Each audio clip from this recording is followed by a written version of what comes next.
Okay, so let me make sure that it starts up on both of these. Oh, did I open? No.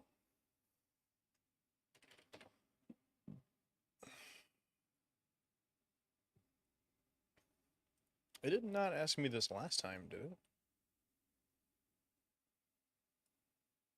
Okay, what? What the fuck do you mean? What? I just used this the other day.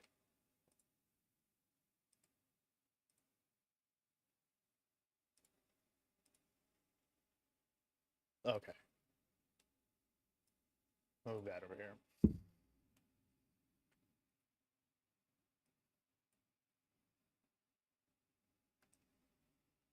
Do I have display off?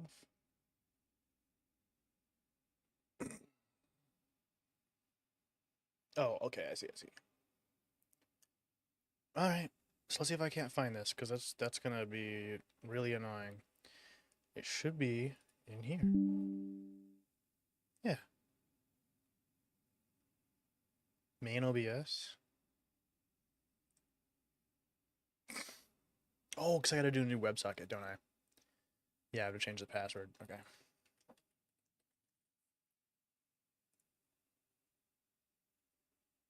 There we go. Now we're all set. Not a big deal at all. So let me double check. We are live on Twitch. And we are live on YouTube. Sweet. Alright. Let's do it.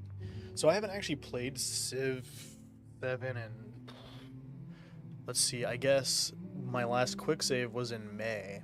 So it's been about 4 months since I played it last. Alright. I'm pretty sure before, yeah, I've played a shit ton of Himiko. Well, relative to the amount I've played everybody else, which is like 0. So let's do someone different this time. I just like doing her because of her science abilities. Tontak. I don't know if that's how you pronounce it. I don't really do domination victories. So having military stuff doesn't usually appeal to me. But it could still be good. Oh, you know what? Hold on real quick. Let me... Should be able to just do this. Turn that way down. There we go.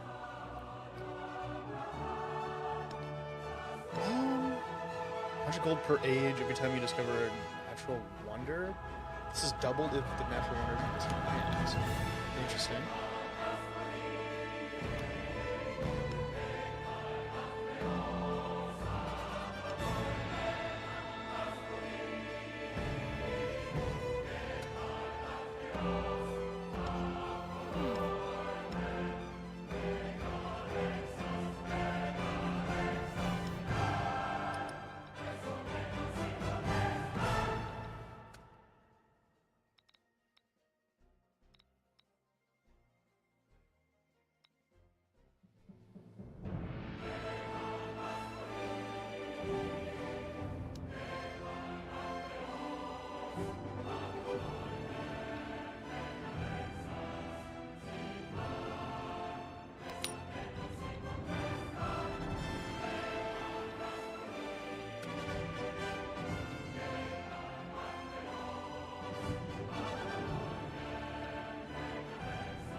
Yo, 未汝知之乎？知之为知之，不知为不知，是知也。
just realized I was muted for like a good point there.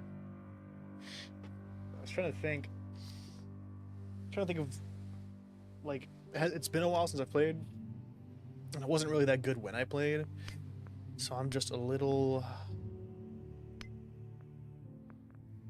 We'll be fine. We'll be fine.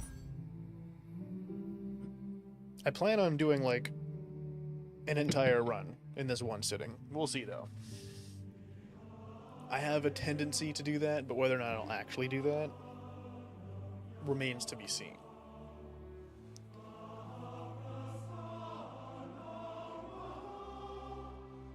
I can't believe I accidentally mixed up when I was and wasn't muted.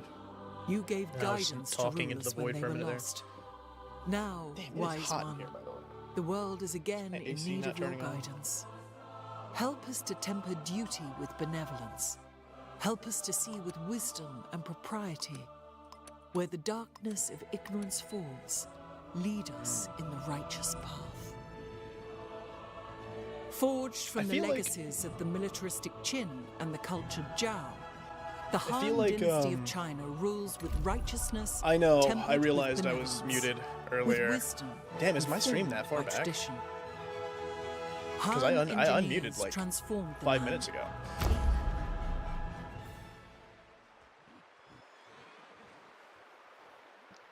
Well, you know, then again, I'm horrible at measuring time, so it's very possible that it was not that long ago. Honestly, this is a really good spot just to settle. Got the river. No, I actually for a second I was like, I am, and I can see my fucking volume bar. I looked. I'll be honest. I looked. All right, fuck it. We're just gonna settle right here. It's not a bad spot at all because there's a bunch of resources nearby. We can send somebody to go grab that. We'll just grab a scout real quick. Make a warrior as well afterwards.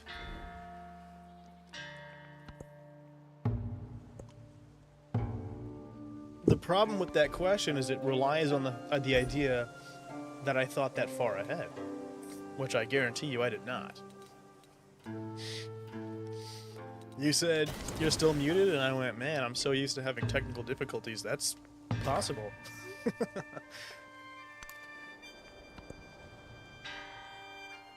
Grow City. We should grab. I don't know what each thing does.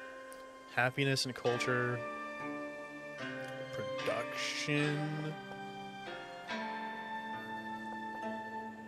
Let's focus on production first and see if we can't grab that. Oh, do I get two?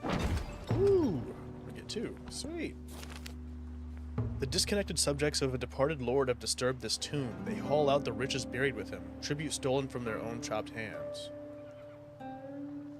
Are you the ending stage? Damn.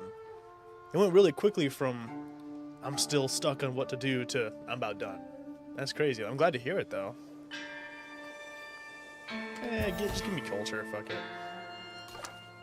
How soon do you think it'll be hitting the web? When will I see Crow's first video stocked on YouTube shelves?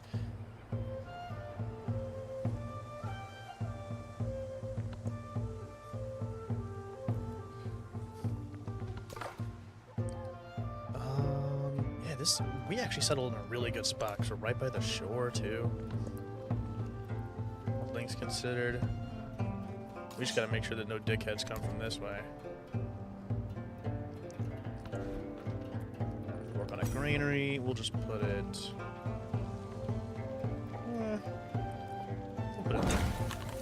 I still don't get how so much of this shit works. Like agency bonuses or adjacency bonuses, however the fuck you say it. You're god awful at it. What do you mean?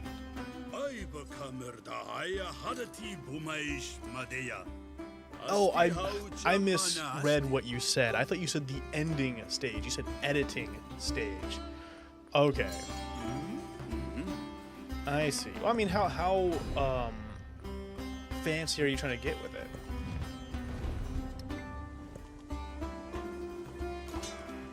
Because, you know, depending on how complex you want it to be, really does dictate how long it will realistically take.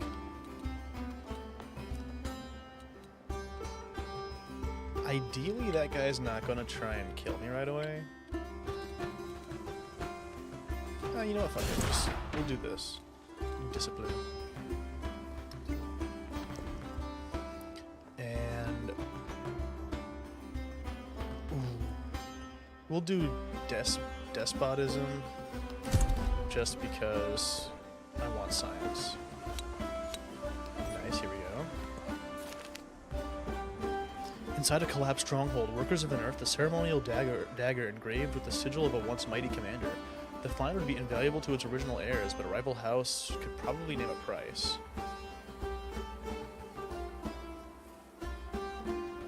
I'll take the money. Sorry. Sorry, original heirs to the dagger. I didn't take the money on the last one, so I'm taking it on this one. O Pachacamac, Ooh. art thou in the sky or upon the earth? In the clouds or in the deeps? Okay.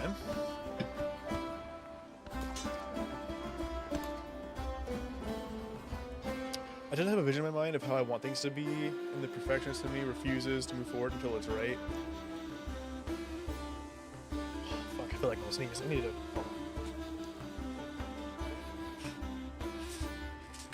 Damn it, camera. Even if I don't know how to actually do what I want. That's the biggest thing, right? That I have that problem too, right? Is there's so many editing techniques that not just do I not know how to do, I don't even know what the fuck they're called. So I don't know how to look it up. There have been times where I want to do something specific, and I genuinely don't even know what to search for to find out how to do it. Like, unless I have something to use as like a fair breeze comparison, like a baseline, I'm fucked. And that's, I feel that is one of the most annoying aspects of editing for sure. Enemy scout? Fuck his ass up. Ruin his whole day. Saw pit, brickyard. I guess to do this, we'll get our unique thing.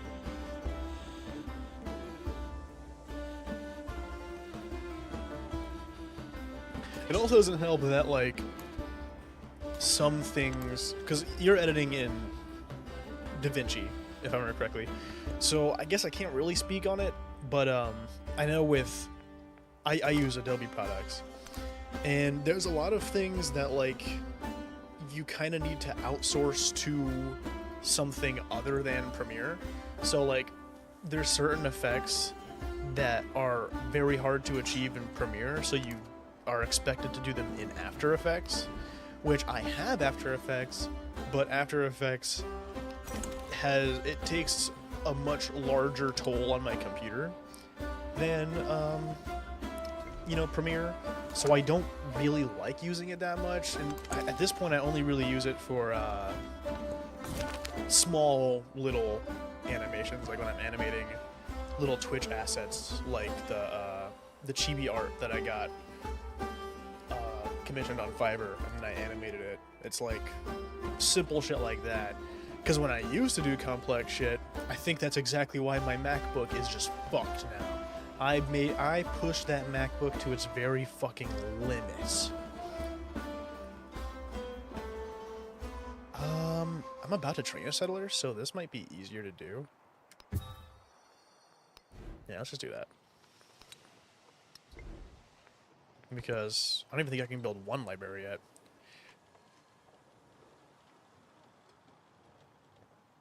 But I don't know. I think cultural exchange, hell yeah. I think in the right circumstance, if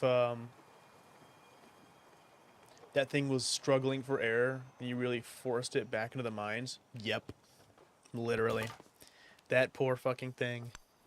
Even now, it's like it's gotten so bad Well, because first, I don't know if I've ever talked about it, but I pushed that Mac so far to its limits that one day when I tried doing something, and it wasn't even, relatively speaking, that complex. I think I was just trying to do something in Photoshop, but I had pushed that thing so far that, like, it started, like, screaming, right? The fans were up. You could tell it was struggling, having the worst time of its life. And then the screen turned off. And, like the backlight completely went out. So I just could not use my Mac for, like, I don't know, a couple weeks. And I had to take it all the way to the nearest Apple store, which is like 40 minutes away from me, to get it fixed. So that was a whole fucking thing. And ever since that point, it's just not been the same. Word breaks out that an elite officer who has violated policy will not be disciplined. Amid investigations and disagreements, the officer supervisor is found to have accepted a bribe. This is a betrayal of Confucian teachings. Get him the fuck out of here. But yeah, that thing. Honestly, I think generally, as an experience, I prefer Windows, just because it's easier for me. But when it comes to, like, doing art stuff, I really did like that Mac. It actually was quite helpful, all things considered.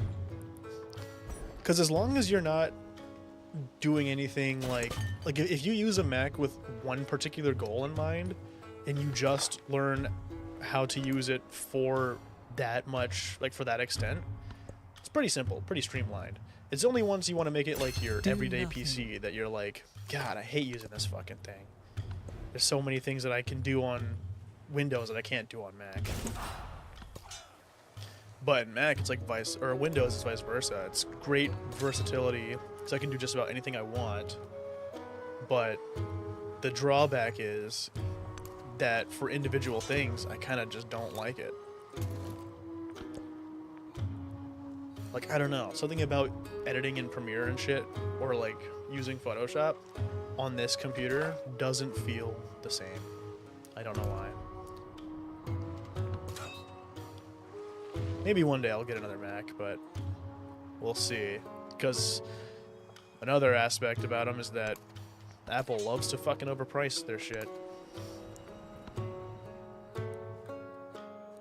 And I can't blame you. I really can't. Because Apple knows.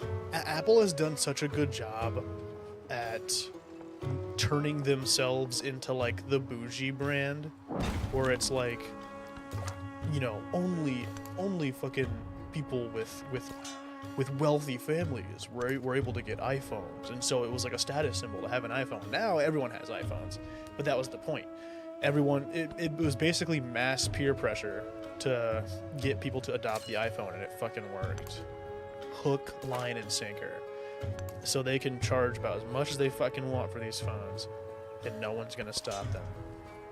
And the worst part is, like, Samsung kind of started doing the same thing, because I feel like, you know, there's obviously the long-running debate of, like, Apple or Android, and I think that stirring up that fucking back and forth ended up giving Samsung the exact same fuel they need to do the exact same thing after a while, where it's like, yeah, you know, I mean, these products are, like, basically the same, so we're also going to start charging $1,000 per phone. And it's like, what the fuck?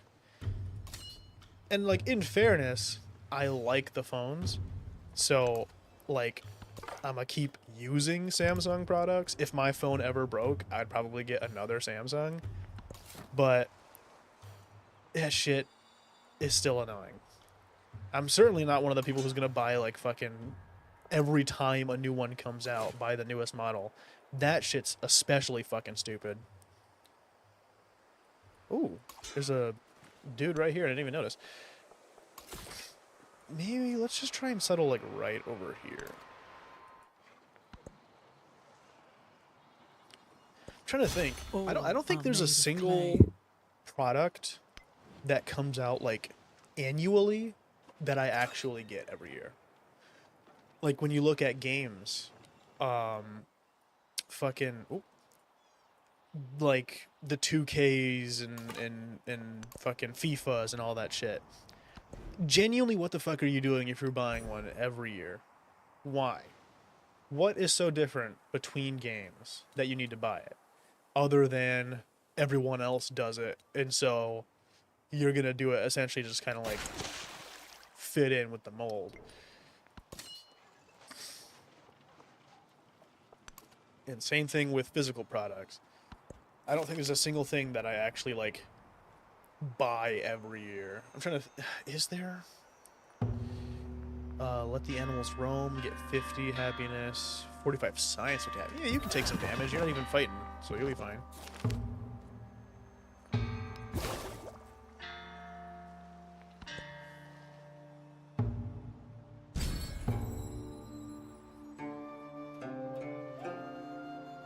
Choose a celebration. Let us do 20% science. Let's say we love a tyrant day. Is that what that said? I'm not a tyrant. I think I've been quite an accommodating leader so far. I literally fucking fired, like, my top guy for being corrupt.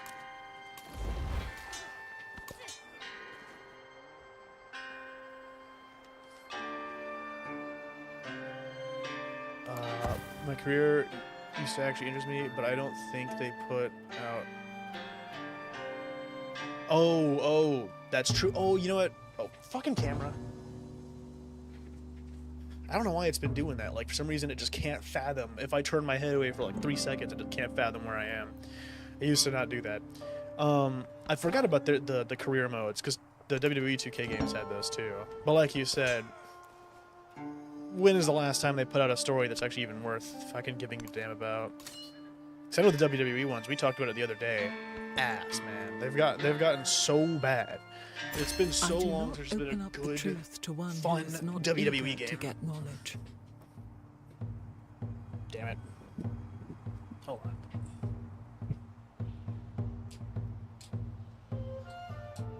Yeah, let me do that. And it's kind of funny, so I had a pretty hectic day today. Obviously, you know, I have my cousins here, but then family friend came by with her kids, and they were all having fun, doing whatever, yada yada. There's a certain point where the boys that were here, they were like, oh, we want to play on your Xbox. I was like, okay. And for some reason, they were fucking dead set on playing WWE 2K15, because I still just have the game lying around. I think that was the last 2K I ever bought. And I was like, okay, yeah, let me just, I'll download it, go ahead and play it. And they seemed to be enjoying themselves. And so it's kind of funny. They weren't doing the story mode, they were just playing. And I was like, it's kind of funny because I think that is how companies get away with it, is new generations don't know that the games were once better. So they don't have like a comparison to like a of standards. Like if they played any other WWE game where you can actually do like cool shit, they'd be like, it's alright. Oh, okay, yeah, that's where I wanted it to be. We will get more of our Han Civics later. I really want trading, so let's work on this. But I don't know though, because at the same time, I feel like just standards of games have changed so much anyways. Like what kids do and don't find fun. Like I can't even relate to that shit anymore. And it really is funny as well, because like it makes me realize how much of a little shit I was. Because I'll call him K, my cousin K is what I'll call him. He really is just me when I was a child. And it made me realize, like, man, I was an annoying ass fucking kid. I was so annoying. Because if I was my mom and had to deal with the shit that I'm dealing with this kid, I would have had a late abortion. Because I don't know how she possibly fucking dealt with me. Like, we were out there earlier, and I don't have that many games on my Xbox. Because it has like 500 gigs of storage, which with modern games, unacceptable. Fucking even when that came out, it was like you're only getting so many games on there with 500 gigs. As crazy as that sounds. I don't want to build over anything is the thing.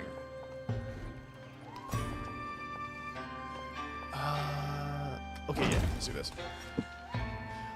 So he was looking through games, and my grandma won't let him play violent stuff.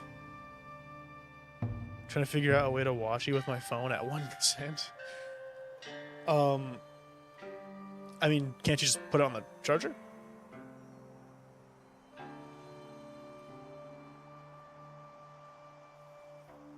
Oh, I didn't notice that. Yellow tiles -5 happiness. Okay, so that's how that works. All right, real quick, regroup with them to make your way down here. So we're gonna settle like right here. If only it were that easy. Damn. You and phones just have historically never gotten along. But yeah, to go back to what I was saying, my grandma won't let him play violent games, which is fair. Just, like if he was more behaved, I'd be like, oh, just don't worry about it. But I know before he moved out here, he got into like a couple of fights at school or something. So I was like, okay, you know what, that's reasonable. So he's like looking through my Xbox library, and like most of the shit I have is like COD games and like FPS games that he can't play. And so he'll look at like random shit and be like, can I play that?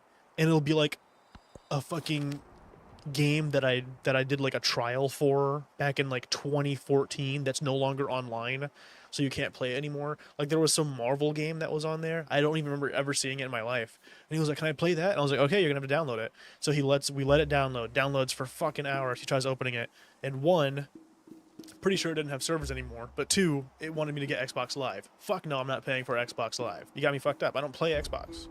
And I don't give a fuck that he does. I'm not paying for Xbox Live for him. So that was a waste of fucking time and space on the Xbox, so I ended up getting rid of it. And then he accidentally opened the Xbox store and kept seeing games. It was like, can I play that? I was like, no, you have to buy that. He was like, well, can you buy it? No. With what? I don't got fucking money to buy that shit. And I'm just like, man, now I know how annoying I was as a kid. Because I did the same shit. Potters have been experimenting with ceramic coatings that create an arresting glow. Their bowls, bowls, catch the sunlight, dazzling the eye, but the firing process must be meticulously controlled to avoid an uneven finish. So I get 100 happiness towards the next celebration, but minus 100% science for 2 turns? Fuck no. That's not nearly worth. There is another world, but it isn't.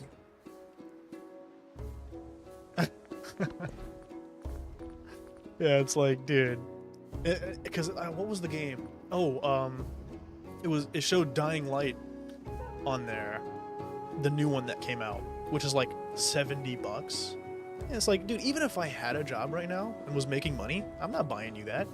One, because it's a violent game, your grandma wouldn't want it. But let's say it wasn't. Let's say it was like, I don't know, Pinkie Pie's beautiful strawberry cheesecake adventure, right? $70? You got me fucked up. No universe. Right? Maybe if you were my other cousin, not the other one that's here, the one that I can't believe is already grown up, I would have bought her games. I'm not buying you games, kid. Sorry.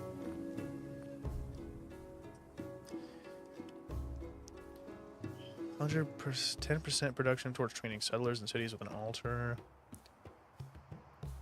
I really don't like fucking with the religion stuff because I always just forget it anyways. Let's just do this one. It is favoritism, and I'm not ashamed of it. I'm unabashedly choosing favorites. Of course, the thing is, I bet if the tables were turned and that cousin was living with me, I would probably feel different, because now it's like, okay, if I set the precedent that I buy you one thing, you'll want me to keep buying you shit. But because they're not living with me and I'm looking at it from a hypothetical point of view, The essence of I would buy them stuff. But I also think they were easier to buy for because they didn't play video games. They just liked like Walmart slime and shit. So that was way easier at the time. Builders have raised a monolith effortlessly and with few tools. The artisans back home will want to know of these novel techniques. Let's just do the study the builder's tools. Do some more science.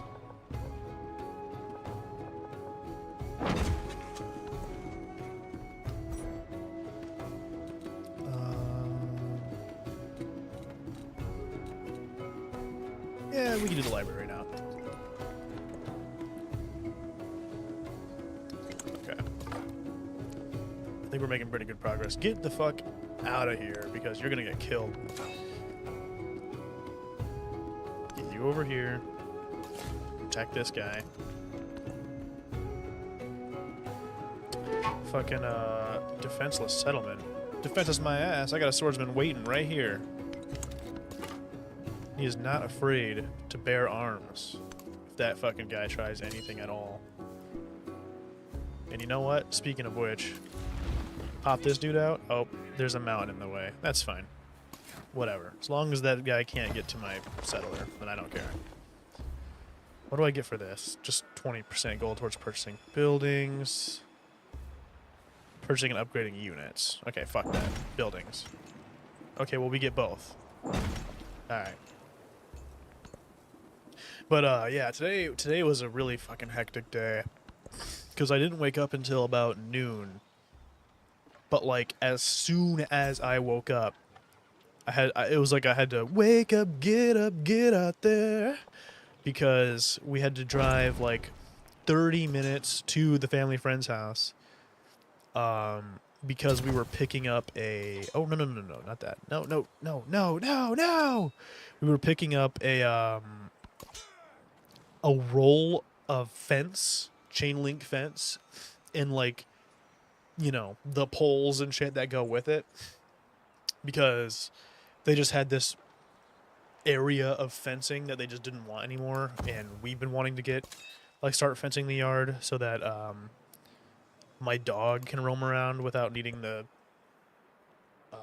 leash and the lead in the ground. What the fuck? Where are these guys coming from? Okay, let's do something about these guys. Can he be on the same tile? Yeah. Okay, this is a problem. We got guys coming from fucking everywhere. I could make this Chu Kolnu. Let's make it over here, though. You know, maybe that's for the best. Maybe it's just easier this way to be on the computer.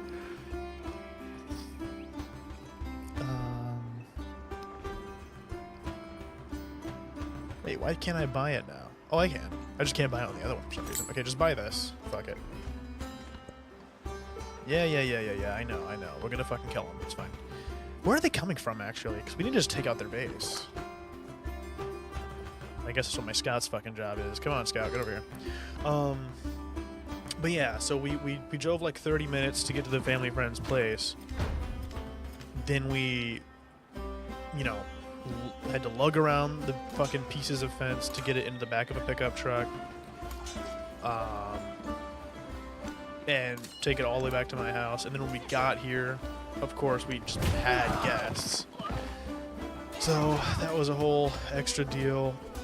So I felt like I kind of had to be on my toes, like up and about and doing shit all day. So it's got me kind of fatigued, I'm not gonna lie.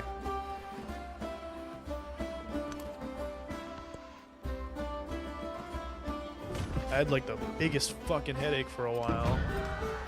No! Get away from my fucking village! You fiend! This warrior is getting really low. Why is that even a feature? Why does he have to step out? That's so annoying. Yeah, well, I started to feel better after the fact.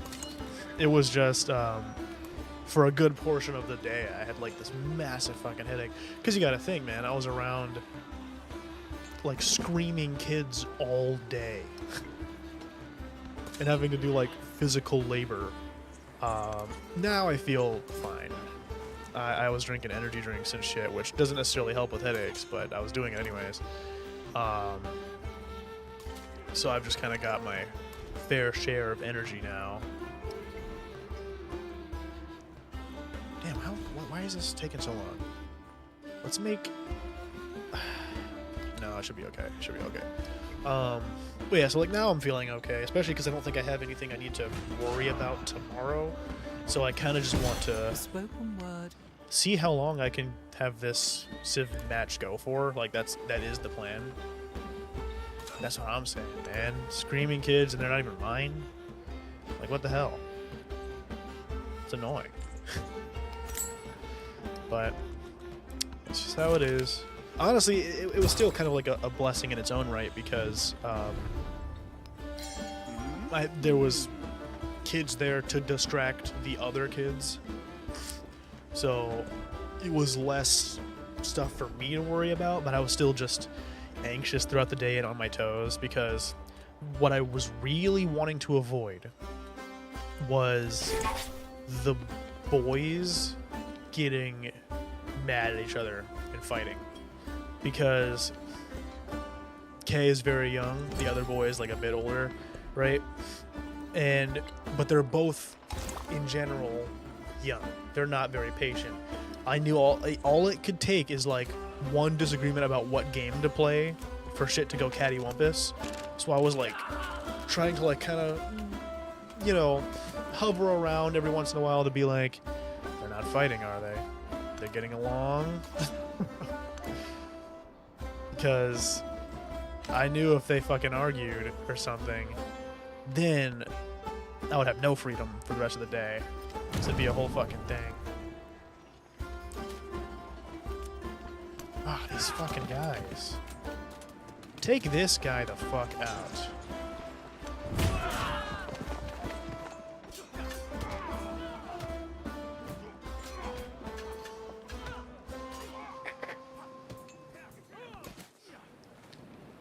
Okay, finally that boat's coming by. I wanted to attack that boat this whole time.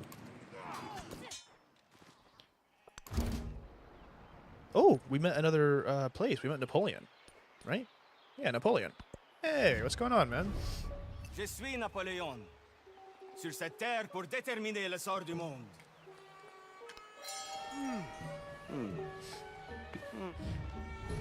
Fucking the daughter of the family friend. I've known her for a long time. She's like 11 now, but I knew her since she was a baby. And she's always kind of like, I guess, admired me to a certain extent because I've known her for so long. So I'm kind of like a big brother in a certain way. And dude, she rambled on about like random, you know, stuff she wants to do in her life and all that stuff for like the entire 30-minute drive to my house after we grabbed the fence and stuff. But honestly, I think it further kind of cemented in my mind that if I was to have a child, I'd want a daughter. Because she is sweet. She's so sweet. Even if she maybe talks like way too much. I have zero motivation to do anything. I feel that. Nice to meet you, Sophie. I don't know where the fuck you get Sophie out of all that. Yekaterina Alexeyevna? Yeah, I don't know. Maybe if you like do some word scramble, replace a couple of letters, turn some of the letters silent, then you might have that. You might get Sophie in there somewhere. Dude, where the fuck are these barbarians come from?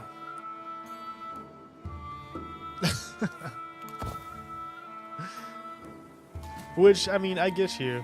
We live in a fucking scary world for any woman, any girl. So, yeah, I totally get that. That's something. That's like the big thing I would be concerned about about having a daughter is just the world around her, because shit's scary out here. I don't want to use all my damn money. How much? I'm making 20 per turn. You know, that's actually not that bad. Let's just do a warrior real quick. Because I really want to take some of these guys out. Honestly, I would prefer not having a Nat daughter and just adopting one. Oh, I could see that. I could see that.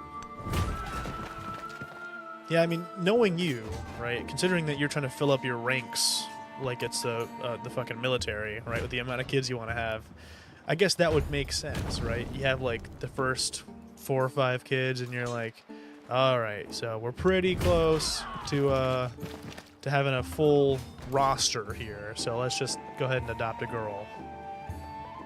Call it quits there. Now that we have our army of children.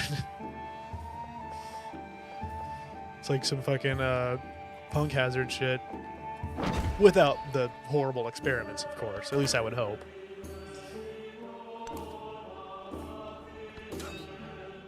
Alright, just stay here for a minute until we know where the base is.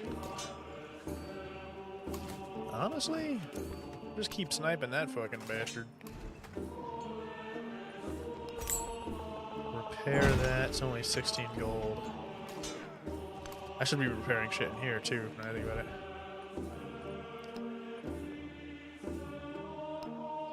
I hate how the Q works in this. Like, you can move shit up, but you can't move shit down. Who the fuck designed it that way? Like, you were able to drag it around in Civ 6, and that was way fucking better. Yeah, true. Very true.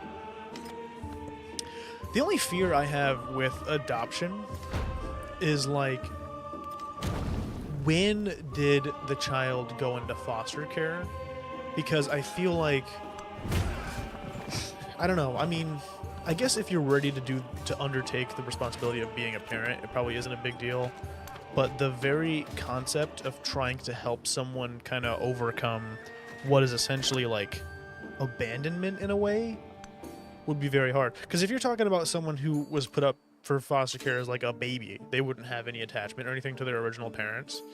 But if it's like any older, or like let's say their parent passed away and they had to go to foster care, it's like, fuck, now I gotta not just raise you, but I also have to convince you that, like, I'm a good parent to replace what you had, if that makes sense. I mean, it's one thing, I guess, if they came from, like, an abusive home. That might not be that hard. But, I don't know. That's the thing I think I fear most about adoption is, like... Because, I mean, that's what I would fear about being, like, if I had ever been put up for adoption, too. Like, imagine at, like, I don't know, 7 or something... Your mom's like, yeah, I can't take care of you, and puts you into the foster system. You're like, fuck. I still love my mom. So, like, it's gonna be hard to accept whoever comes next.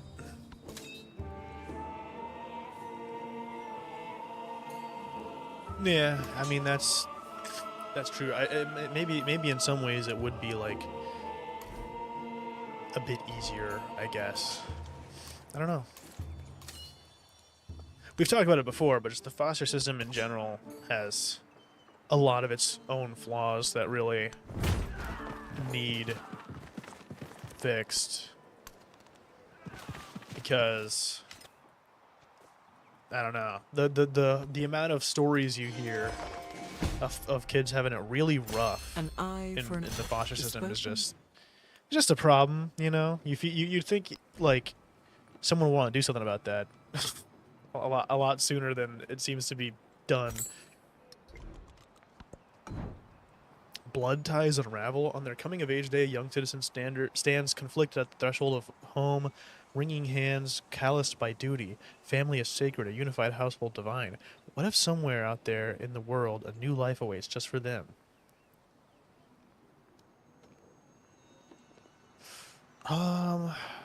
Honestly, I think culture is more helpful to me right now. Can I see what's going on? Yeah, I got 21 happiness. 21. Let's just do culture. If I was answering from the perspective of not gameplay but helping that guy, I'd be like, hey, you know, go pursue your dreams. But satisfied at last, the writer sits down their quill. They have spent countless hours writing down words only to scratch them out and rewrite them. All will be worth if only just one reader finds joy in this text. Yeah. Let's get a codex.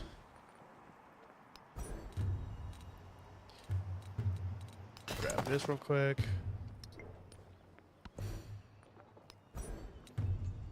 Okay. Yeah, I guess because you said something as well. That's another thing I'd be worried. That is something I would be worried about with having a daughter. Is I feel like they're more likely to be angsty, I guess, as teens, because you know, puberty hits them a lot harder, given they have to deal with like periods and shit. Like boys, don't get me wrong, can also get angsty. I know I definitely did. But it's not like fucking it's not nearly as, I don't know, aggressive, I guess, as I feel like it is with girls. So I would also be worried about like the rebellious phase, where it's like when a boy goes through a rebellious phase, I'm not as worried in a way. But when a girl does, it's like a rebellious phase for you could lead to you end up getting fucking pregnant by some dickhead. That would be a problem. You getting pregnant, period, at that fucking age would be a problem. But let alone by some dickhead. Wait, is it? Are they not ready to go? Has it only been one turn?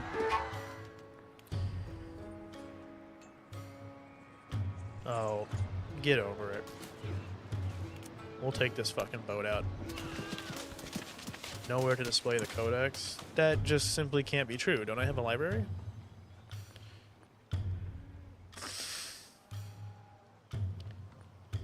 Yeah. It is weird too, because like it's like, what do you even do about that? How do you possibly even steer them in a direction that prevents that? Like what about me being a loving father made you so mad at me? Is it because is I'm babying you too much? Do you need space? Can me giving you space not require that you're with, I don't know, Zeke? Like, does Zeke have to be a part of this equation? I think we said it before when we talked about this like way back on systems. But in an ideal world, my daughter would be a lesbian. I feel like that would just make things easier.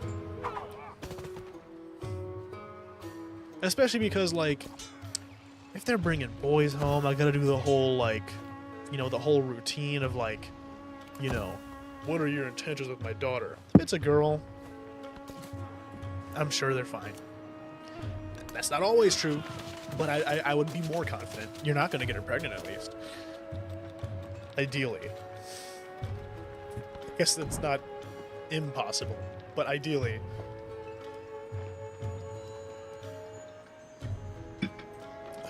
The soldier exhales slowly and rests the new against their hip. Target in sight. The soldier cocks the lever forward and back, releasing a slew of arrows in rapid succession. They look like shooting stars dancing across the sky.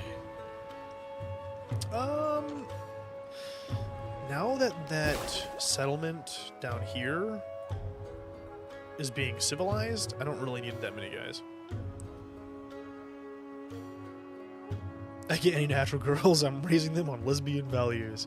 Exactly.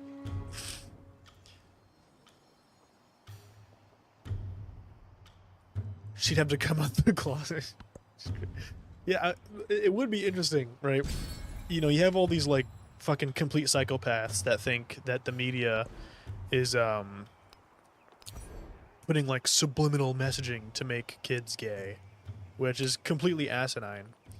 But I guess if you as a parent wanted to, you could probably do that if you just kept showing movies and shows with lesbian couples, as opposed to like you have the boys watch whatever, but with your girl it's like, you know, you're watching, I don't know, Adventure Time, Peebs and Marceline, fucking what's that Disney show, The Owl House, fucking There is another one.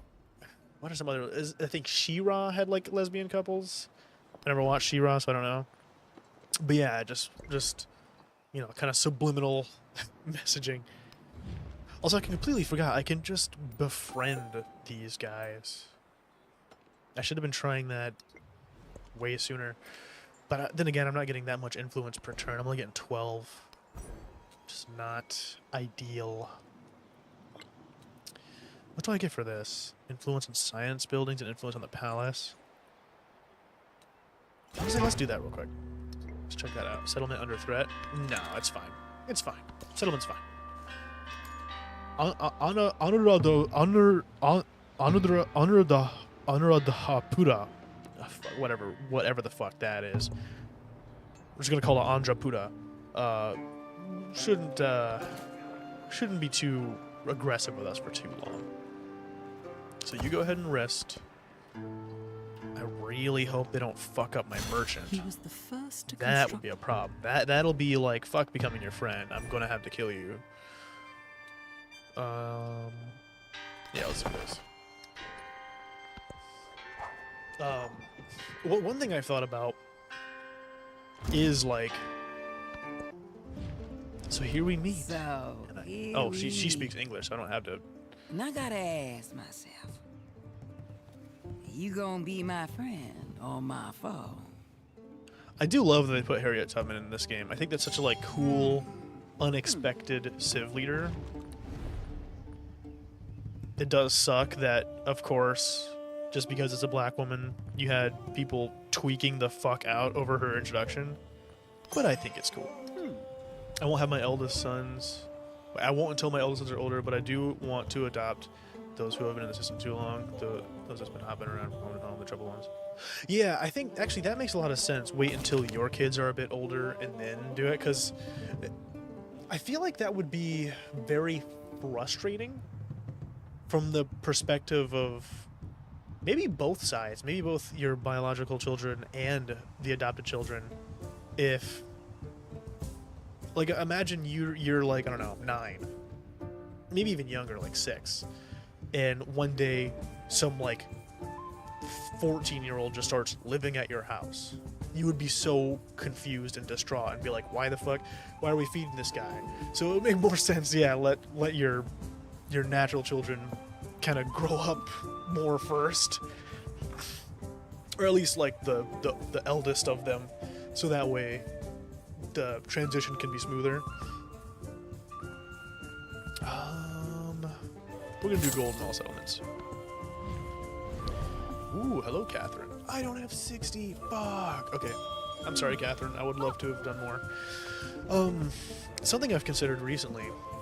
Well, considered. It's not like I've put a whole lot of thought into it. Just kind of random, like, shower thoughts. So,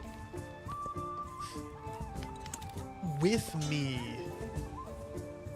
generally speaking, not too interested in having kids, very, very much on the fence about if I ever will. I've always, like, when I was younger, I actually did want kids, so I was like, oh, I probably will, like, you know, adopt. But as I got older and was like, I don't know if I do want kids, I've kind of feel like I've gotten to the point where I'm like, if I were to have kids, they would be natural. Oh, wait, what do you do again? Production, happiness. Yeah.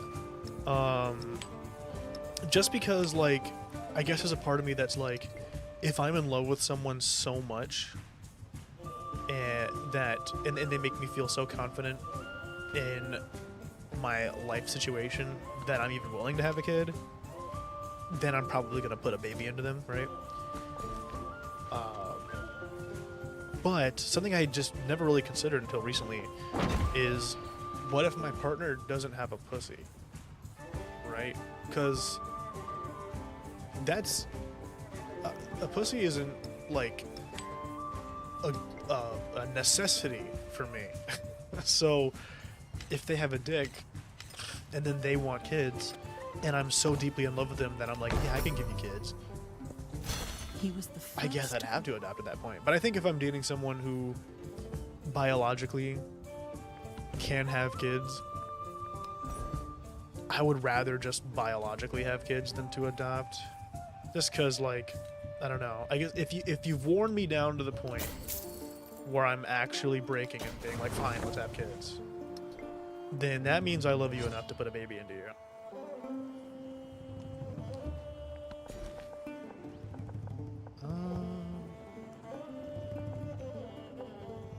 What does this do? 10% drugs in it. What does this do? I would really like extra gold. I also don't want a situation where I adopt someone while I have a younger kid and now they have personal responsibility over this child they met yesterday. Yeah, exactly. Like, it'd be very frustrating from both angles. Like, imagine, because, yeah, you're coming out of foster care and it's like, oh, thank fucking goodness. Finally, I'm out of this system. What do you mean I have to watch, like, a 4-year-old now? What? Like, that would be very frustrating.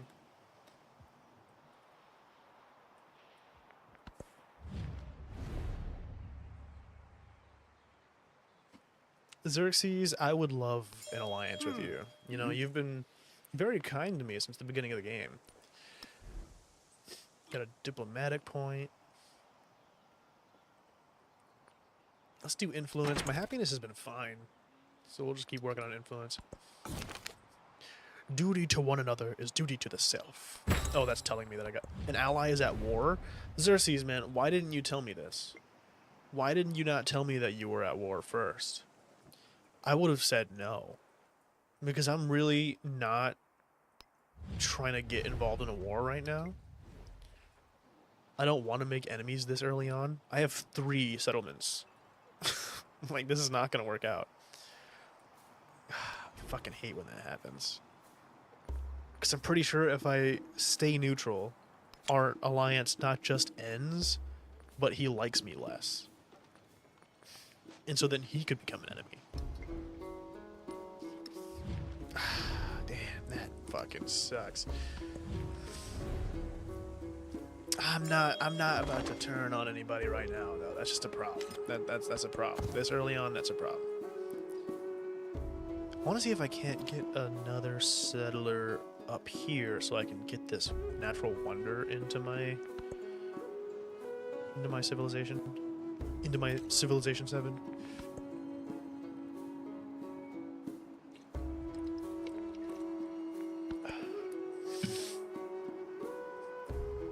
Something I've always wondered is, I truly wonder, because I've never tried to have a kid, of course. Am I fertile?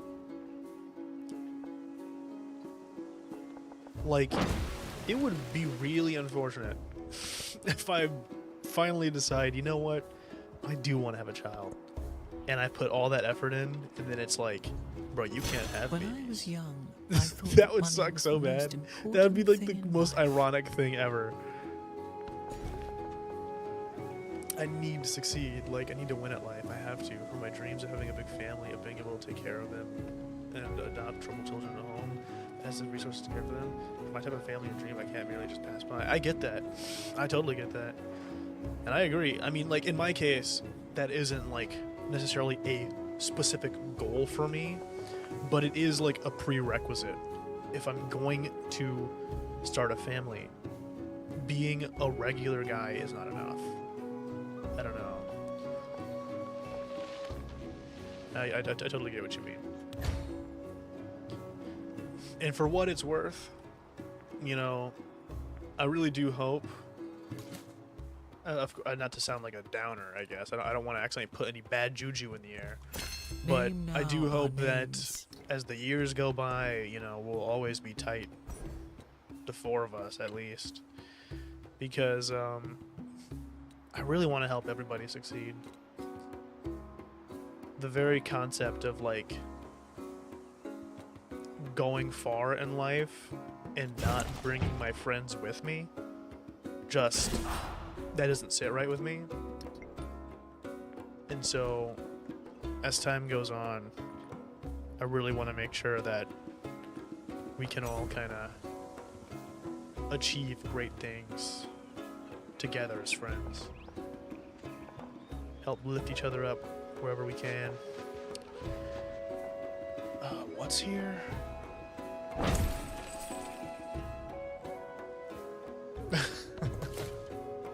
Yeah, like it starts to make you wonder, like, oh shit.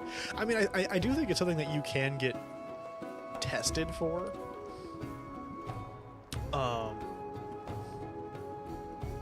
I don't know what that process looks like how simple that is. Because I mean, I don't know. Would you have to like go to like a sperm bank? I don't think you can just go to your like physicist and be like, hey doc, so now that my, you know, half a year checkup is here, you think I can like come in a cup and you can test it for fertility? Like I assume you have to like go to some place to get that done. Don't make it gay, bro. It's not gay. It's not gay for friends to want to succeed with one another. It already, like, you know, I've said my piece about it probably more than enough times. But even despite the fact that we weren't particularly close and things certainly went super south, it still does make me sad to see kind of the split of the systems group, right? Because even if I wasn't super duper close to Siege or to E, like, you know, that was still something that we made as like a group thing, and so I didn't want it to have to go the way it did. But that's just how things are. But I guess by extension, those kinds of things happening is very important, because there's certain people that you really shouldn't bring with you into your future. And maybe those just were those people for me that I shouldn't have had nearby. I don't know. But at the very least, you and Leon and Jontez, it's like, you're the guys who I want to come with me as we get ahead into. That's what I'm saying. I was sitting there racking my brain, being like, what the fuck was that dude's nickname? And E, yeah, it was. I'm pretty sure it was just E, which is just like, man, not even an attempt made there, to be honest. That, like, because I'll be honest, at first I almost just called everyone by their first initial, but I was like, oh no, Siege actually at least had a nickname. Oh yeah, Yami. Yeah, there was Siege, Yami, Cash Money, Phantom, and Crow. E is the only one that didn't have one. That's pretty bad. Hell yeah. Anadpura is my friend now. Grab this. Yeah, I'm not training any infantry units, so I'm not worried about that. Let's get more food. It would have to be really drastic. Of course, knock on wood. But yeah, it would have to be something pretty fucking crazy.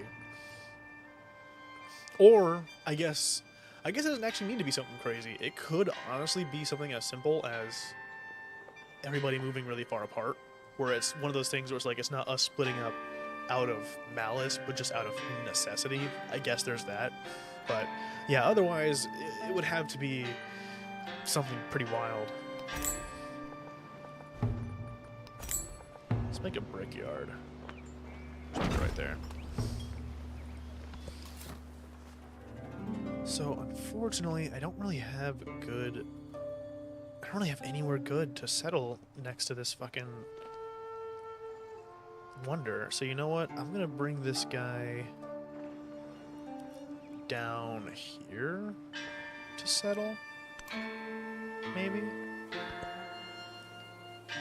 That might not be too bad. Already I'm not gonna get as much of this continent as I like.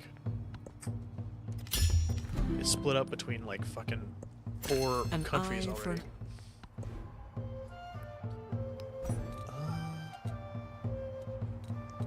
Fucking it is weird lately. I don't know what, like, I don't know what's kind of spurring it to happen, but I'm not someone who in the like what, nearly 5 years that I've been single, I haven't really been too worried about like I haven't been so like oh, I really need to get in a relationship again. But recently I've had like multiple dreams revolving around me getting in a relationship again. I don't know where that's coming from. I've actually been a bit worried about my video because I have that picture of myself. I guess it's my narcissism, my pride. I think it'll perform, but then it may not. I mean, part of what makes creating stuff on YouTube really hard is how kind of unpredictable it is.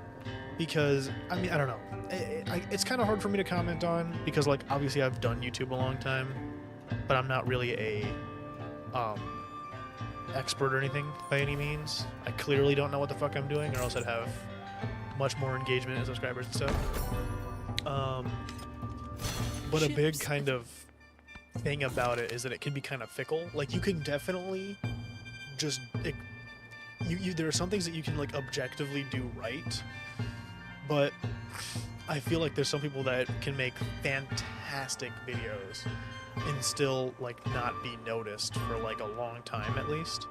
So I get where you're coming from, but it's kind of one of those things where you kind of have to be like, you know, let me chill out, let me just make something that I think is good and worry about how it performs later. But I do get what you mean.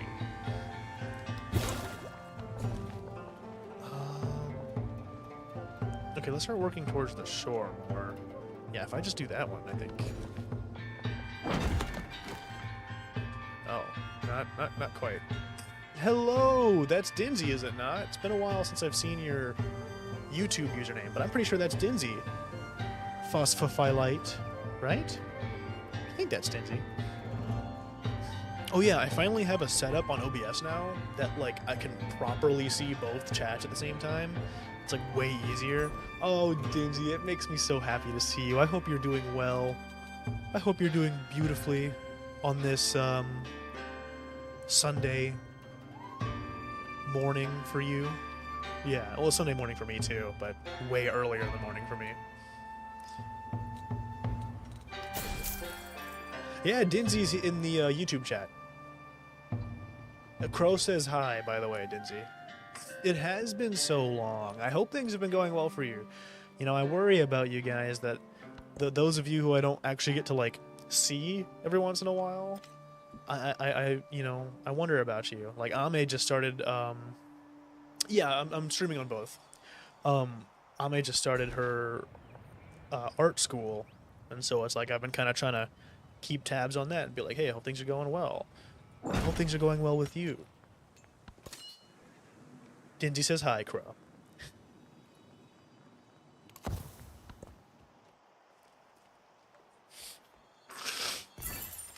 Choose a city-state bonus. Allows the construction of an emporium, unique improvement. Provides 2 gold plus 2 golden cities if they have at least 1 resource assigned to them. That kind of goes crazy. Ooh, but that kind of goes crazy too. Oh. I mean, that's only 1 resource, right? You're gonna okay. I'll wait till you move over to Twitch and then I'll answer.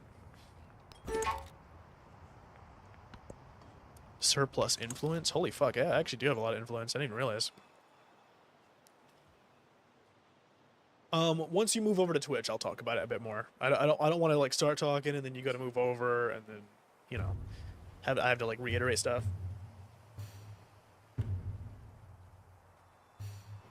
If you are moving over to Twitch.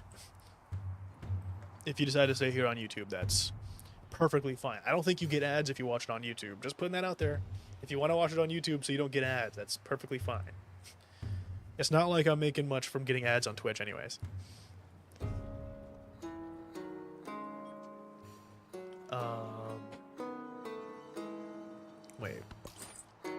Oh, my traders. Okay. Yeah, it should be good now.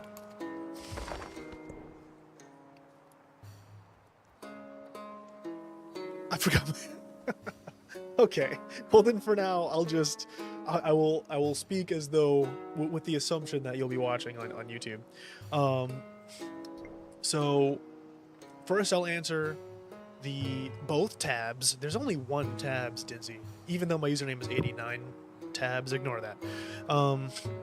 In terms of why I don't post the stuff in Discord, only reason why I haven't been posting stuff in Discord is because I've been doing these late night streams at a really weird time where like nobody is awake, so I don't really want to bother anyone because like it's fucking like 1 a.m. here, or well, actually I usually start around 10 p.m. here or later, so there's like no one out here that's awake, and then it's just a little too early for Europe as well. Like you only just woke up, so I just haven't been popping messages in there, just to not bother people.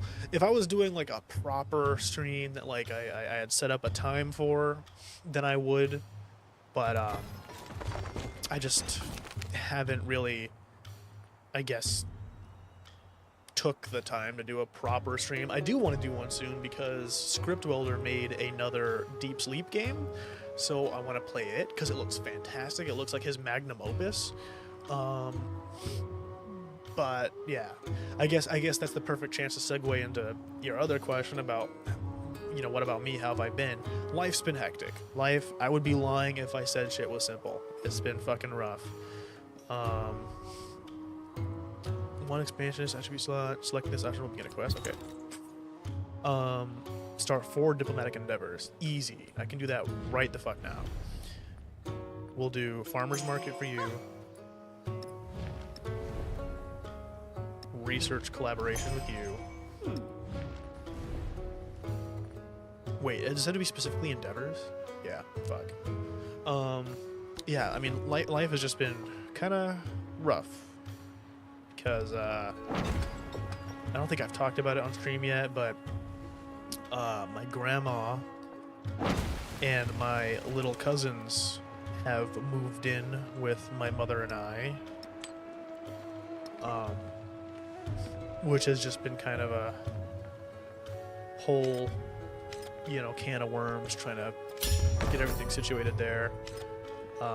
May the might of the Lord And cause the, no I guess, enemy to future of resist things me. is just a little uncertain. No enemy I only do check follow on me. YouTube, Twitch, because Discord is a snitch that tells you what people are playing, and for you it said streaming. Oh, okay. You know, maybe I should tell people regardless, right? Because yeah, like you said, had I known that I could have been having some Dingy in my life every time I've been doing these, then I would have done it sooner. I don't want to get rid of any of these, but I guess I will. If I have to, I will.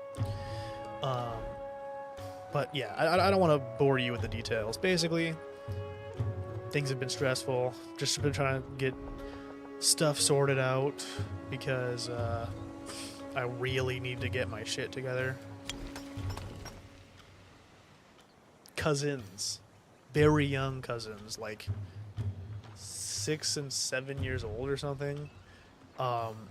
My aunt, their mother, passed away. So it just threw everything into fucking chaos because they couldn't go live with their father because he's a dickhead. So my grandma took custody of them. But my grandma's getting When I old. was She can't take young, care of them alone. I thought that money was the So most important. she sold her house in Tennessee and came up here. And originally the plan was like, oh, she was probably going to buy her own house. But with how her health has been, I don't know if she's going to do that. And so it seems ever increasingly likely that they are just going to live here. And my mom is essentially just going to be their mother now, which is quite a lot to happen basically out of nowhere. And obviously I want to do what I can to help, but also I do not want to live here while that's happening. I'd like to be able to help from a safer, more comfortable distance because I just do not have the patience for children. So yeah, it's been a whole thing, and it's got me very anxious. Probably the most anxious I've been in a long time to kind of figure shit out. Because I was kind of going with the motions for a while, because I was like, I need to figure out like what I want to do. Because a lot of the things that I grew up wanting to do, I don't think I can really do. So I was like reevaluating myself, like what should I do? What should I do? And now I'm just trying to find ways to do it so that I can go be independent. So I don't know. But thank you. I'm hanging in there. It's just been a whole Riches thing. and It doesn't help honors that acquired by unrighteousness. you know, I love my grandma, but my grandma's kind of a hard woman. And so my mom will be talking to me and be like, your grandma gets so fucking mad that you don't have a job right now. He doesn't want to work. And it's like, damn, grandma, it's rough out here. I'm not trying to be, you know, a problem here. But, yeah, it's just not that easy. So I don't know. Trying to figure something out. I've been wanting to Even move the great carpenter. more towards doing linguistic stuff. I really would like to change my relationship. That's kind of a like mutual thing. You don't just get to make that decision yourself. Are we cool or not, Xerxes? But yeah, but I've been kind of wanting to like move towards more of my Japanese kind of stuff, because while I enjoy doing artsy stuff, the problem I have with doing artsy stuff is that I like to do it for me. I don't imagine myself working for someone making art. Like every once in a while, like friends will ask me to make stuff for them and I will. But like if I had to work for a company and I had to deal with some fucking guy telling me to revise shit over and over again, I did that once. I did one time when I was in school. My digital design teacher was like, hey, this guy needs a logo design. Can you do it? And I was like, shit, I'll try. That was insufferable. And since that day, I was like, I cannot do this shit for work. There's no way. The only way I could do art for work is if people just, I don't know, like Patreon supported me just because they wanted to. The idea of like commissioning for people pisses me off so bad. Like I said, friends, one thing. Regular people, infuriating. So, Dinzy, you are stronger than I am. Far stronger than I am. Because I don't have the patience for it.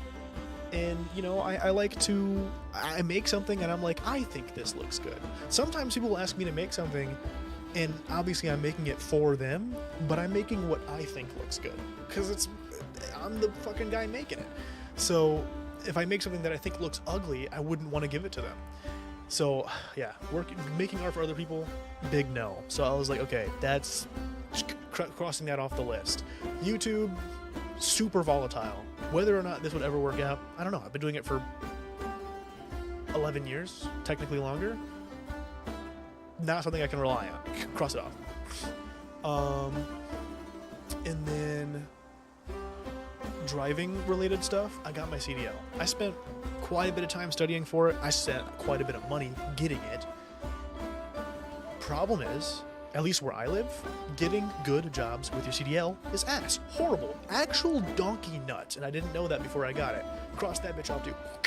So that leaves me with like one remaining thing that I actually enjoy that I wouldn't mind getting a career based around.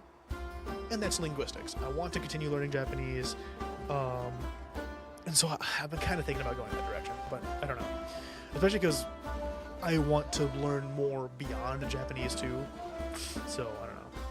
It is awful though, Dinzy. It is awful. Just making shit for other people when obviously your standards and their standards are very different, that's tough. So the fact that you do that for a living, like, hats off to you, or bonnet off to you, because goodness. I'm just not built for it. The opening of the city garden attracts large crowds with its vivid beauty, but its lush, peaceful surroundings are disrupted by horrific discovery. A body buried in one of the flower beds. Sounds like something that would happen in a fucking anime or something. Story continues. The people and government must work together to resolve such issues. This is a job for the guards alone. Okay, I feel like there's two ways about this. One, there's a certain point where it's like, okay, just having like just one, I guess, task force work on it makes sense because you can keep the information pretty tight, but also you could probably learn a lot from the people, but also the average person can be very unreliable for their information. But we're going to go with the people in the government. It's not like I'm drowning under clients anyways. I'm fighting with my own confidence to try and reach for clients. Oh, so you... Oh, okay. That makes it even harder. That's a problem I have. Because even in times where I did think about, like, you know, trying to do art as, like, a main career, that was something I struggled with, is, like, feeling confident enough in what I make to actually advertise myself. I'm someone who's generally, I mean, I'm not super duper self-deprecating, but I'm pretty self-deprecating. I don't have the biggest confidence ever.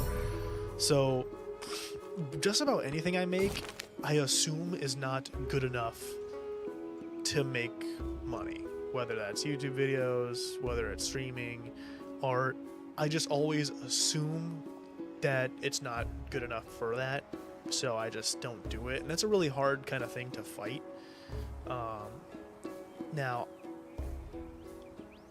and what makes it harder is, even if you have people like your friends or family that are like, oh, you know, it's great, it looks great, it's awesome, it's hard to take that at face value, I guess. In the aftermath of the garden murder, guards search for clues and conduct interviews, while community leaders organize a neighborhood watch. At last, a witness is found and the culprit is swiftly caught. All breathe a huge sigh of relief, and the garden becomes popular once more. Ah, see, that worked out. That's true.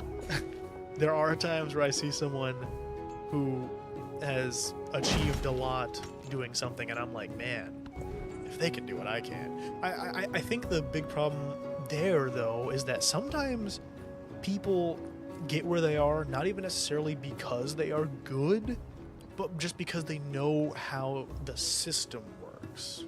That's kind of how it is with YouTube.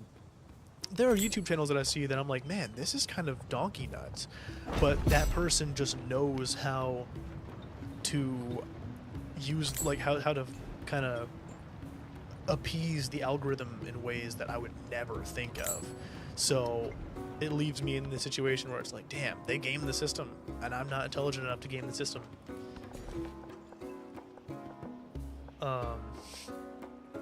But I mean, that kind of gets into the territory of like having multiple applicable skills, because like in a lot of cases, like let's say you do art, it's also really good to like know how to advertise, or I guess any sort of thing that you want to be a business. Welcome to Twitch, Dinsey. Let's do influence on science buildings. Let's continue our influence. Our influence is doing great. Some of the better influence I've had in any one of my runs. Food looks good here. Maybe work on happiness some.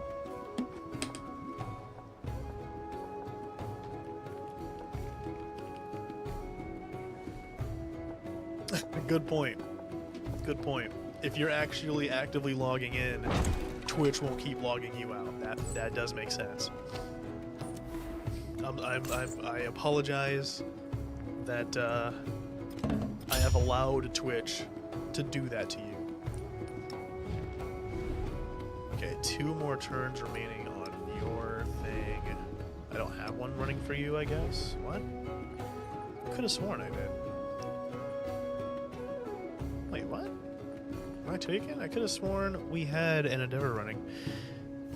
Maybe it ended already, and now I have to like wait, like it's on a cooldown. Yes, this is Civilization. You just choose, in this version of the game, Civilization 7, you just choose a leader, and you choose a, you know, civilization, and you grow by any heard means these necessary. And for me, I'm the kind of person who doesn't really like war unless it's very necessary. So, like, for me, I just try to be cool with everybody. There have been times where people get what they fucking deserve, but generally speaking, I'm just chilling, right? I'm trying to keep my people happy. I remember in Civ 6, which I think I generally like a lot Remain more less than this one. interested in who I think my very first ever game, I was like Portugal, and for some reason Japan was just like really fucking angry at me. Like they just did not like me. So they declared war on me. Little did they know that in my times of peace, my scientists had been working very hard and already discovered nuclear fission. So Japan did not have a good time in that war. So like, you know, I'm always willing to defend myself. But all I'm saying is I don't start the wars, I finish them. You know what I mean? And before you say anything, it was not meant to mirror historical events. That was not the intention. That's just how it happened to go. Japan just happened to be mad at me, and I just happened to have nuclear bombs, so I just happened to do what happened in real life. No. And actually, I'm trying to think, what version of Japan would that be? Because the leader was... What is the leader in Civ 6 for Japan? Hojo? even a great You know, let me look this up real quick. Civ 6 Japan leader. I think there's multiple. Hojo Tokimune, that's who I'm thinking of. When did Hojo rule?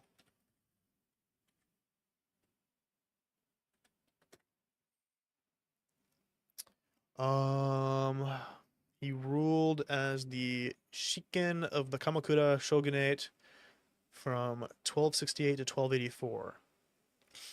Okay, that was old. That was far as fuck back. I was gonna say, like, at least it was Imperial Japan and not, like, modern Japan. But that was, like, before even that, so maybe those guys didn't necessarily deserve it, but they started it. That's the whole point. They started it. Ambition drives innovation. With still so much to discover and explore, mastering a skill becomes the work of a lifetime. Do I even have a place to put these yet? Just give me science. Just give me science. Fuck it. But yeah, Dinzy, if there's any questions that you have in relation to this game, like you're looking at it and you're like, what the hell is going on? You can ask. I will not have a good answer for you. Even now, I barely fucking know. This one's a lot harder for me to wrap my head around than the last entry. Because I feel like there's just so much more going on in this fucking game. I mean, I can try to explain certain things to you, but yeah, you're going to get like riddles as answers. He heard these horrors, and his spirit stirred, and spurred to action, he sheathed his skin in burnished bronze. Interesting. What was that for 7? Oh, the mastery. Let's get some more of the regular ones and then go do some masteries. Winning? That's a good question. Let's find out. I did. No. Oh no, I'm not winning. I might need to start building some wonders. Track these two. Ooh. Yeah, I completely forgot to do the most important thing, which is like actually achieve shit. Alright, start building shit right away. Yeah, that's kind of the... I mean, so that's the thing that's tough about this game, is it's a lot harder to... So, in this game, there's ages, where it's like, you know, I think there's 3 ages: it's Antiquity Age, Classic Age, and Modern Age, or something like that. And you're supposed to like achieve certain things during those ages, which I'm not used to, and you don't know what they are unless you open a menu and look at them and specifically track them.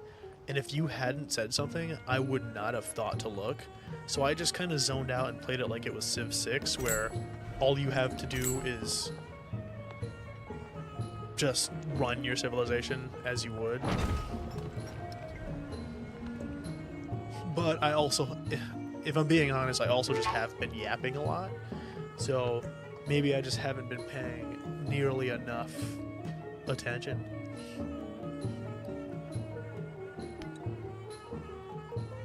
Oh, what? They fucking finished? They built the one I was making? Is that what it said? That's fine. That's fine. It's perfectly fine. We'll just make something else. Real quick. Playing it right. Everybody will be gaming and be playing it right. Can I, is there anything over there? You know what? Wait, I have a scout. Go see what's over there. Oh, that is a shit-ass island. I mean, yeah, I definitely think I'm playing it, not incorrectly, necessarily, you know? I feel like it's probably pretty hard to play wrong, I guess. But that's harder to say. Maybe one of these days I'll do a stream like this where I'm playing Civ 6. Because that one is a lot easier. Grow town. Ugh, my fucking sinuses have been acting up. France is currently trying to overthrow its government again. In a good way or a bad way? And by that I mean, is the current government ass? Because if so, hell yeah. Is the current government fine, but it's a bunch of idiots like the January 6ers? Damn.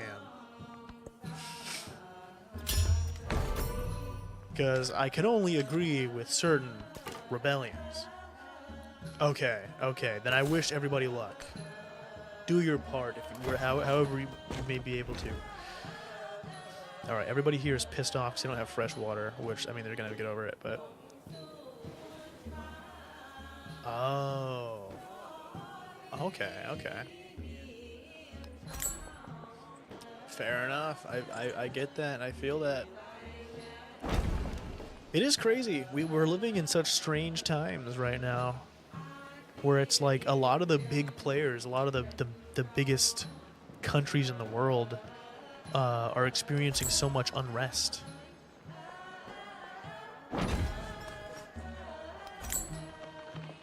Very unprecedented indeed.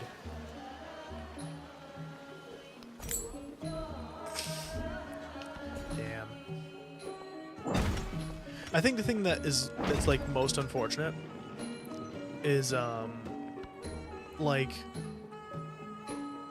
the evil dickheads that rule everything now aren't even like I don't know how to describe it.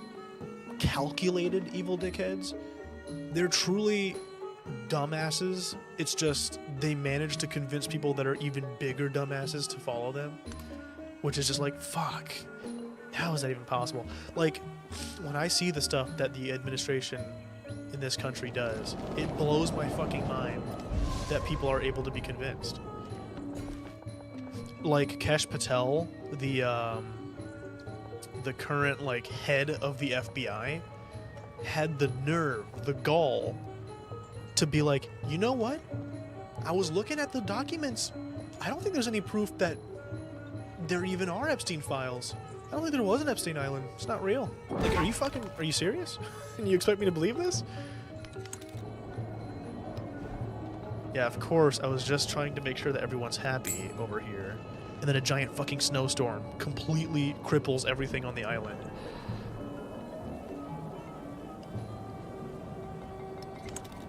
Yep, just lying straight to my fucking face. It's crazy.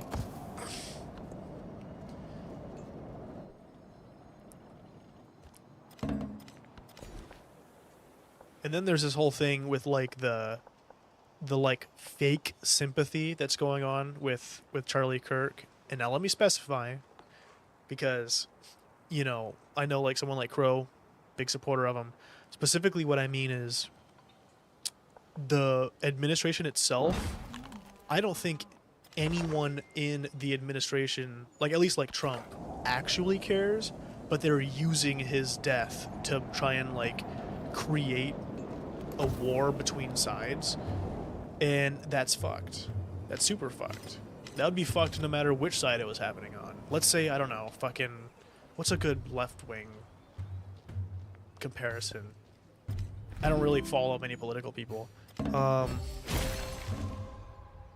what would be a good comparison? I don't know. Fucking, what's her name? AOC. Let's say AOC got killed. And then the river. the Democrats tried to use that as like a, oh, let's go to the war with the right. It's like, that's fucking stupid. Because ultimately these people, the 1% don't actually care. The 1% doesn't care about anybody, any little person in this fucking country. But they're perfectly willing to use your death as an excuse to do some fucked up shit. And I feel like that's what's going on with the death of Charlie Kirk right now. Where it's like, whether you supported him or not, I feel like you should look at this and be like, this is a problem. Because it'll be like, we're going to...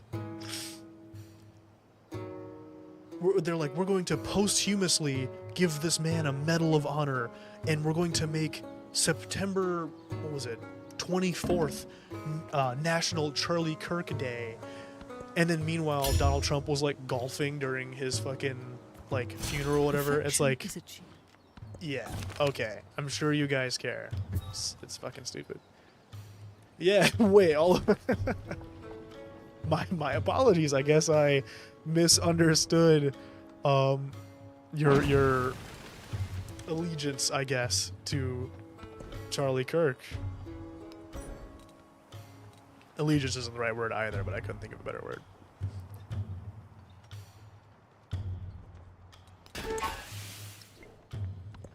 Trailing in civics. Really? Well, actually, I guess that's not that surprising, because I haven't actually been focusing on a lot of cultural builds in a while. What's my production look like?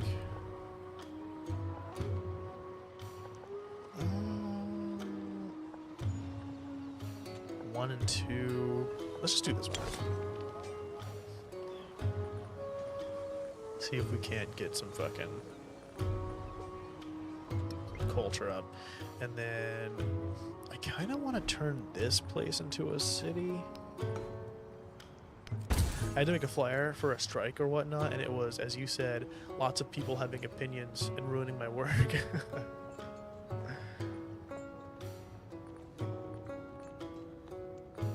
Yeah, I just feel like that.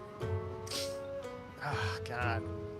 I think my favorite way to make art for others is when they have no expectations as to what you're going to make. I remember when I was in school, I would sometimes make stuff for like teachers and shit, or like the principal commissioned.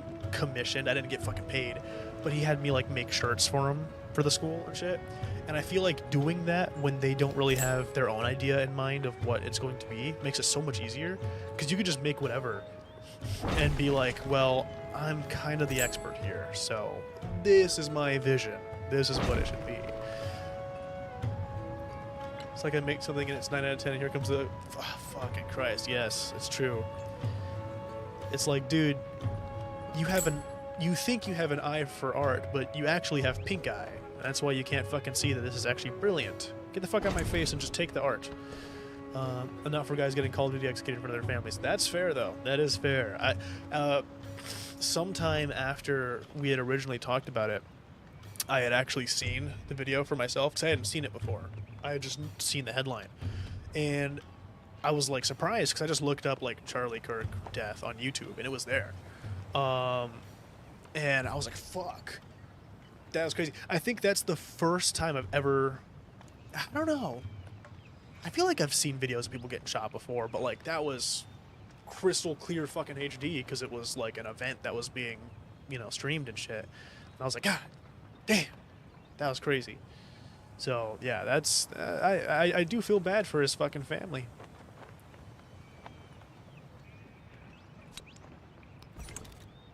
I only looked it up because at first I didn't think there was footage of it. I didn't know like the context, but then someone was saying, like, I think Crow had said like something. See, he had said something that implied that there was like video of it, and I was like, that can't be right. That can't be real. And so I looked it up, and sure enough, it was real.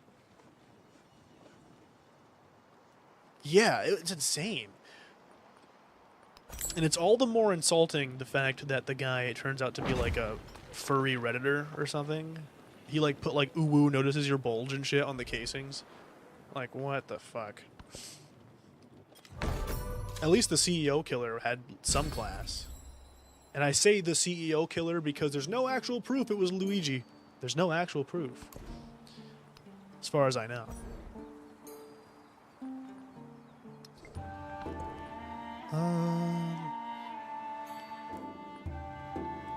Culture from specialists, yeah. I'm preaching free Luigi. All the world. He definitely was the fall guy, 100%. He definitely was just somebody they found to be like, okay, we need to have somebody, be the bad guy here, so that they say, wait, our rivals in prison have plans drawn up. Again, the very same that we're building. Oh. Groiper. I'm not too familiar with the term Groiper, honestly, to tell you the truth. I know there's been a lot of weird shit going around about the guy himself, though. And honestly, I just don't know how much of it is to be believed, just because, once again, the administration seems dead fucking set on using this incident to create, like, a culture war. So, I've seen some stupid ass shit come from this. Like, there were people being like, oh, this guy has a trans girlfriend. This is all part of the trans agenda. What the fuck? That's fucking stupid. That's so fucking dumb. Like, if I went and killed a man right now, walked outside and pushed some dude in front of a car, and then, stole the car and then rolled him and the driver over 3 times, and I was in court and someone says, clearly this is a hate crime because your neighbor is Mexican, and so that means you did this on behalf of the Mexican race. What the fuck are you talking about? What was he convicted of? Killing a guy who was denying healthcare for people who were dying? I'm down for free Luigi, exactly. And of course, once again, I just don't think he actually was the guy who did it. Same people who helped make Trump president for the joke, yeah. The way they insist on talking about trans partner is so annoying. My partner is cis. Is that the agenda? Yeah, it's so fucking stupid how everything's got to be. I think it truly is that there are people who genuinely crave for there to be a civil war in the country. Like, they want it so bad. They have such a deep hatred ingrained in them for like what they don't understand, that they're like, the only way to do something about it is to actually have it erupt into war. And it's like, dude, you're a fucking idiot. This is exactly how like Neanderthals think. I don't get that guy. Me kill him with club. Like, come on. Let's be fucking civilized. We are in the year 2025, nearly 2026, and I feel like this country is full of fucking like actual knuckle-dragging, drooling, fucking mouth-breathing imbeciles. Like, come on, guys. Are we not capable of sentient fucking thought? I don't know. It's very, very frustrating. Also, it's really funny because, like, if there was ever going to be a time that I'd be talking about politics on stream, of course it would be while playing Civilization.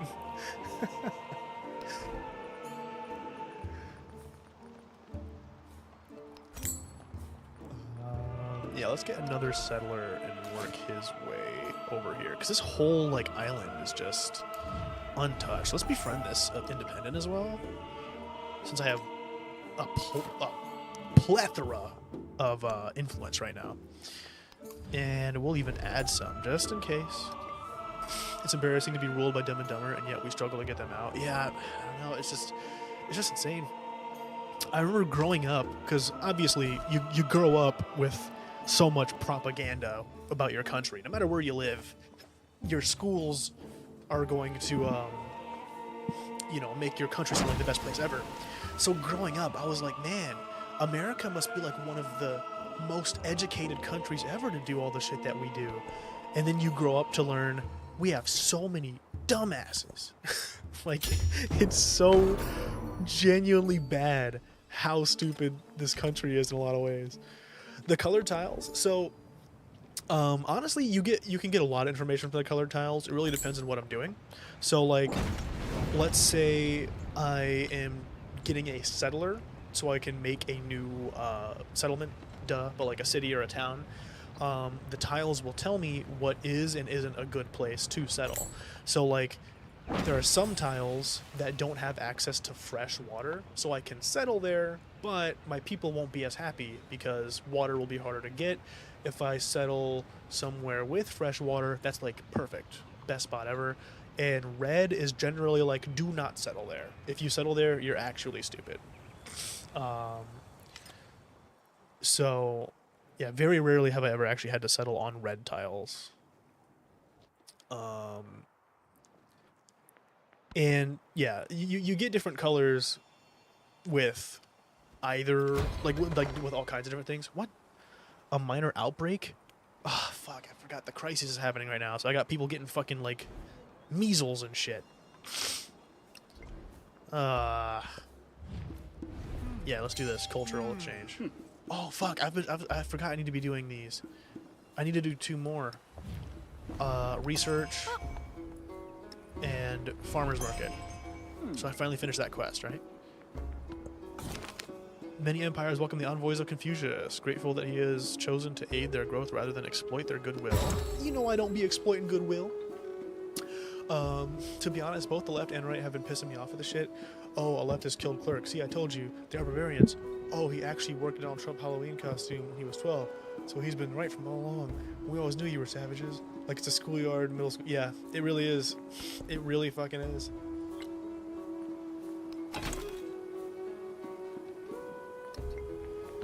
I think that's just like an inherent problem with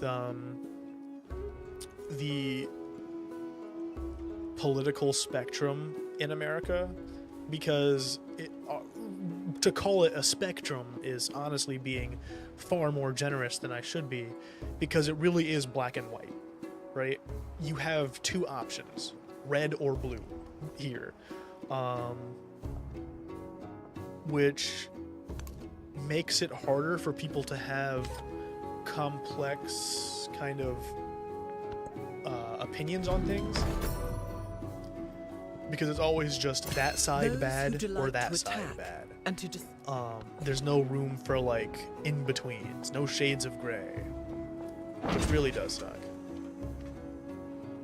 Yeah, and that's another thing. We don't really have a left party. Like, the Democrats are left for us, but like when you're looking at a worldwide political spectrum, we're still pretty close to the right, which is pretty unfortunate.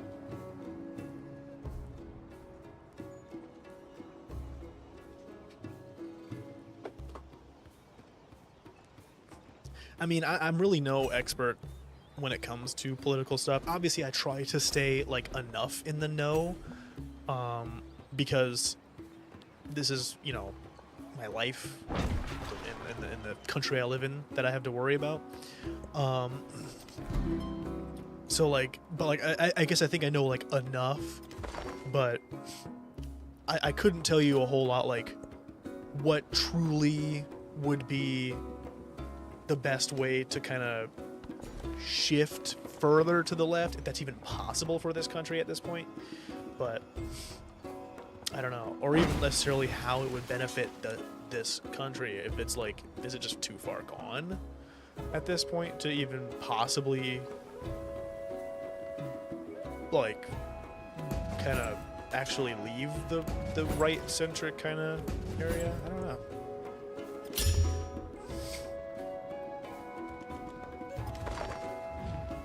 Oh yes, +6 gold. I love +6 gold. Yeah, but it is important, even if your knowledge is vague, it is important to like know some. When I was younger, I was like, I don't think there's anything I'm gonna have to care about. But obviously, growing up, I've learned that that was very naive of me to think that way, and so I've tried to familiarize with myself with the politics of my country at least a little bit more. And it kind of frustrates me when people don't, because I'm like, if this was a couple years ago, I would have been just like you. I wouldn't have cared. But do you see who the fuck our president is? Please, Lord, start caring. Like, God, man. Yeah, exactly. I thought the same. Thought the same way, and you reap what you sow, I guess.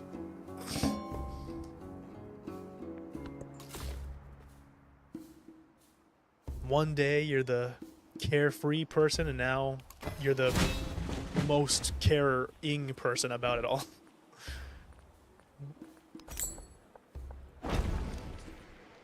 Let's get a spearman in here just to take this scout out if he tries to fuck with us.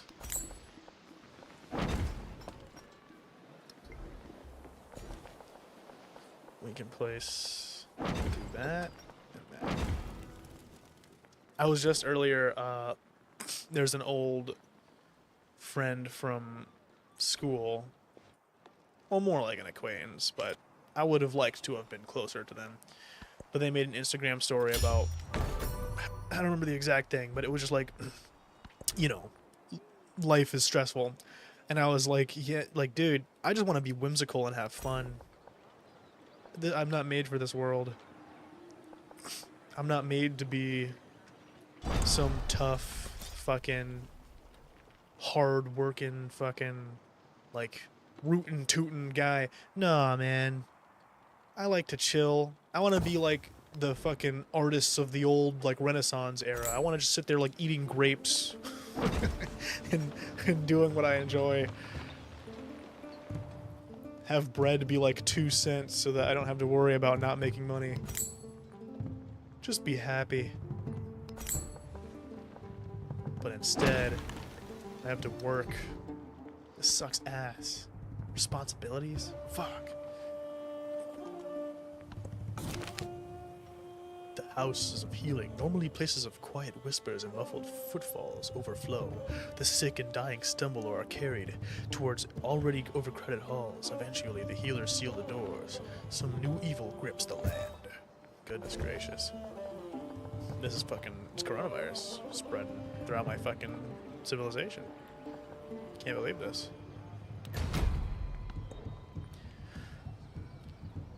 Gain 1 migrant. Honestly, that might be the best one, because happiness is not something I can risk. Oh, you know what? 15 healing on all units? That's perfectly fine, because I'm not at war. Of course, I'm honestly worried that this dude's going to try and go to war with me. He's got a lot of troops massing all of a sudden. Don't know what's going on there. I feel like it's just a little suspicious. I don't know. Dinsey, in a perfect world, if I had money, let's say I was super well off, didn't have to worry about money, I would genuinely pay for you to just be happy. You and Ame both. Do what you love.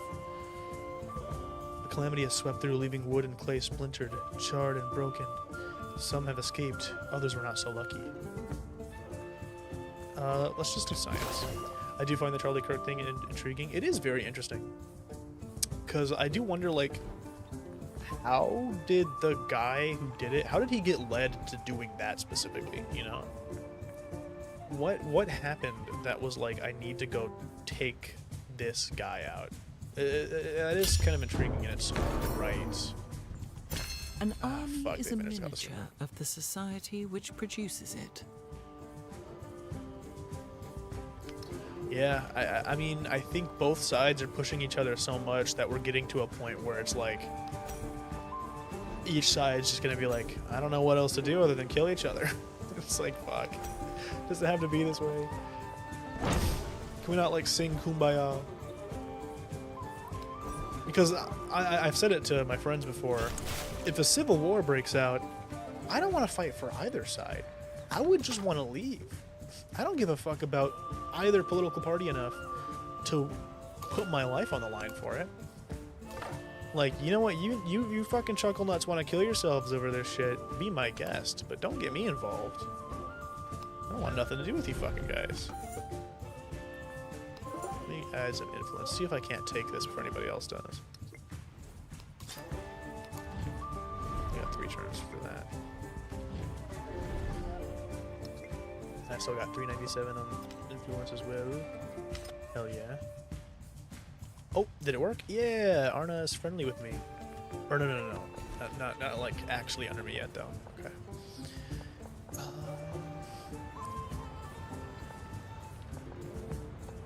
+4, +4, +3, +5.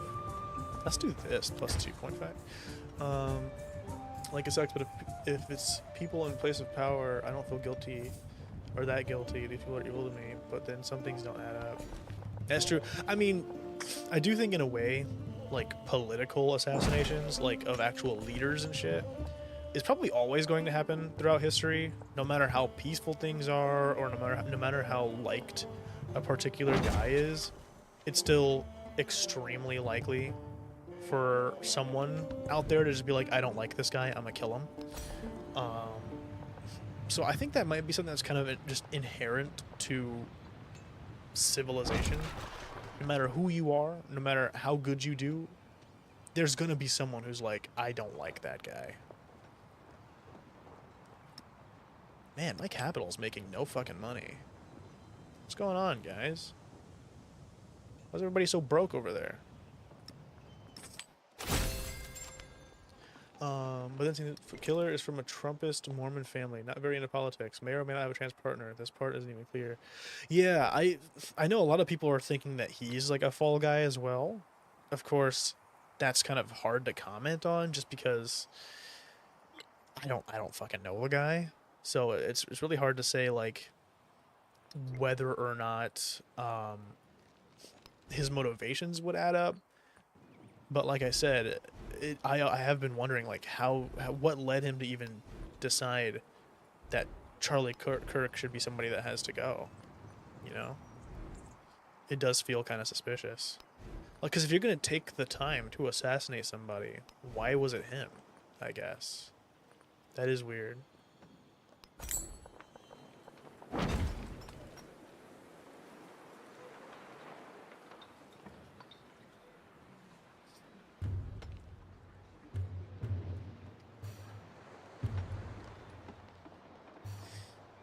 Yeah. That would be the ideal scenario, at least. Not needing to fucking kill each other just because you don't like them. But these days, you never fucking know. Oh, I fucking grabbed the wrong tile. That's fine. Oh, it's immersion. I was like, oh, there's another migrant right there. Okay, minor outbreak, so it should be okay. Everybody just hang on tight over there. Or we'll get it sorted. We'll do some quarantining. We're working on some cool placebos to help you feel better.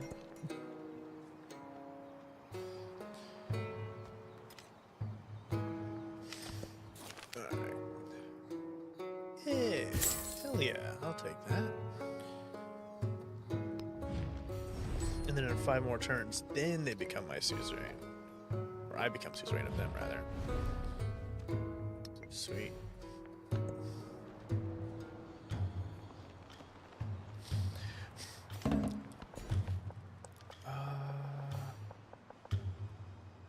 I also don't think the left would win this civil war, considering how anti-gun they are, especially the far left. I mean, sure, something did stir up, they'd probably get some. But they'd be playing catch up, and the right is the type to have modded illegal weapons or some shit. The right and left should always balance each other out because too much of either will lead to bullshit, and the right can be kind of evil sometimes.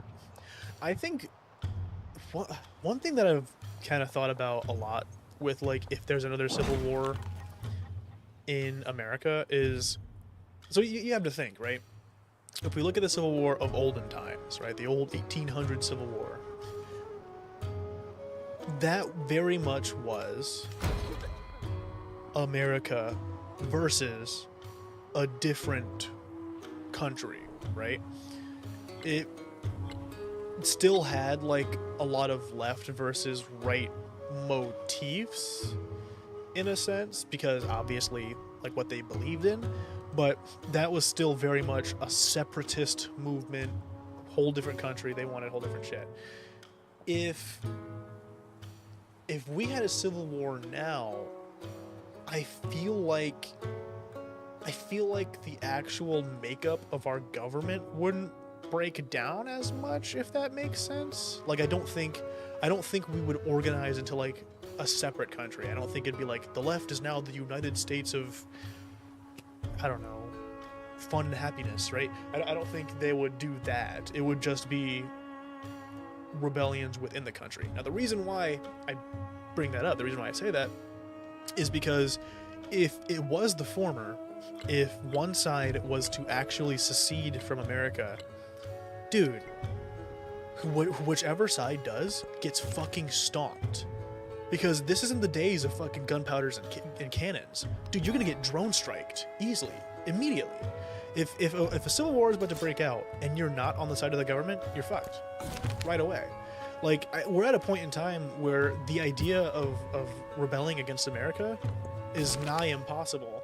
Because, let's be real, if there's a civil war, they don't care about your fucking life. They are going to obliterate you. And they have so many means to do it, it's not even funny. Boots to ground isn't even necessary. The entire, like, actual boots to ground military, or like, well, like actual people that would be deployed on the ground, could be like, I'm not helping you, government. But all they would need is the people that can operate the drones and shit. And they're fine. They could probably take out all those guys. That's how fucked we would be. Just because, we'll do this. Just because we have the U.S. government's military is just so fucking large now. Looked at from a distance. That's true. I think a lot of people stern. would rather just be kind of stuck in this limbo state. If it meant not going to war, which is reasonable. I do wish things could change.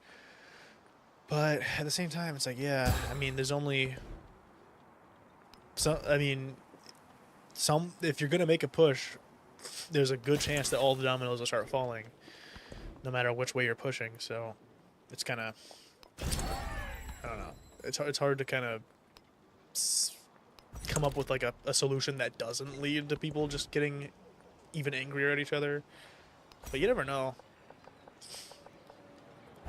It's very possible that we could have someone come through that is actually just like really good at unifying people.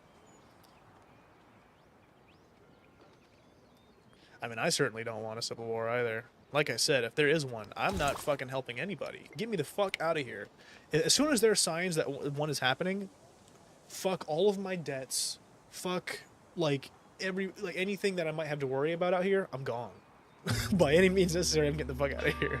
I'm not about to fight no war for this country. I'm sorry.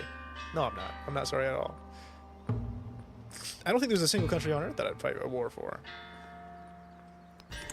Because I just don't feel like fighting a war. I mean, I don't know.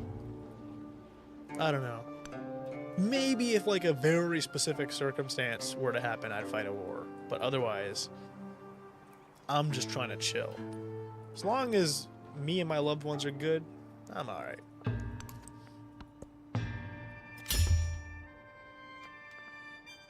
But then again, that's also kind of a naive perspective.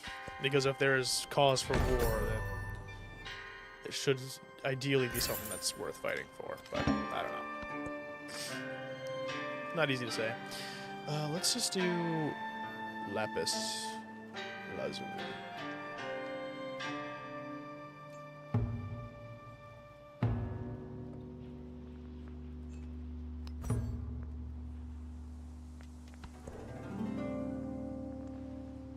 Oh, yeah, I actually have to put it somewhere. Hopefully some of my resource things will open up soon. Damn, man, fuck. All these cities are getting the fucking plague. Guys, fucking social distancing, come on now. Quarantine, wear your masks. What the fuck's going on? It is crazy how COVID, like, really did serve as, like, a modern example of how easy it is for plagues to spread.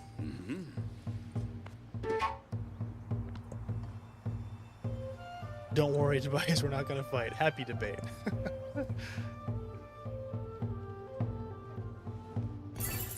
Yeah, I imagine the Civil War is probably the hardest war to ever fight when you're talking about, I guess, your alignment.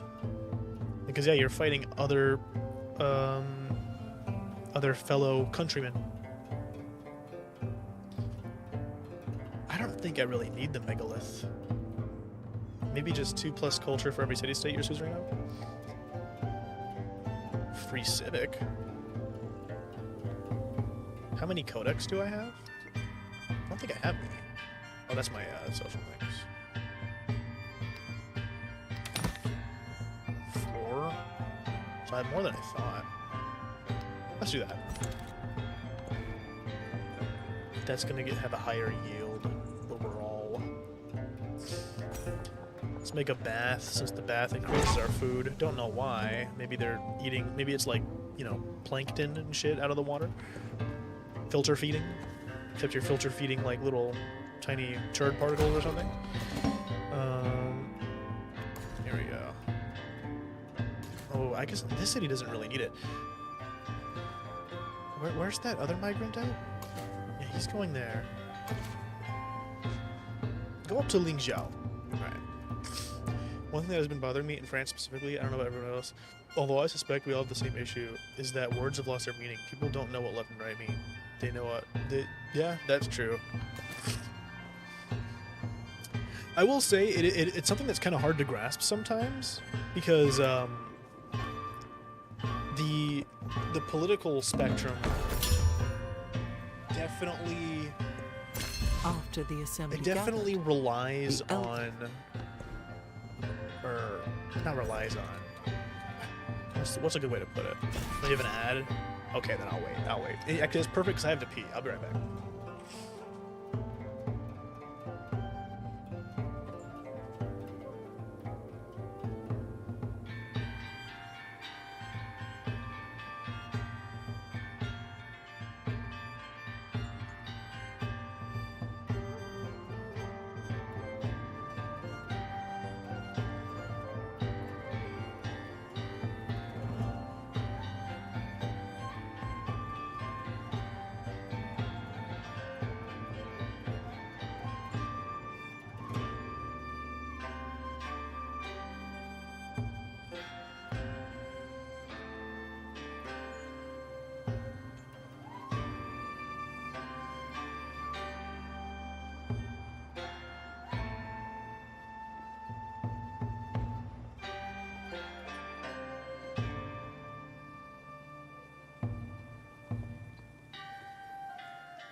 Okay, I'm back. Shit, where did I leave off?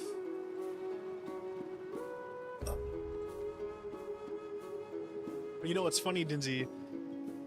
For you, it's a new Be Right Back screen, but for me, I made that thing fucking years ago. That was one of the. That was when I made like 4 different overlay themes. I've talked about it before, and that was for the Persona 5 overlay theme I was gonna do. So that was gonna be the Be Right Back screen if someone decided to change the theme. But obviously it went unused, and the only reason why I'm using it right now is because if you haven't noticed, there's no chat on the stream. And I did that because now that I stream to both Twitch and YouTube, I thought it'd be kind of unfair to have one chat on stream and not the other. And Twitch doesn't let you have both. So I was like, fuck it, no chat on stream.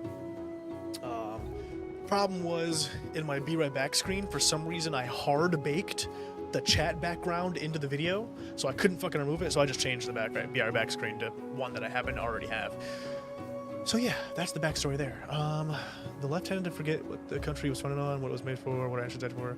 Generate freedom for safety, get the right would go to war with the world. So much faith in our American security.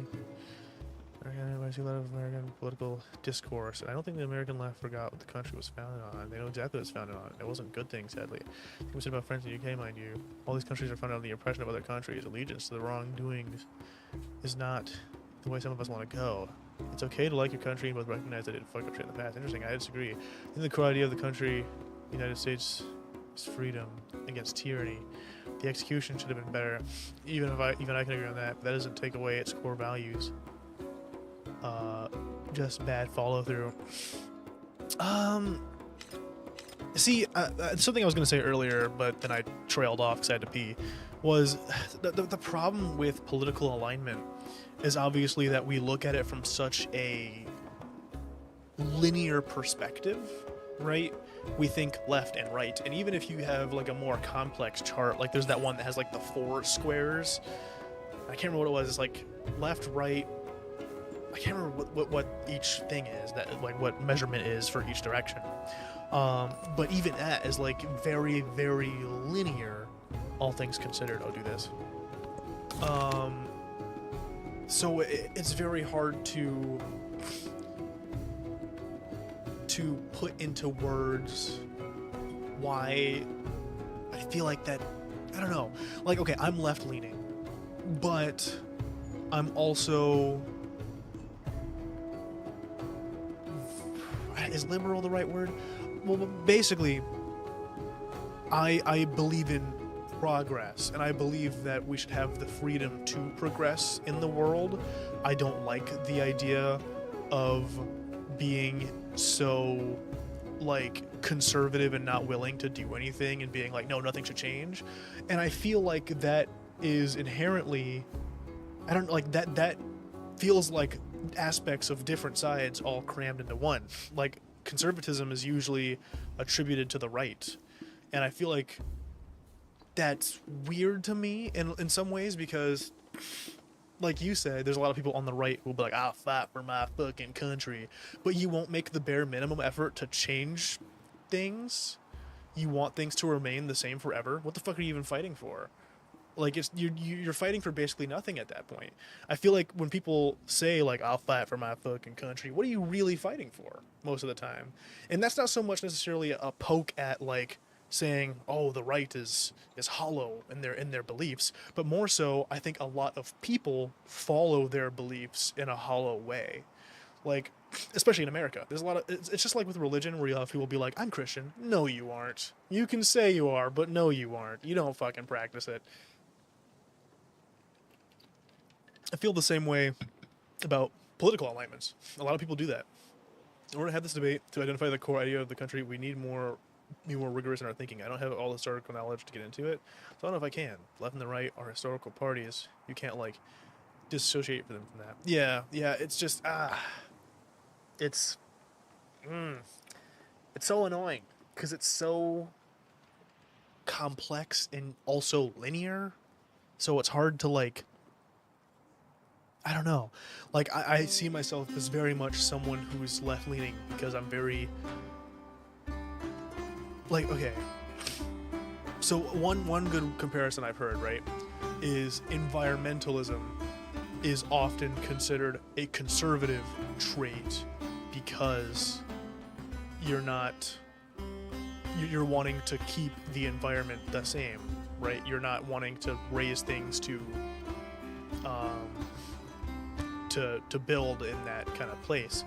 But I feel like most right-leaning people who I attribute conservatism to don't do that. So I don't know. It's confusing. It's so confusing.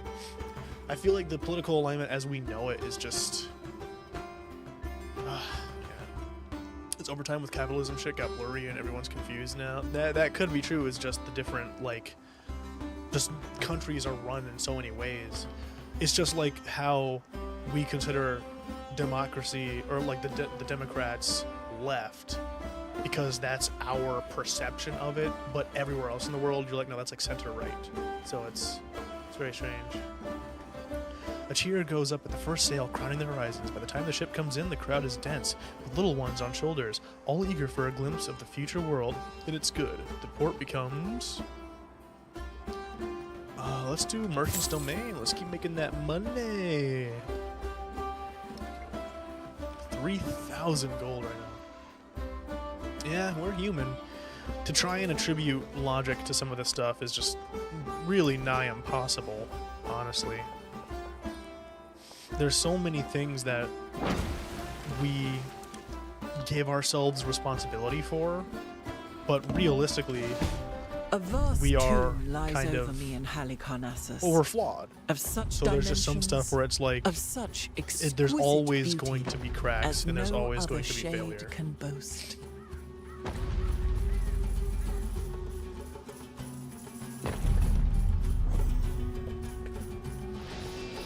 Yeah, and that's why it's so hard sometimes to like attribute one title to yourself, because I can easily be like, oh yeah, like growing up, I would just say like, oh, I'm a Democrat, because that's what was simple. But also, it's like, it's not that simple.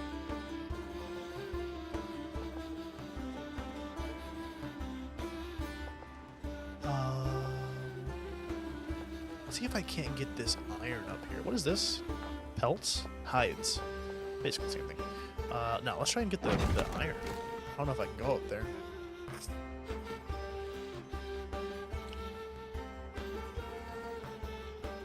Wait, my army commander got defeated. What the fuck do you mean? Oh, the plague. The plague fucking killed him. That sucks ass. Okay.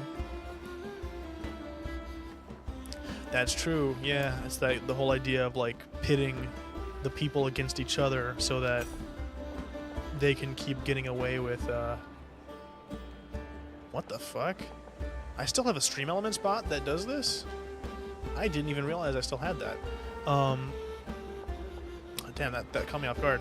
But yeah, it's like, oh, if we can create restlessness within the general populace, then they won't notice that we are hoarding everything and making shit worse. There is geometry in the humming of the strings. And that is kind of like the main problem I have with capitalism, is that it's really easy to get out of hand. Like, it's not often really regulated, and that's kind of a problem, because then you have people that stick their fucking grubby fingers into our politics and do their absolute fucking damnedest to make sure that you know, people are focused on fighting each other and not going after them. It's kind of a problem. I do too, yeah. I think it has its merit, like, because it's the entire idea of it is just, it's a meritocracy, right? Going up in the world based off of what you can do and what value you can give, but there's also so many inherent problems with it, as there is with anything, but...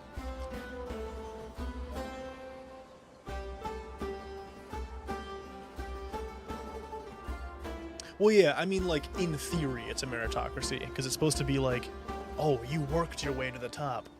But in practice, that very rarely is the case, at least now, because it's gotten so far out of hand. People just get to the top and then their families are at the top forever, and people are just born at the top and there's nothing you can do about it, and they will make sure that everyone else stays below them. Develop the mathematics, have a quarter with an academy and a blacksmith, have a quarter with an academy and an amphitheater. What do I get? Let's try doing this. I feel like... Wait. I don't have an amphitheater yet. How do I get the amphitheater? Where is that at?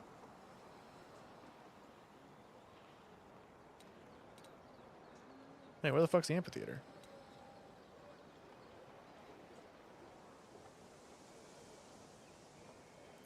I mean, I guess I don't really know the origins of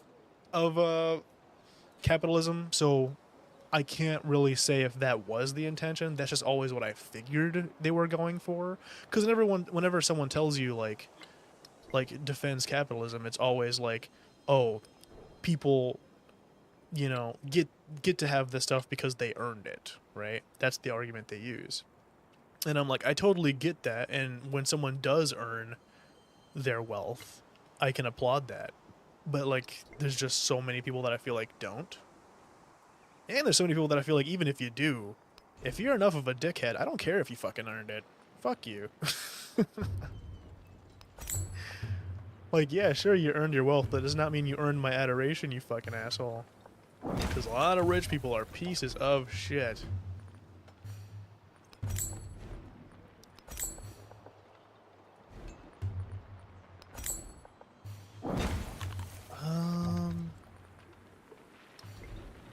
They had fine arguments to get people in it. Yeah, like pretty much verbatim. That is like, that's just the argument that's often used.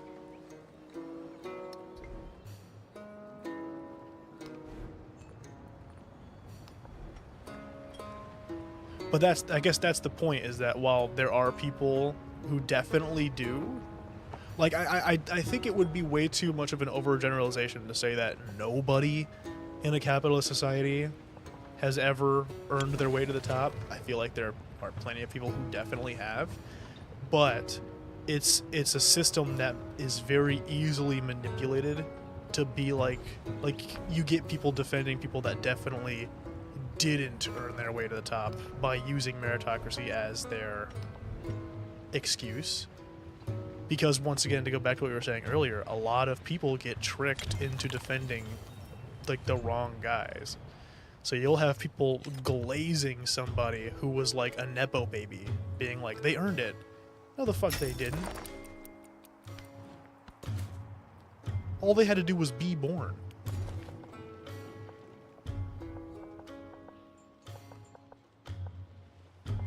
The thing that's important is people understand when something, a system or party, is meant to be a good thing, but just tends to become something else, or if intrinsically has the seed to be bad. So, like, is capitalism good but tends to turn bad, or is it intrinsically bad? Yeah, that's true. That's true, because anything can be great conceptually, and great when put into practice in the right way, but just have so many cases of it being wrought with issues.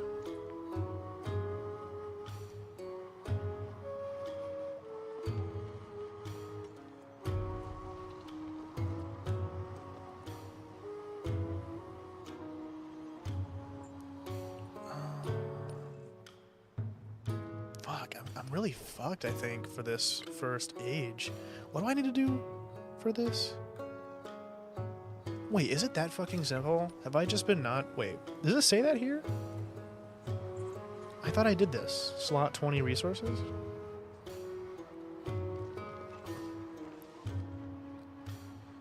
Okay, let's say Xerxes, because he's right next to me. Improve trade relations. Did that work? Oh, I have to wait? Or... Oh, they didn't accept it yet. I have to wait for them to accept it.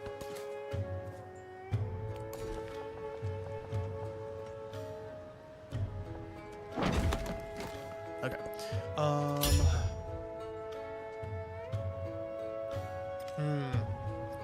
That's fair. I do wonder what like the best and worst cases of capitalism are like throughout the world.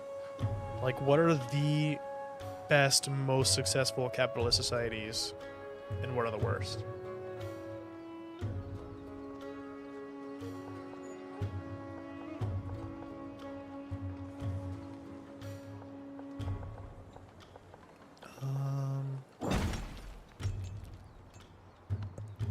That's true, but also think of like how often that's not a good thing. Like we were just talking about earlier, how companies like Apple just have like such insane control over the market, and it's because there's like not really anything to keep that in check here, which is a kind of a problem. Not to say that we aren't allowed to have successful countries or companies in our country, just that God with without the right checks and balances, I feel like it just leads to more problems for the people in that country than anything else.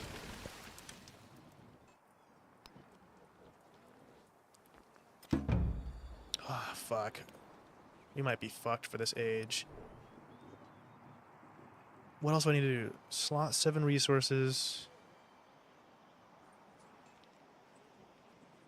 What the fuck? How do I not already have 7 slotted? What are you talking about? Oh, and that's not even the last one.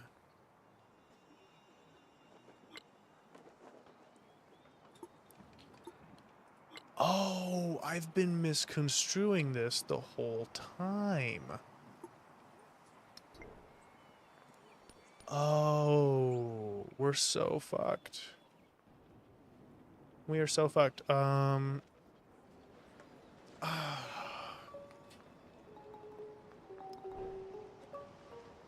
If I had... Nope, that wouldn't be enough either. We're screwed. Maybe I should convert one of these into a city. You're a city, right?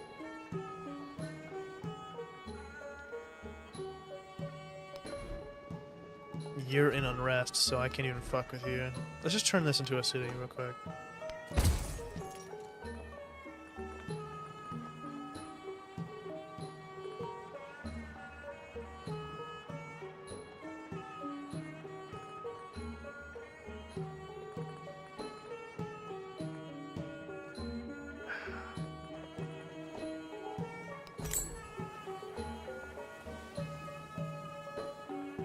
That's gold. For things to change in America, y'all need solidarity in the community, like the Black Panther did. Yeah, we don't really have a lot of that. You know what's crazy to me? It's still insane to me that after all this time, the KKK is just like allowed to be a thing. Why is it just allowed to be okay? Who's just like, nah, that's fine. We're not. There's no way there's any systemic racism in the country, but go ahead and keep the Ku Klux Klan. They're cool. They're chill. Like, fuck out of here. If things will change in America based on what you want, you need to be better than the others around you, and not by a small amount. See, the problem is, it's just like we were saying about it getting out of hand. Is that the people who are already in power will do their utmost to stomp out any attempts to be better than them. So it becomes a situation where it's like really hard to surpass them and make change because they're all like working together to stay on top. Especially when a lot of them have like their hands in the government and stuff, where it's like, well, fuck, this is gonna be fucking impossible now. It isn't technically impossible necessarily, it's just a Herculean task or a Heraclesian task, because I know you like accuracy.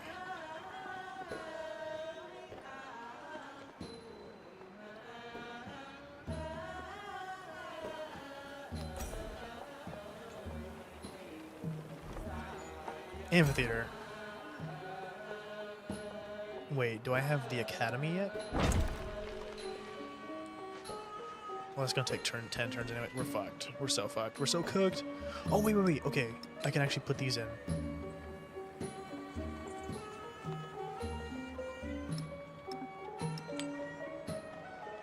Let's do...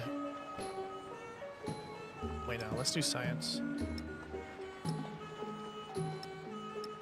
How many is that? How many resources is that?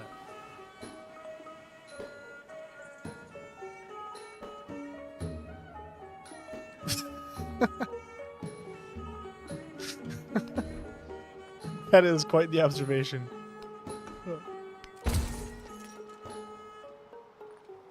I mean, historically there is a lot of violence and struggle in order to have power, but that is something that, if possible, I'd like to not have.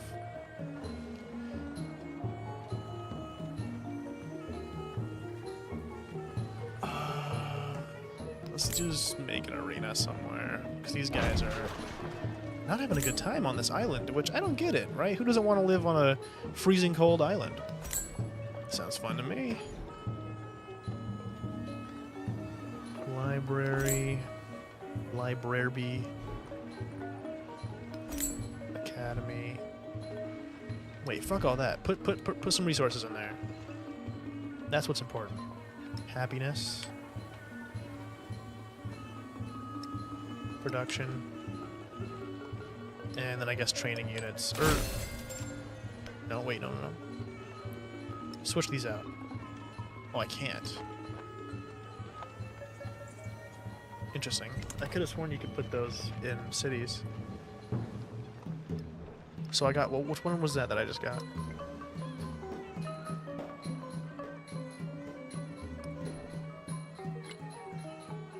Oh, am I good? Have I done 20? Oh, I have. Every resource you review... Wait, so I should be fine. I completed the science one. Right? I should be good?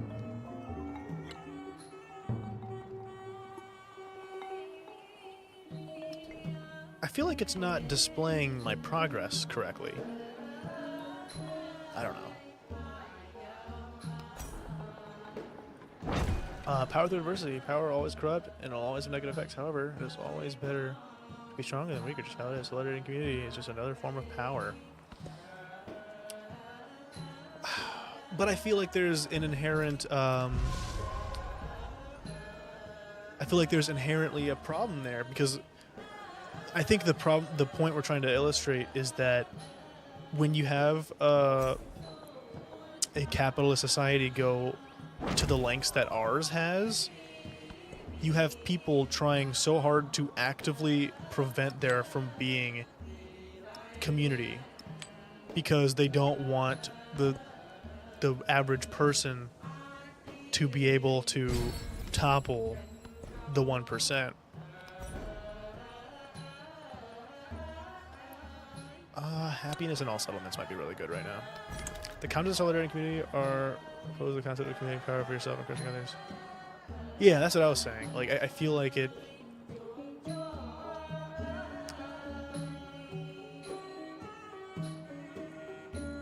yeah, I don't know. I just think its implementation in America has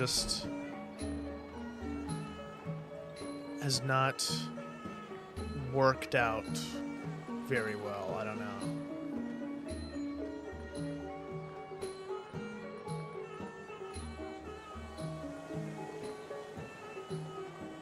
Maybe just some ancient walls. I don't expect to be attacked anytime soon, but could just be good to have.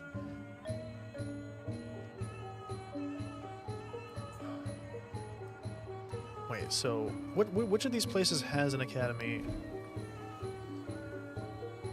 or an amphitheater? Fucking course. Once again, this game just is not as simple as Civ 6 when it comes to just fucking seeing what is going on in my city. That's really annoying.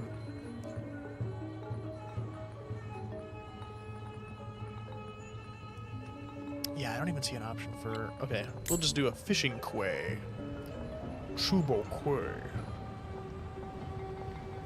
We'll put it there. I should have taken fucking Tylenol or something. Starting to feel the headache again. Oh yeah, that reminds me.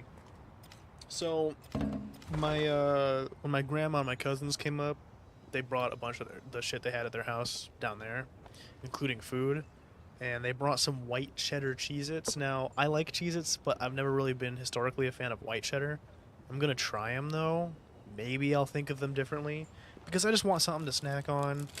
And regular Cheez-Its sounds amazing, but we just don't have regular Cheez-Its. So I'm gonna try these white cheddar ones.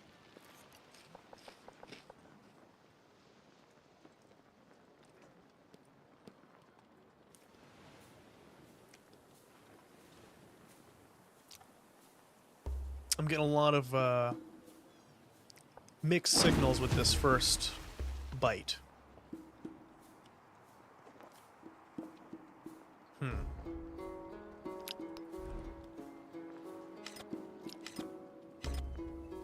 Like, I feel like I got hit with a lot of different flavors there, where I was like, oh, I like it. Oh, I'm not sure. Oh, it's okay.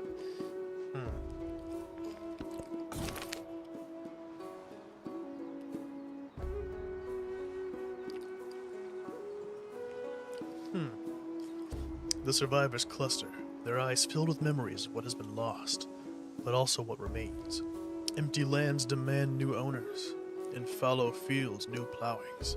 From the ashes of this land will rise a new birth, and the plague's memories will fade in time, like dreams.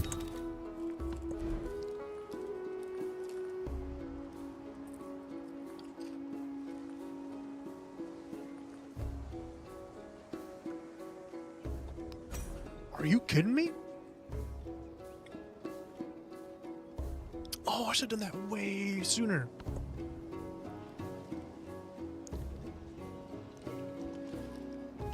Oh, fuck. Two scholars journeying along the Great Wall debate the first chapter of their next mathematical treatise.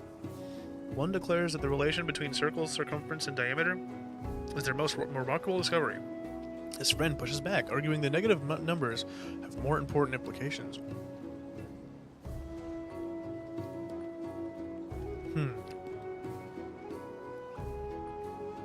Adopt the real number system. While solidarity and community... Oh, wait, linked... Wait, sorry, I think I missed something. Money, weapons, and power, as in the capacity to have others do what you want them to, all are tightly linked to negative outcomes, inequality to depression, while solidarity and community usually lead to general happiness and better quality of life. Linked. No. None are inherently linked to the others. Others link them. The gun could be used to protect as it can be destroyed. Money used to uplift rather than oppress. Thank you, Dinzy.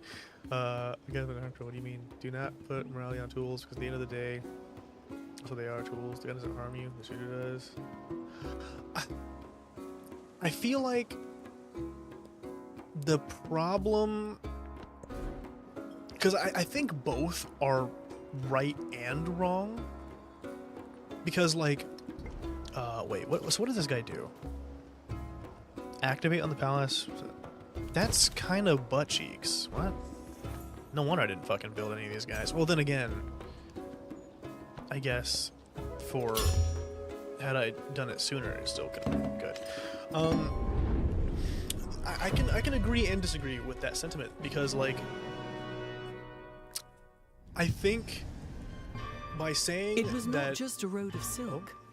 It was a road of delicacies and lustrous metals, and for the hand, a path to boundless fortune.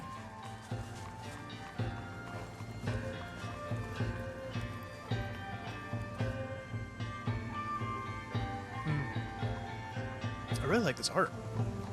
It's really pretty.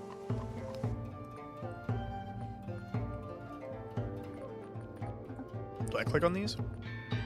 I can't remember how this works. Nice. Confucius rank up.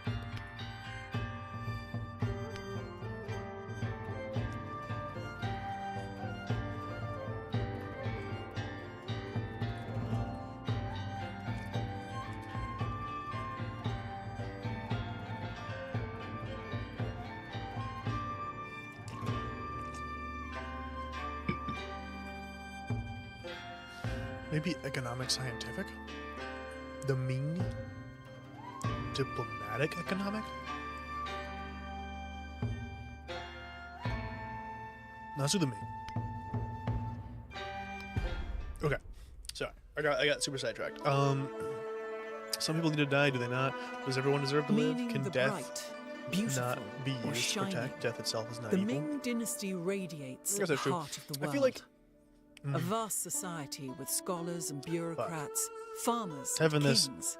having the this Ming debate at concentrates 3 its a.m. focus inward, bringing not doing my all brain that is any worth favors. having to the center, guess intensifying the- its beauty and radiating it outward like The the kind sun. of thought process Take I up have the in regards mantle to of the like Ming guns and aren't bad, the shine. people are, is that while that does make sense in its own right, Earth is inherently, at this point, like every single aspect of everything on Earth is driven by humans. So even if something can be used to protect, if humans made it with the goal of being able to kill things, it's still kind of that. But on the other hand, that doesn't always have to mean that, because chainsaws weren't originally made for cutting trees. They were made for like C-sections and shit. They were made for like cutting out the babies. It's not what they're used for now, right? So like I can kind of see both sides of things, right? So something's purpose, but how it's applied can be very different. But at the same time, pretty much everything on Earth is up to the whims of humans at this point, except for things that are obviously entirely out of control. But like when you're talking about kind of social aspects and artificial things, we control that.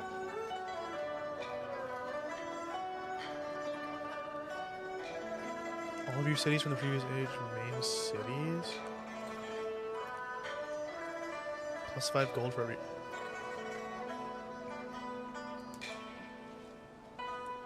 Holy fuck. Is that rain? Damn. The fucking weather had been saying it was gonna rain all day. Like it would push it back. Like every hour it would push it back further. I thought it just wasn't gonna rain. I think it finally started raining. Damn. It was saving that shit up. Goodness gracious. Here, let me turn this off. I'm not fucking sorting anything. You know what? Just have these remain cities and give me an economic point. Expansionist. I can't remember how that works. Give me one of those.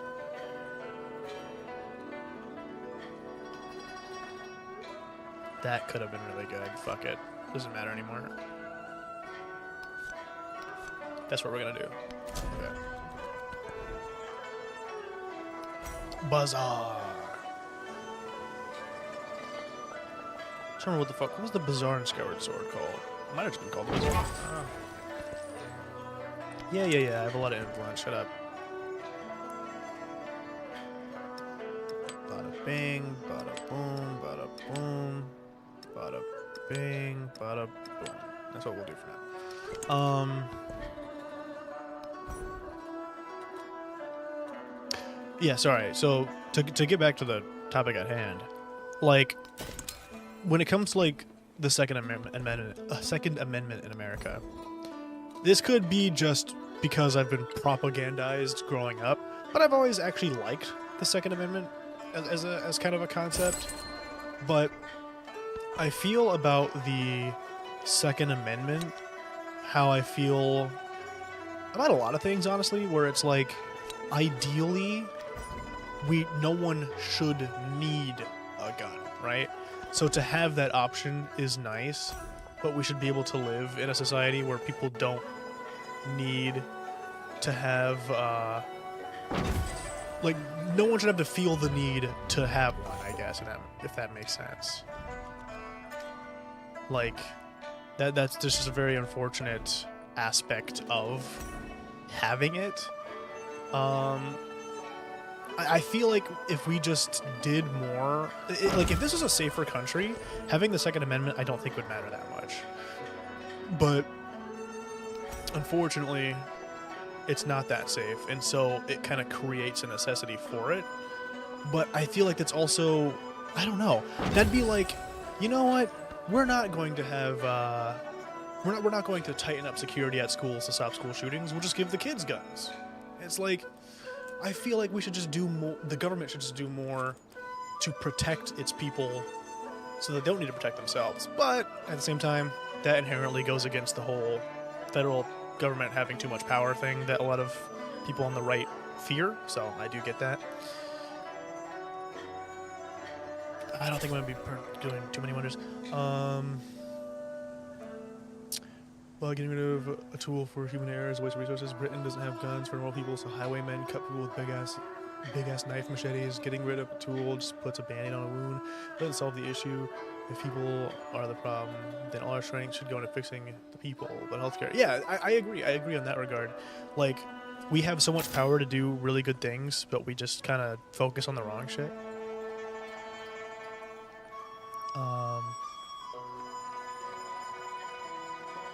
2+ gold per age, every active trade route.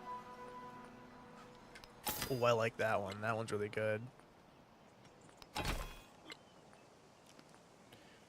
Settlements for each resource assigned to them. That'll be good too. Might take a minute, but like as it goes, as time goes on, that'll be really fucking beneficial. Okay. Can I make some traders?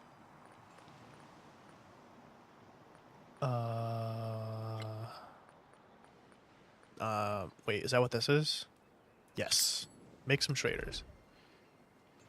That's another thing. Like, why the fuck can't I just see how many trade routes I have? Like, this game does not have nearly as much convenient UI as 6 does. It's so irritating.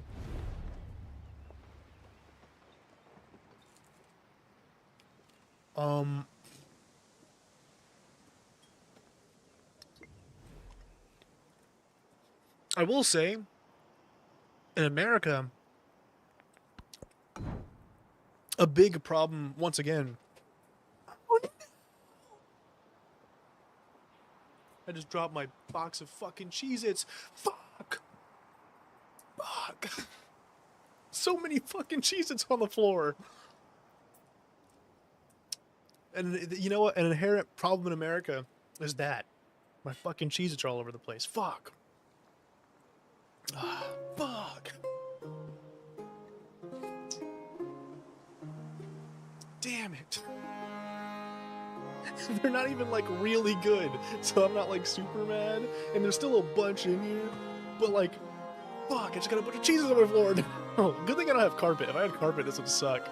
Hold on. I just got cheesed so hard.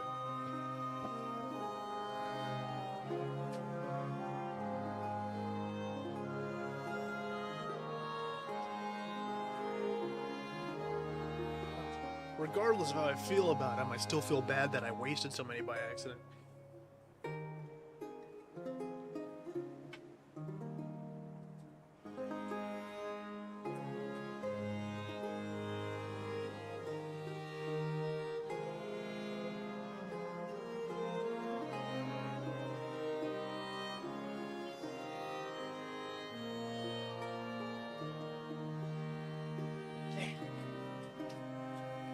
Fuck. Well, that was a good respite, I guess, to take a second away from the conversation. Let my mind clear up. Also, I think that rain. Speaking of clearing up, I think that rain already stopped. Goodness gracious, it was like the weather saved that rain all day to blow its load in like 5 seconds. It's pretty wild. Real quick.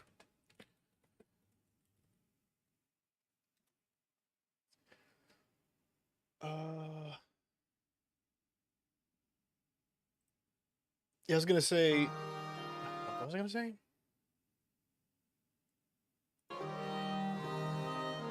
I've been streaming for just under 3 hours. I don't know how long I'm going to stream for.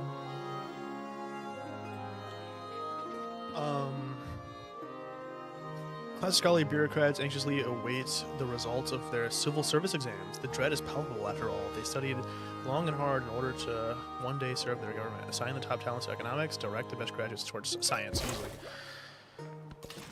Fuck, what was I gonna say? Oh yeah, just because you had something about like knife problems, or I can't remember exactly what you said.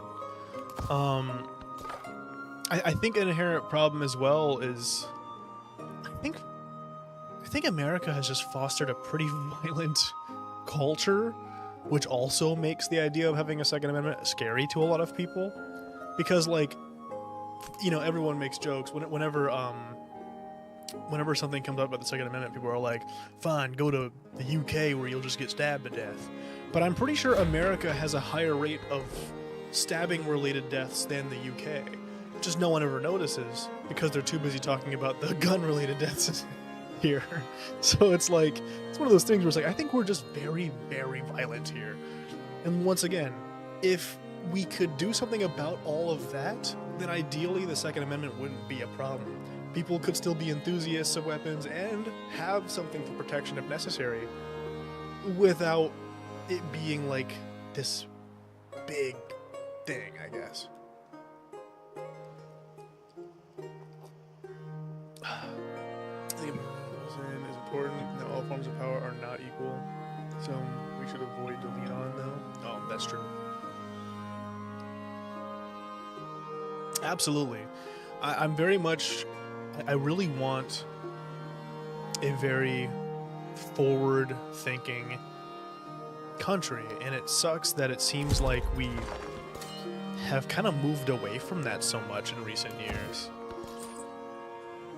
Like,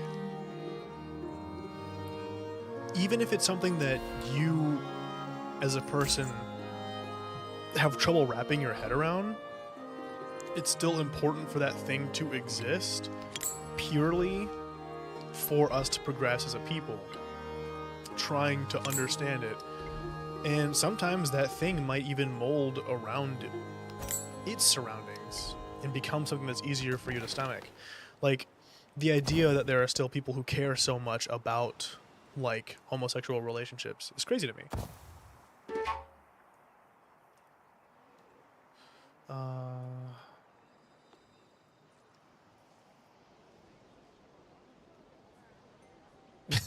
I guess that's fair.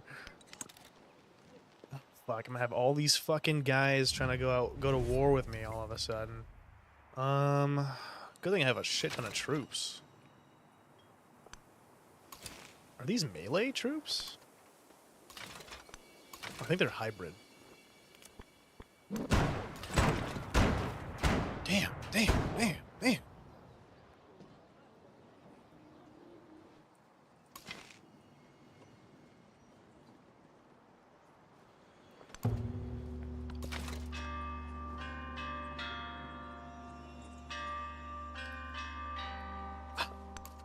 I don't know. I mean, think about it like this, Crow. Like, you look at something like Japan. Japan is, objectively speaking, not number one. I mean, they are under us because they have been... They like lost their wars and so on and so forth. They're not really like number one in the sense that we are number one, and yet I would much rather live there than here, regardless of the fact that we are number one. I'd much rather be there. Also, Mythic Lakes, hello, welcome to the stream. Did you just excuse my vulgarity, but did you just come? Because you just went B. But I don't know what that's supposed to entail. Is that a really long acronym for something?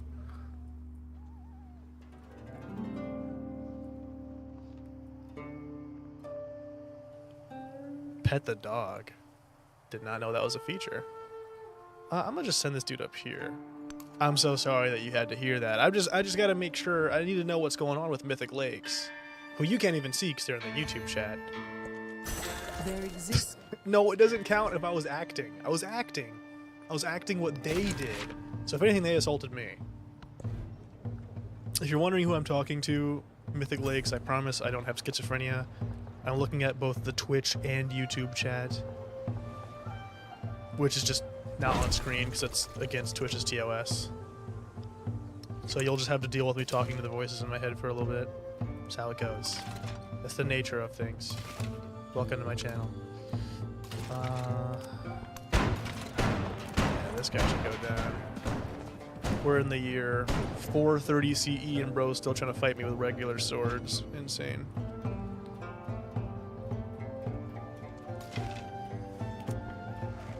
Oh, in fairness, this is just a regular archer. What the fuck? Or a heavy archer, but still.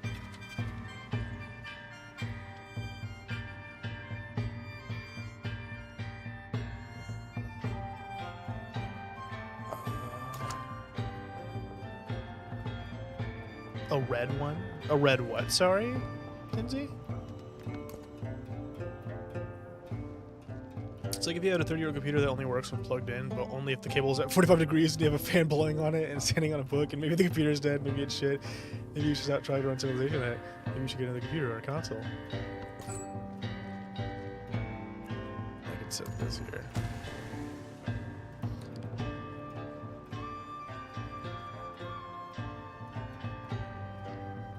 I guess that is one way of looking at it, yeah. Are we doing okay on food? I feel like we're not doing too bad on food. I'll put you in here and you in here.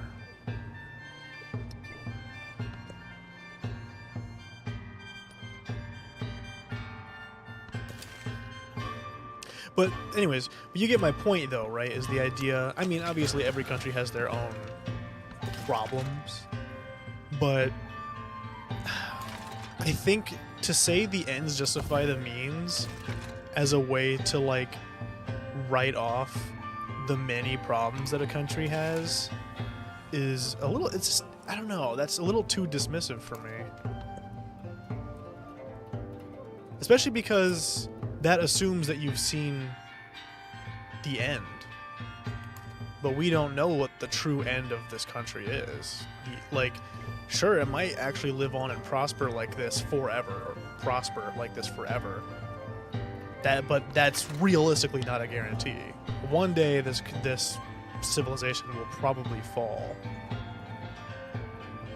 and that will truly be the ends. What led to it, you know? It's like you can look at something like Rome and kind of say the same thing. Then again, I guess it depends once again on what you consider the ends, because obviously, with everything, despite Rome having fell, a lot of good came out of Rome. You know, a lot of cool shit. So it depends on what you're considering the ends, I guess, in this scenario.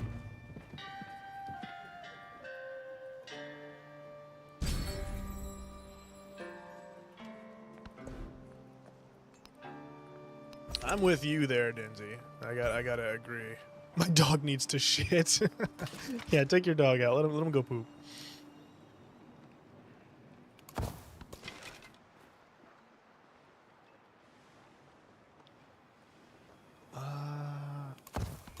Let's see.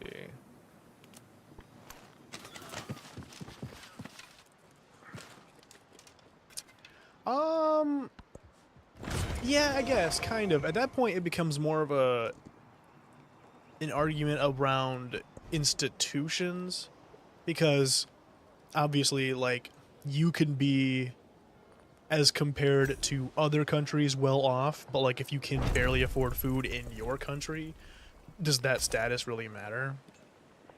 Like, if there's still a problem at an institutional level, it kind of still kind of a thing. It's like right now, just because in the economy's been all over the place, you know, stuff prices have been going up like crazy, and it's like, that's cool that my dollar can go farther somewhere else, but if I'm not somewhere else, then that doesn't really do much for me at the moment. In the scenario that I do go somewhere else, though, hell yeah. I'll take it. But I guess just until that time, it's like, ah, fuck. I don't know. Dingy's gonna go take her dog to poop, so we can probably slowly move away from this, because, man, I can steadily feel, ever so slightly, that headache worming its way back into my mind. Dropping my fucking Cheez-Its didn't fucking help. Fuck. Alright. I will say, I'm super shocked that... Oh. Oh, okay. I can actually travel on the rough seas now. I was gonna say, like, I thought by now I was gonna be able to go to, Oh, I have to increase trade relations. Yeah, I was like, I thought by now I'd be able to, like, go out to fucking other lands at this point. But I think I only just now got the necessary upgrade for that.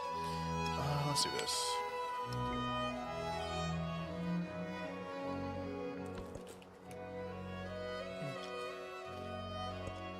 Wealth circulate. I do enjoy being able to have that kind of conversation, though. Because, I feel like this kind of conversation I don't really have with, Leon or Jontez very often.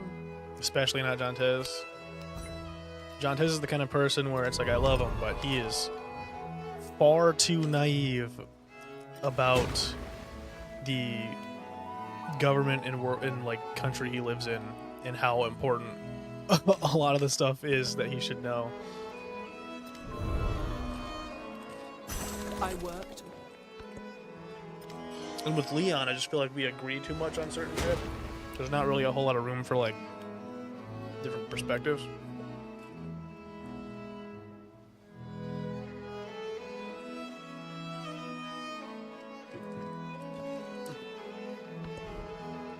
I will say, in, like, the couple occasions I've talked to Austin about political stuff has been kind of interesting.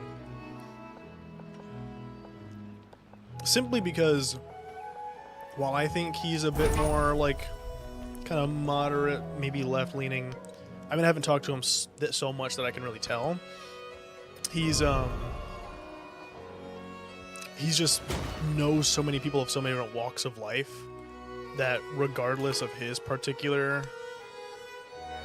Oh, fuck, can you please open your borders for me? Thank you so much, man. Regardless of his particular alignment, he has very interesting perspectives on stuff just because he knows so many people of different alignments. I mean, Austin's just one of those people that's like, that guy's done it all. You could probably fucking ask him about anything and he'll have an interesting opinion on it. See if we can get Chiang Mai.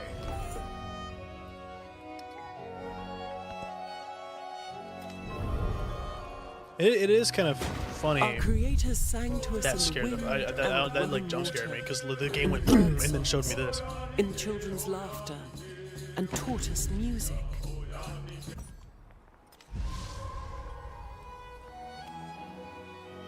This guy's about to fucking die trying to trade.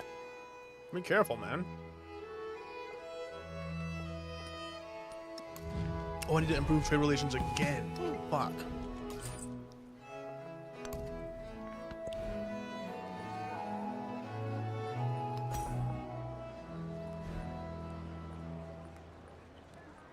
Fuck. Okay, let's make one of these. Sorry, I got off track. I will say, Austin is a very inspiring kind of guy. As you know, I'm a very reclusive kind of person. I don't really like going out much. But it's not that I don't like it conceptually. I just don't do it because I'm just so anxious all the time. But Austin's definitely the kind of person that really, like, inspires me to want to go do shit that I would probably never have done otherwise. Like, I really do want to go to different places in the world. Obviously, you already know I want to go to Japan, because I know you do as well. But, like, talking to Austin and meeting people through him has made me, like, want to meet people and shit.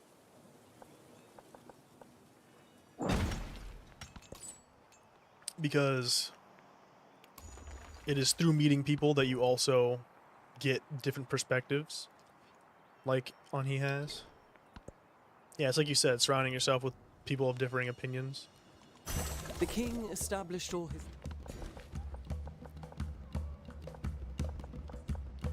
What is that? Flax? Let's get some flax. Why not? Or try to. Man, I have so many fucking civil policy slots. I can make an inn here. That'll build over it there. Let's do it here. Town focus. I haven't even been doing the town focus. I completely fucking forgot. Maybe just urban center? You know, I think that's exactly the kind of game this is, though. The kind of game that is perfect for just kind of being in the background while you talk about whatever. As far as I'm concerned, it's been serving its purpose well in that regard. Because ultimately, the best part of streaming is talking to chat, you know? Interaction.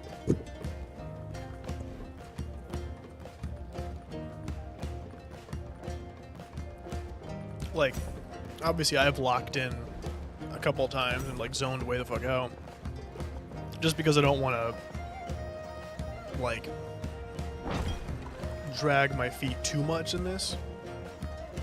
But I've also been trying to keep up conversations and everything as much as possible.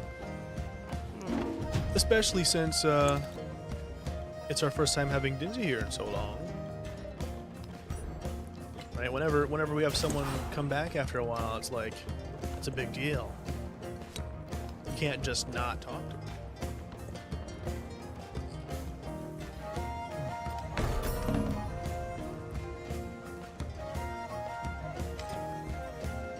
Okay. So earlier, I was talking about how there was my family friend's daughter who, like, yapped to me for like 30 minutes about her aspirations in life. Something I forgot to mention about that whole thing is that, like, when I say she was talking about like what she wants to do with her future, I mean she had more of an idea of what she wants to do in her life as like an 11-year-old than I did in my senior year of fucking high school. She was telling me about the colleges she wants to go to. She was naming them. She actually knew the names, their locations, exactly what she wants to study. I'm like, dude, what? You're barely double digits. You're barely double digits. I was almost leaving high school and didn't know what the fuck I wanted to do. That's insane to me. And then, what made it worse is, look, I know I'm someone who hasn't achieved a lot, right? And that's something I just have to face. But to have someone else almost kind of make that realization, or at least like bring something up that brings it to the forefront, sucks. Because she was like, she knows I've studied Japanese for a long time. And so she was like, have you ever been to Tokyo? No. No, I haven't.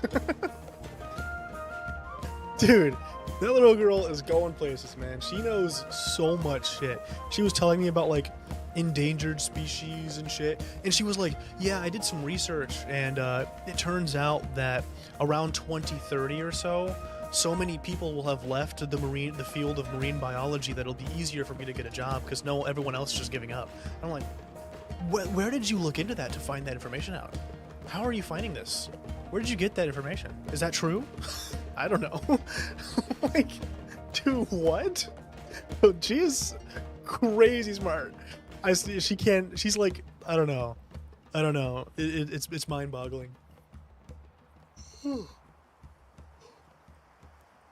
Emissaries from Kiev have arrived and pronounced that Ming Empire deserves all glory and respect. To honor the friendship between two peoples, they present a generous gift. Didn't I just see a notification earlier saying that you don't like me anymore? What changed? Oh no, that was Vilnius.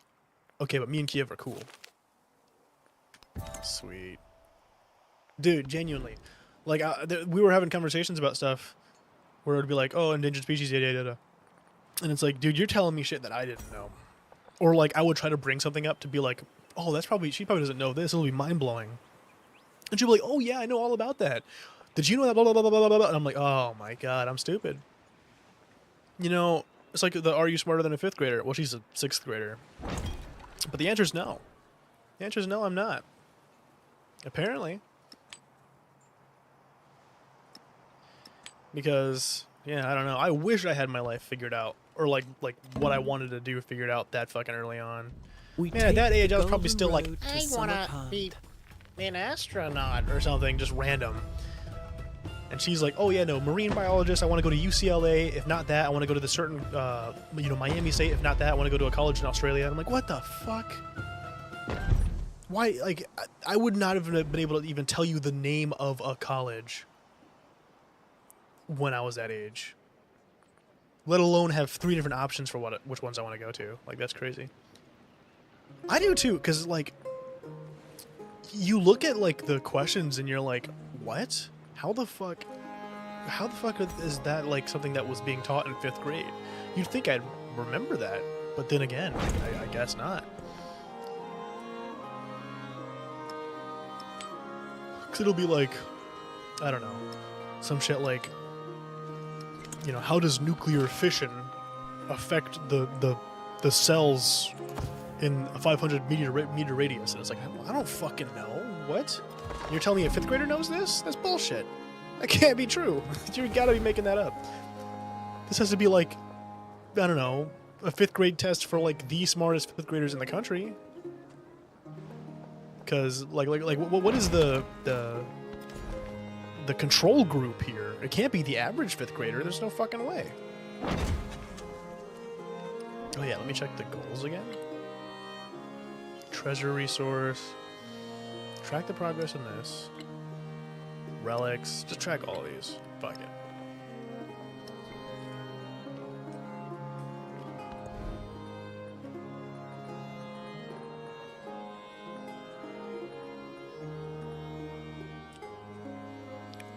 Ooh. Oh, relic slots? Oh, wait. That's actually flames, because it gives me a relic every time. You're taking a quiz right now. You know what? I want to take one too. Let me see if I can... Let me do this real quick. Let me see if I can find one.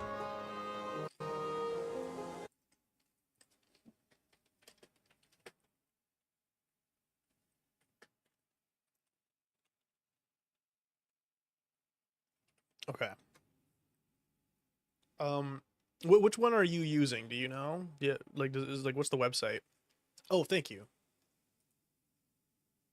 What the fuck? What did this? Oh, what? Huh? What is this? What is this? What? Is this opera? That's not opera. What is this open on? What? It just opened like a mysterious window on my computer clicking that link.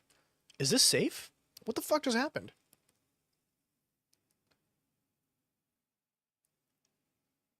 Okay, so I mean, it's not like anything super duper weird. I'm just confused because the link didn't open in my browser and there's no window in the taskbar attributed to this window. It's just a mysterious window of the Washington Times. What the fuck is this open in? I'm so confused. It's so weird. Okay, let me get this up here.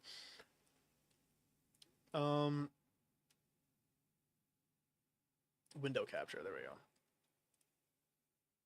Here, let me let me show you my just my full display capture, right? So there's this window right here, right? Washington Times quiz, are you smarter than a 5th grader? When I look at my taskbar, you can't see on my main screen, but when I look at my taskbar, Opera GX has 2 windows open. Neither of them are this window. No other program I have open is showing this window in the taskbar. So I don't know what this is open on. It's like a mysterious, just extra window stemming from nothing. It didn't open in Opera. It didn't, I don't know. I don't know what this is. This is so weird. I mean, if it works, it works, I guess. I just hope I'm not getting a fucking virus. The real reason your dog can't stop scratching. Okay. How many cups are in 28 fluid ounces? Well, there's 8 ounces in 1 cup, no? So, yeah, so 8, 16. Wait, why would it? Am I mistaken? Isn't there 8 ounces in 1 cup? Wouldn't it be 3? Why the fuck is the option 3.5? Oh, because 28. Sorry. I was doing my math wrong. Okay, 3.5. This test has broken on me twice already. The Washington time fucking sucks. I mean, clearly they're doing something weird here. I wouldn't be shocked if this thing fucking breaks. What white puffy clouds are known as fair weather clouds?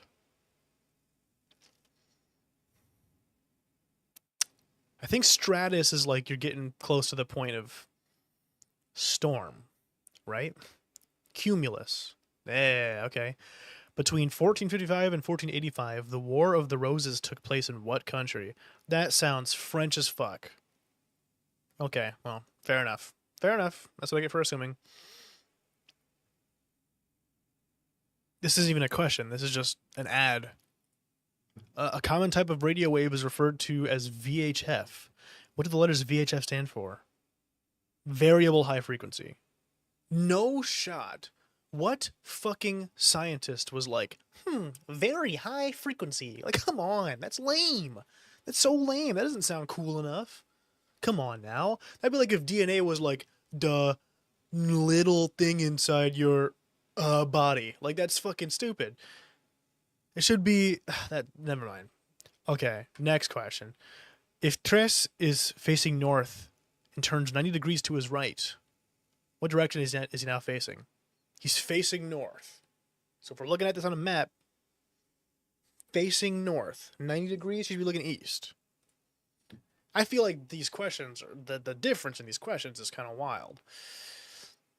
The classic Hans Christian Andersen fairy tale, The Real Princess, is better known as The Princess and the Frog, I guess. I've never even heard this. I mean, this makes it sound like there's a fake princess. So, really? How the fuck does this even relate to that story? How does this title relate to that story? Wasn't the whole point of that story was just that she laid down and was uncomfortable? Where does the real princess come into this? Okay, whatever. That's fine. Another fucking ad for Lucky Sweeps. Which word contains a long vowel sound in the following sentence? Dogs like tennis balls. What the fuck's a long vowel? Dogs like tennis balls. Dogs. I don't know what a long vowel is. What is a long vowel? Long vowel sound. Long vowel sound. Like. Dogs. What? Let me look this up. That doesn't make fucking sense. What is a long vowel sound? A long vowel sound is when a vowel, A-I-O-U, is pronounced as its letter name. Oh. So dog would be... Wait. It's gone. Because the quiz... Oh, no, it's back. So the quiz is tied to OBS for some reason? Interesting. Okay, but yeah, so that makes sense. Because the I in like is pronounced as I. Gotcha. Budapest is the capital of what European country? Hungary, right? Yeah. Now a National Historical Park, what site was headquarters for George Washington's army in the winter of 1777-78?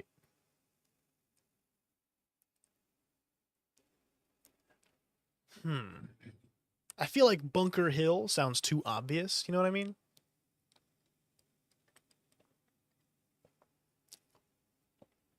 Mount Vernon. Fuck. I don't even know what Valley Forge is, to tell you the truth. What is a simple predicate in the following sentence? Taylor body slammed her opponent. Dude, our brains are too fucking similar. Damn, man. I feel like when you're talking about sentence structure, I just don't remember what the fuck these terms mean. What the fuck is a simple predicate? I feel like it can't be Taylor because that's body slammed. Okay, because I was like, Taylor and opponent are both nouns of different types. So what the fuck is that, though? Let me look that up.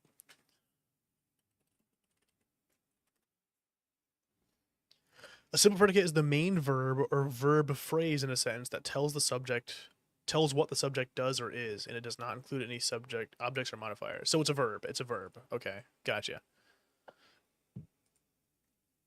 By definition, a prism is a solid figure that has how many congruent bases? A prism. Okay, well, let's think this through, right? Triangular prism is a pyramid, no? How many sides does that have? 1, 2, 3, 4, 5. Depending on the triangle. No? But I'm assuming this is asking what the minimum would be, right?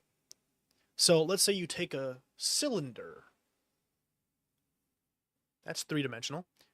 Has 2 bases. A cube. Is a cube a prism? Right? It's a prism, I think. That at least has 2. I'm going to say 2. Nice. Okay. In 1821, Moses and Stephen Austin received 18,000 acres of land and will become what U.S. state? 18,000 acres. There's no way I was taught this in school. There's no way this was something I was taught in 5th grade. That's bullshit. Why would I know this information? This sounds like some Utah bullshit. But fucking course it was Texas. Which of the following is a homophone for the word one? Homophone. One. Yep. Because I was thinking homo, same. So it couldn't be lost. If you take the square root of 16 and add it to the square root of 9, the answer you get is the square root of what other number? That is a crazy question. Square root of 16. So that's 4. 4 times 4 is 16. Square root of 9 is 3. So 4 plus 3, 7. 7 squared is 49. Gotcha. Mexico is bordered on the south by Belize and what other Central American country? Guatemala? That's because of those geography quizzes. We didn't even do South America, so that's not even true. But which of the following is a scientific term for an organism that makes its food from inorganic materials? Inorganic. Autotroph? Hey. When paired with a helping verb like have or has, the word go turns into what in the past tense? Gone? I mean, I feel like that was way too simple because these just don't imply past tense at all. That's current tense. Which of the following words can be used as an adjective? Smooth. Okay, now they're giving me softballs here. Round the number 350 to the nearest 100. Wait, that's difficult. I guess you would round down in this situation, right? No? You would round up? Huh. Interesting. What is the correct spelling for a system built to carry water? This. Because I always spell it wrong. Aqueduct. Which of these rivers lies entirely in the U.S.? Mississippi.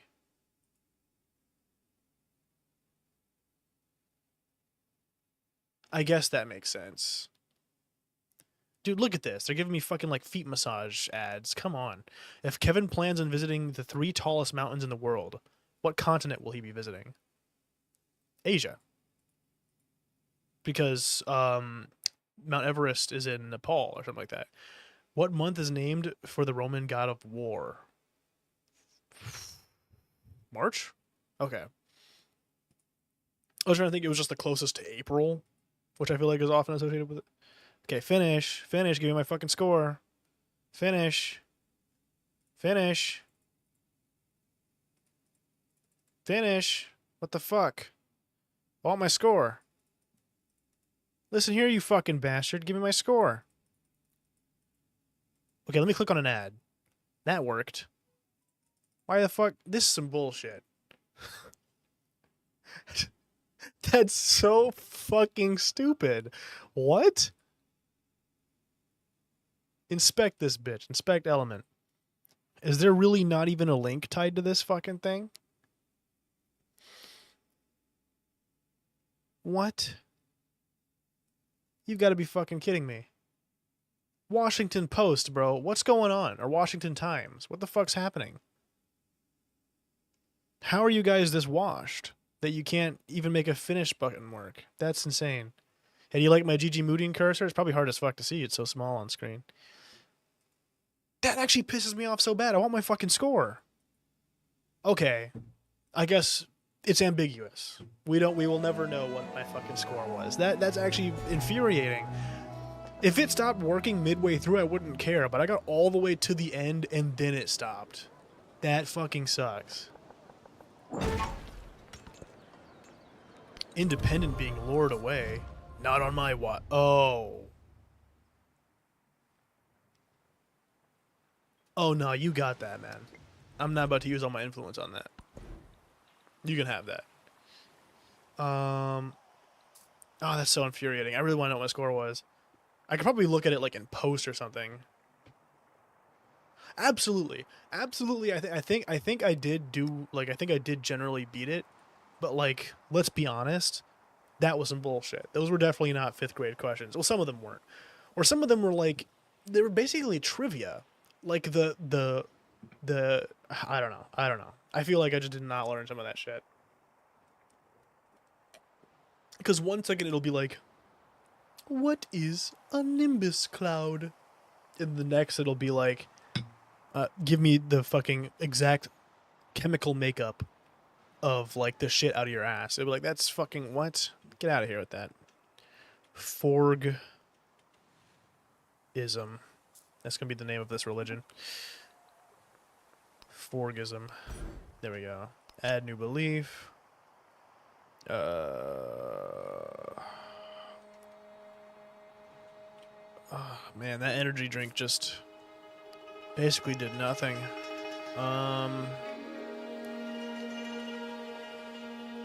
Let's do conversion of city and happiness for every foreign settlement following your happiness for other.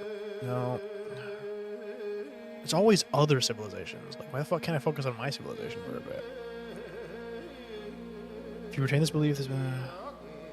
Welcome back, Dinsey. Welcome back. We took a Are You Smarter Than a 5th Grader test, and we got robbed. We got robbed because I think we both did really good, but for some reason the finish button didn't work, so we didn't get to see our results. It's really infuriating, actually. Yeah, we'll just do this. Screw it. I don't plan on doing a religious run, so...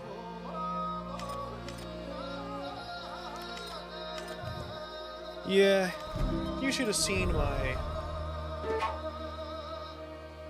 educational prowess. I'm sorry, it's gonna take steadily longer and longer for me to remember words, let alone actually say them without fucking stuttering and slurring.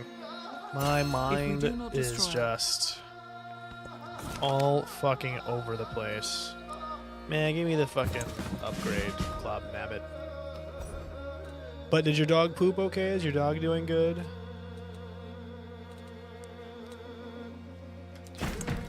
You know, it is kind of funny because there was a time, you know, early on when I had so many great aspirations for streaming where I would do things like 24-hour streams.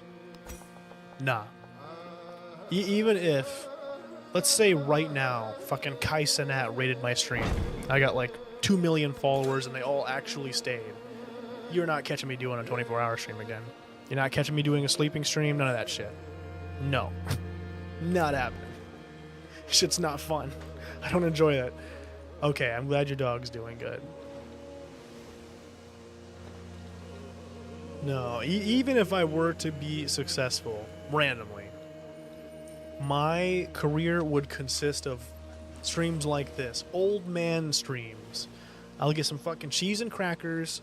We'll talk about our days. We'll talk about the weather, and we'll play shit. I'll play like solitaire on stream. You're not about to catch me having the same energy I did 5 years ago. My energy has steadily decreased over time. See, I'm glad you like that. I know there's people out there who can appreciate my old man streams. And I'm glad that you're one of those people, Dizzy. Because I don't know what I would do without you. If I didn't wake up every day knowing that Dinzy was out there, I just don't think I could go on. I just have to give up right there.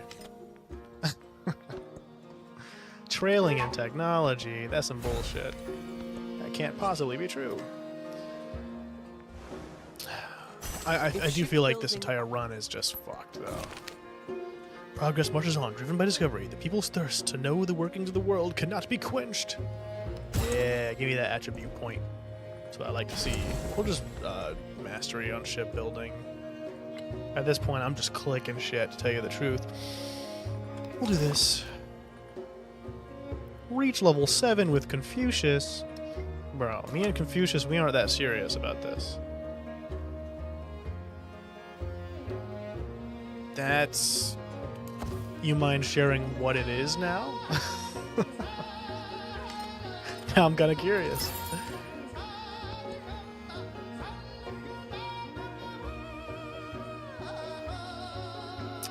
One problem I have, not just with Japanese learning, with learning anything, is that I'll often find like really good resources for that thing and be like, oh yeah, I'm gonna save this for later so that I can, you know, study with it later. And I'll save it, I'll bookmark it, but then either forget to or just take forever to actually return to that thing to actually study. It's a big problem of mine. It's just deeply rooted procrastination. I procrastinate so much that I do it subconsciously. Don't even know I'm doing it. Is it porn? It's porn? Okay, it's porn. Yeah, I was like, let's just rip the Band-Aid off. It's okay if it's porn. It's not your fault. You didn't make it into porn.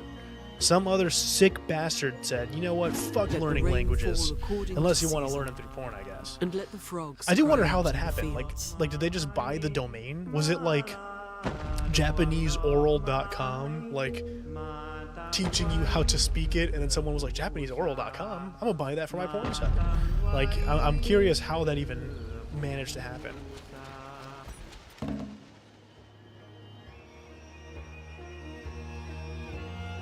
Espionage? Yo, get the fuck out of my country with this espionage shit, man. I'm tired of these people. Espionage. Let me spy on this fucking guy. Leave me alone. Leave me the fuck alone. I'm just trying to chill here and keep my people happy. What do you need to know? Why are you spying on me, Xerxes? Fuck you, Xerxes. God. What have you done for your people, Xerxes, other than be a fucking attention hog, huh? Butting into my business. Don't you got some... Where are your maidens at, Xerxes? Hop off my dick, man. I'm telling you, these fucking Civ NPCs just don't know how to leave you be. Always got some problem. Honestly, I feel like this game isn't as bad as Civ 6, though, with that. Civ 6, man, you could be chilling, minding your own business, interact with the country, like, one time, and they're like, alright, I'm about to start swinging on you. Like, what the fuck do you mean? We just met. Let's put it here. Oh, we met another country. Pachacuti. If shipbuilding... Yo, what's going on, man? Nokan gani pachakutech, intich saminchaskan, apur kokonach churing, nokakahti, katatatanku, alpakuyochting hinarach.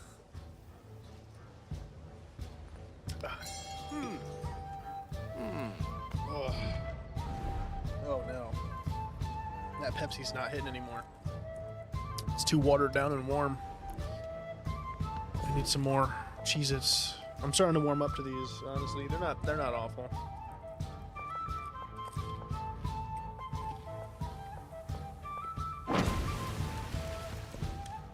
Honestly, I think what helps is that they're not over cheesed. I think last time I had them, and the reason why I didn't like them is because someone fucking lathered them in white cheddar. It's like they just fucking rubbed their nut all over the white cheddar, or all over the chip, and their nut just happened to be white cheddar. It's like, dude, no one on earth can like white cheddar that much. That it should be this fucking thick.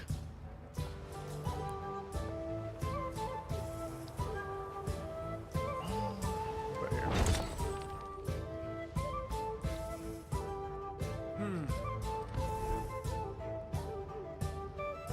That's an interesting way of looking at it.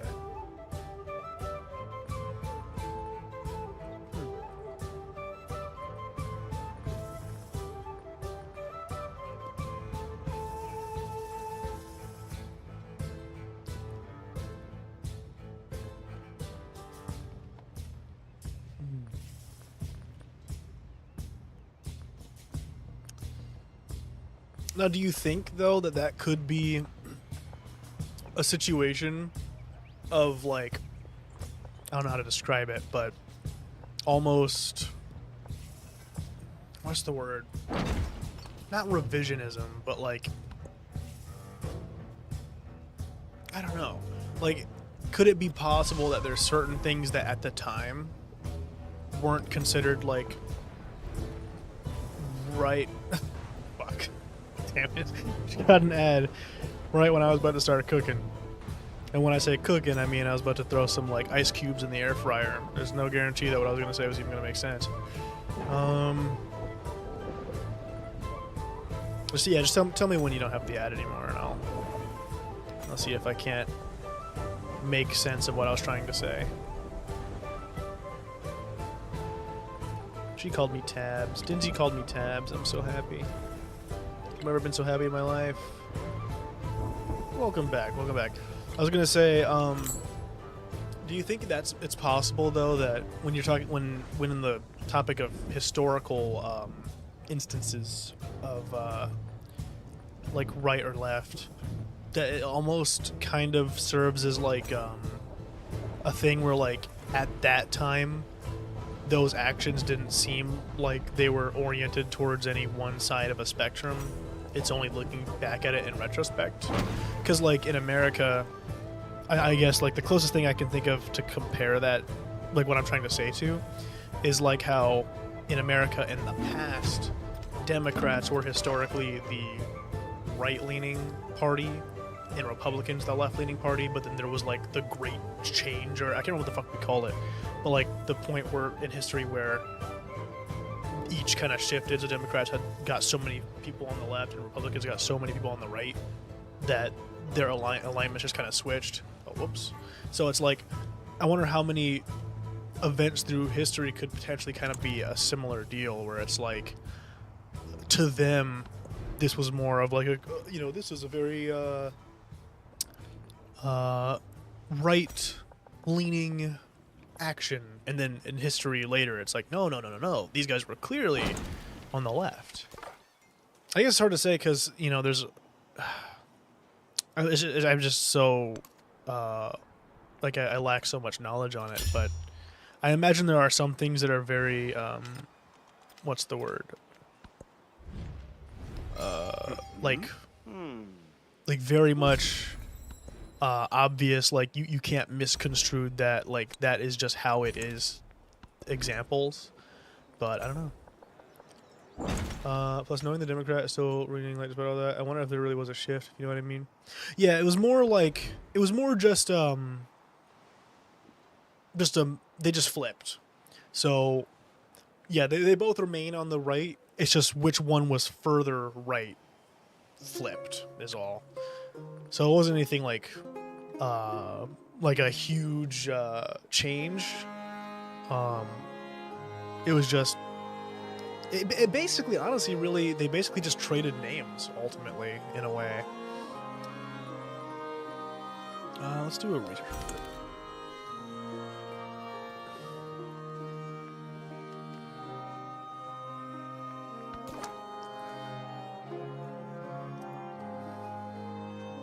Oh, I don't have open borders anymore. I was like, what the fuck is this dude just doing, like, standing here? Ooh, Takumi. No one's trying to befriend you, Takumi? I'll be your friend. Can I have this dude just wander? Yes. Oh, what the fuck are you guys doing here, huh? I would befriend you too, before you guys start doing anything crazy. For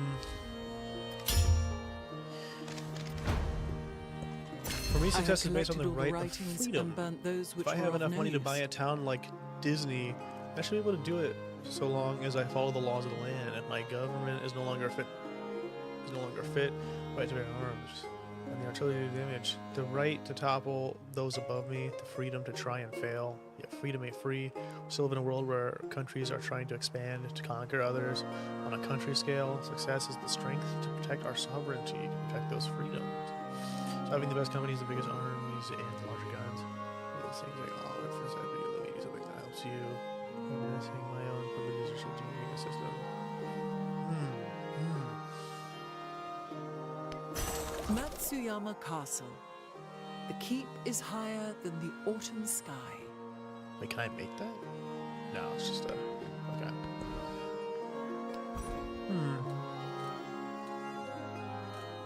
I'm starting to run out of the capacity to even consider each argument on a greater scale.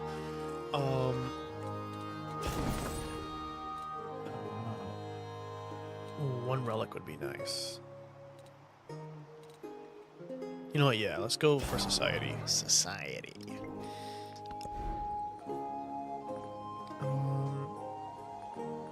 But yeah, I mean, like, I can agree definitely that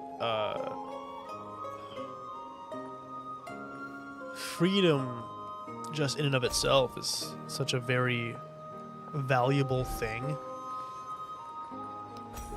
I guess there's just a point, though, where it's like you really have to balance. I don't know. Freedom in and of itself kind of requires a certain amount of balance, which is just kind of hard to do without it feeling like you're having your freedom taken away. Because, like, I can agree that having freedoms is good, but I also don't want to get, like, murdered. And so the idea of, like, the freedom to kill someone is, like, why there's laws, so that people don't just kill people. So I feel like there's got to be a certain amount of like a certain amount of pullback for everything, and I feel like that includes on like a bigger scale. Like at a certain point I feel like we have to weigh, like, yeah, we're the land of the free, but also what costs does that come with, and is there anything we can do to bring relief to the people that suffer from those costs?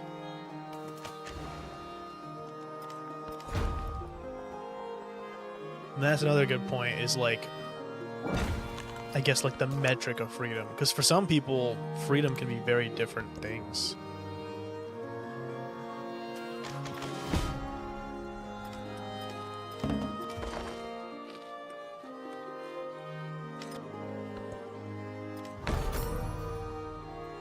Yeah, because, like, in current modern America, I could say, yeah, I'm free. But then someone else could be like, no, you're not. Because you're a part of this greater system, right? You know, you're sitting here letting the man beat you down. That's not freedom. And I can go, okay, but I mean, like, I'm chilling. So it's like it's a kind of a point where it's like, yeah, there's no appeasing, like there's no like limit to what it is. I get what you're saying, yeah. Because like what Crow considers freedom, someone else can be like, no, that's still oppression. We need just complete chaos. No laws, no order at all. So that is a good point. It's just like how we were talking about political alignment. The master Like, and apprentice Democrat love the master in different here ways. is left leaning, but that's because that's what we perceive it as here, as compared to Republican. But to anyone else's standards, they'd be like, no, that's still like right centric. So the same thing with freedom, I guess. There are people in other countries that are like, land of the free, that's bullshit. I feel way freer here.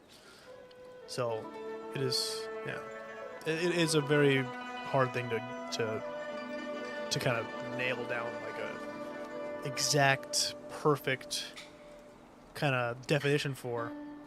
Disgruntled merchants share water and bemoan their aching feet as they rest from the road. The guild hall seems to grow farther and farther away, the bigger the settlement expands. If only there was a guild hall in every city to save the travel. Then again, that would also mean a guild in every city, with all their hierarchies and powers struggles attending. Fuck. The guild hall is a jewel for the capital, guild hall in every city.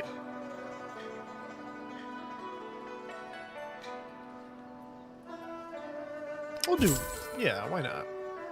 I'll probably put guild halls in a couple places.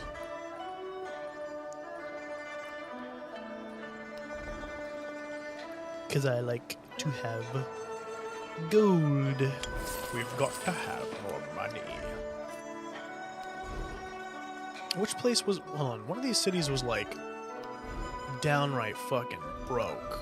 I need to do something about that. Luoyang, not looking too good on cash, guys. Let's try and do something about that. Because I really don't want you guys to be poor, so let's try and fix that. Okay. The Overton window. What is the Overton window?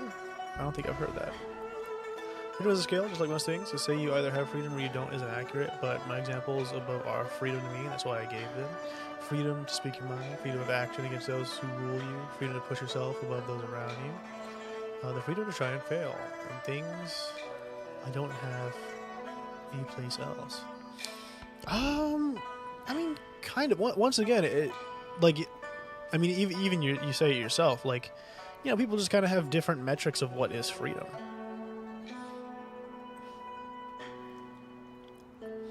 Because, like, if I went to, I don't know, Germany or something, let's say I live in Germany, and now I don't have my Second Amendment right to carry a gun anymore, I wouldn't personally feel like I'm having a freedom stripped from me. Because that's just not something I need to feel free. So yeah, it's just a really hard metric to actually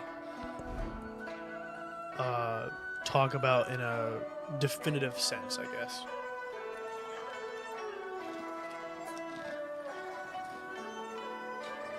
How many countries actually do have something like that, like a right to bear arms?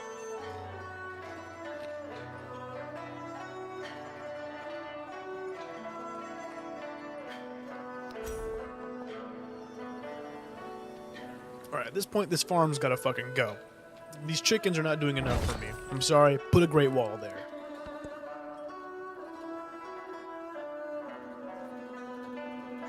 Oh, for a muse of fire.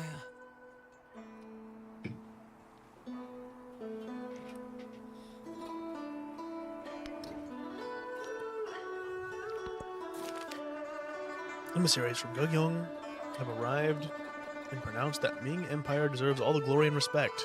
To honor the friendship between the two peoples, they present a generous gift. Thank you, Vilnius. See, there was a time when we were enemies. Now, we're slowly working our way towards lovers.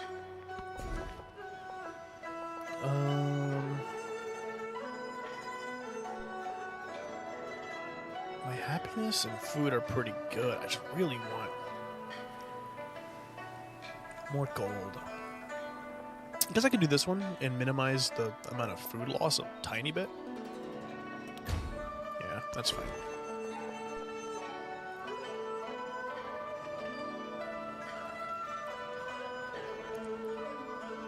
Yeah, and then I guess here for this one.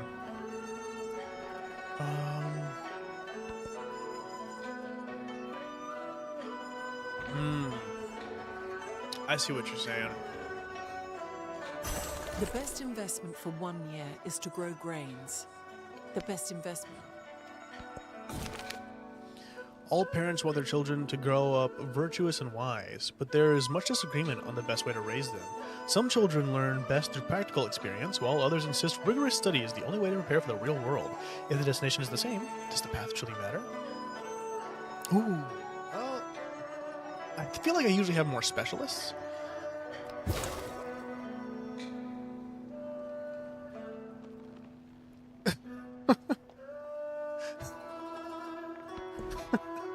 I like your way of measuring freedom. 1 freedom point. That feels like something that would be in Helldivers or something. Congratulations, soldier. By killing those bugs, you just earned us 1 freedom point.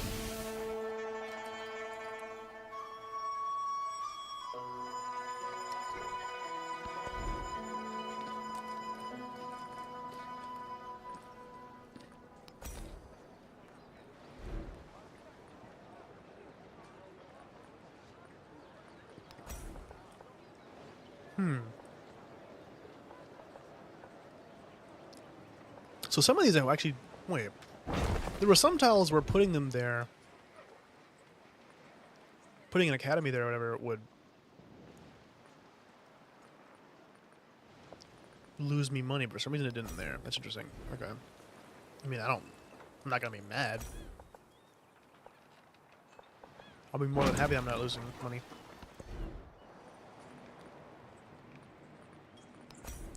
Build a wharf. No more questions, let the wharf talk.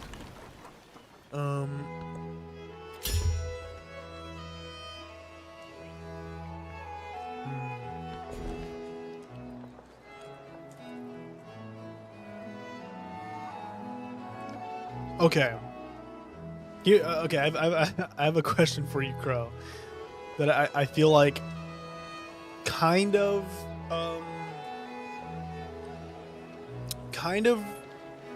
relates to how I kind of perceive the topic is well, here, let me see. Freedom of to make a decision whether that to be by-bred or to kill your enemies. These are choices. Some freedoms are allowed, some aren't. Well, I guess in a way though. Man, people are going to war and shit. Catherine the Great. Wait, what the fuck? I could have sworn you said call you Sophie earlier, and then you had like some crazy ass like Russian name. You were Catherine the Great this whole time? I wouldn't have guessed. Let's get that real quick.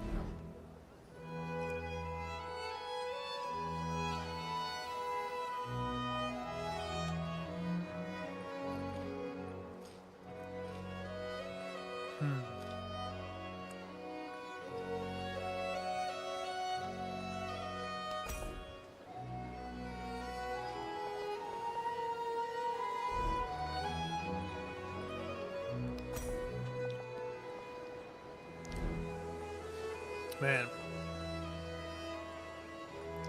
this whole thing is just...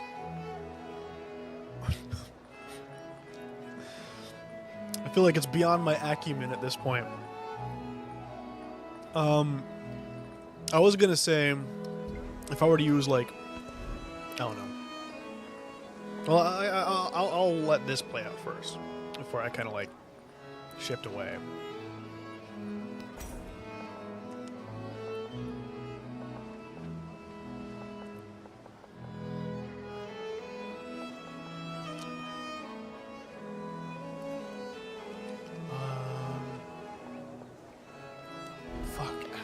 not really much I want to... Okay, maybe I should start building over shit. Like, what am I getting from some of these?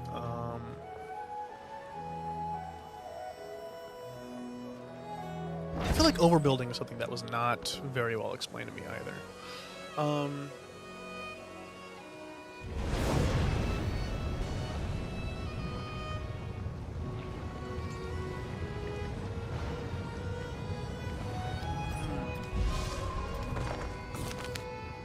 Well, I guess one thing that makes that...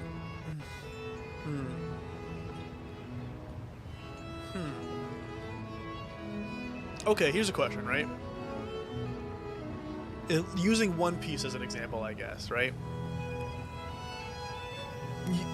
You would assume that Luffy is someone to aspire to, because they're very much free, so free, right? But basically everything that Luffy does, because he's a pirate, is illegal. So, by your metric, Luffy isn't free, because by law the stuff he does is not okay, even though I watch him and I see clearly that he's free despite it. Because, on the other hand, would that then mean celestial dragons are something to strive for because they do fucked up shit and they're allowed to do fucked up shit? To them, that is a freedom that they have. Whereas Luffy is not allowed to do it. He just does it. I don't know. It always comes back to One Piece is just the perfect thing to use. Like, I feel like, I don't know. I just feel like using laws, like the way your government... I mean, of course, that is exactly what we're arguing. But, I don't know. It's just hard to say. Dude, the Straw Hat flag has been going all over the place as like a symbol of like rebellion and shit. I mean, you kind of are, Zach, because you're saying like by us having a Second Amendment or like the right to do something that we are more free. And so somewhere we're not having a Second Amendment and thus owning firearms is a law that you would be breaking. They are not as free.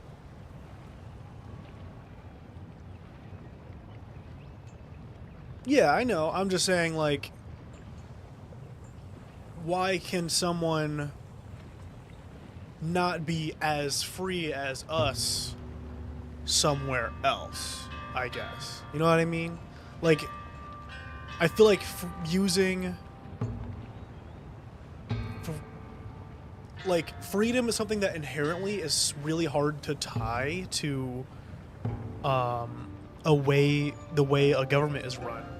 Because government inherently is order and thus kind of pulls away from freedom. Which isn't, like, that isn't to necessarily be like a bash at what you're trying to say. I'm just saying that as on the topic of the entire concept, it's just so hard to quantify this kind of thing because of how inherently government and shit works, where it's like someone can say, like I was saying earlier, someone could say, oh, America's so much freer than Germany, but then someone in America would be like, man, this place is so suffocating, it's not free enough, because that's just inherently kind of how it is.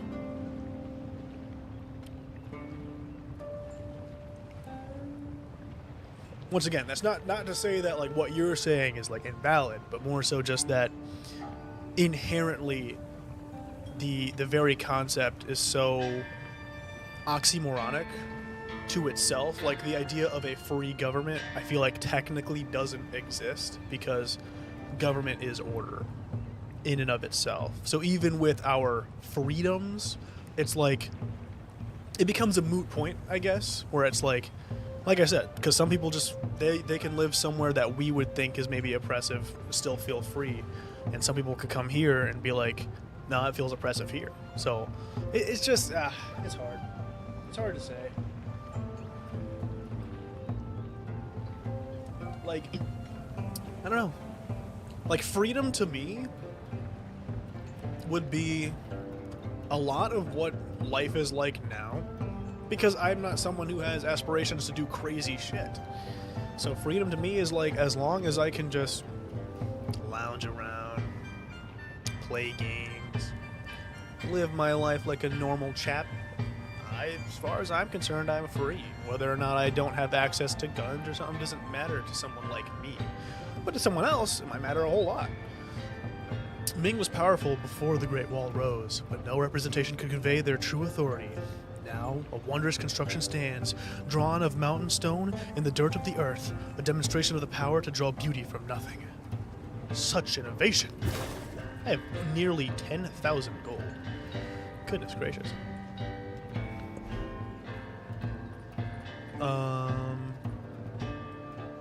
Tommylon, did you see my text, by the way? Did I send you a text? I might have forgotten to send you the text, actually. Did I send you a text earlier? That should be my first question.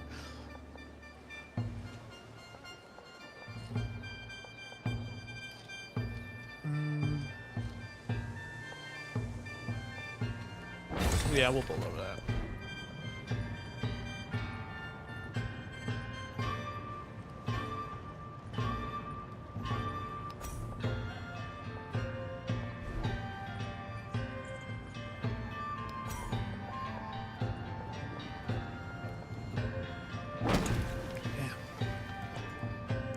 I'm at a point where I'm like so fucking lost as to what's even happening in this game. I've just been zoning out and just kind of doing shit.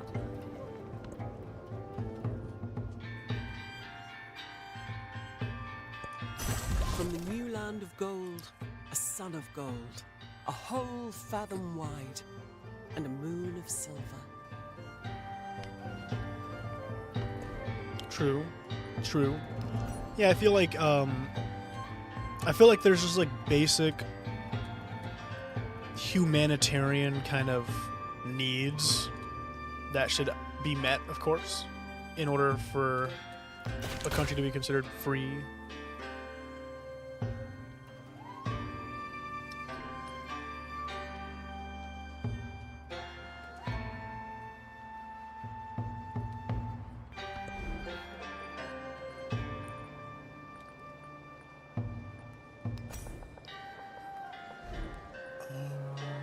Man, it keeps telling me, like, build shit, and I'm like, honestly, there's not much I need to fucking build.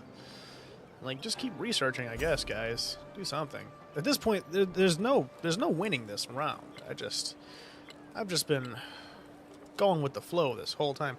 He was here for a moment. He's probably getting ready or something, though. Like, well, actually, I don't think he works today, but he is probably, doing something. He was in the YouTube chat. That's why you didn't see him.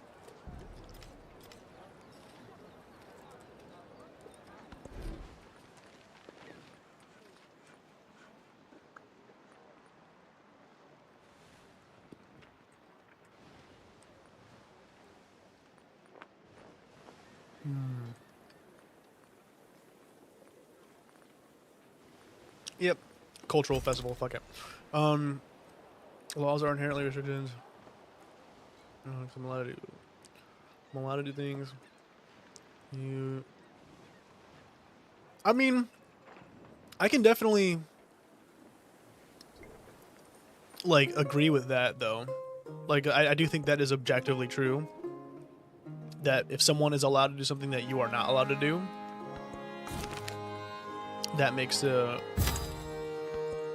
objectively freer.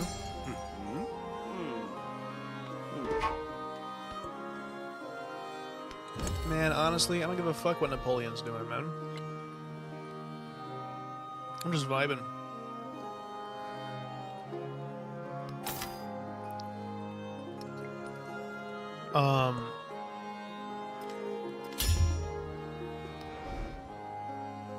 The social pact. But I guess what I'm kind of getting at is just that, kind of like what Dinsy's saying. It's like,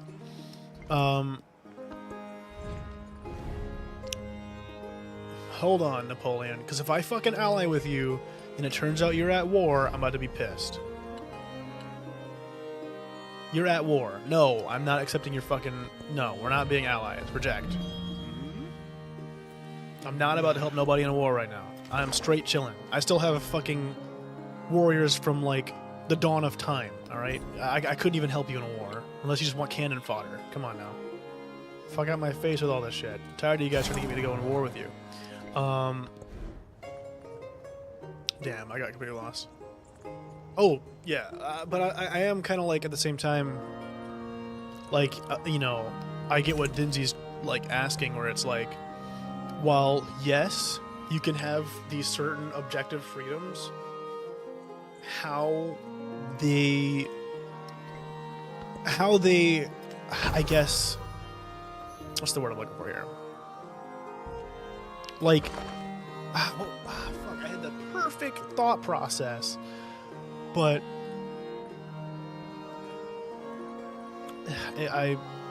Napoleon completely fucked me up.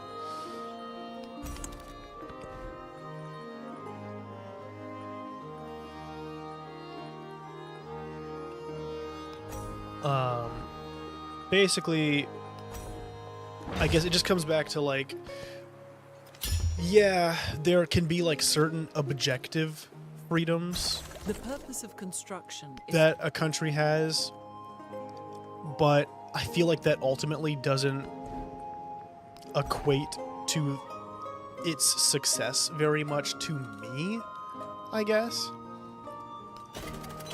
But of course that is just me speaking on a personal level. Because it'd be like, you know, if, I don't know, the governor came to me and was like, hey bro, just so you know, it is perfectly within your right to come in this McDonald's cup. I'd be like, that's awesome. I'm not going to do that, though. I don't fucking care. So, like, the fact that I have an objective freedom to a firearm, to me, doesn't matter. Not saying, once again, that, you know, to those who like that, not saying you can't like that.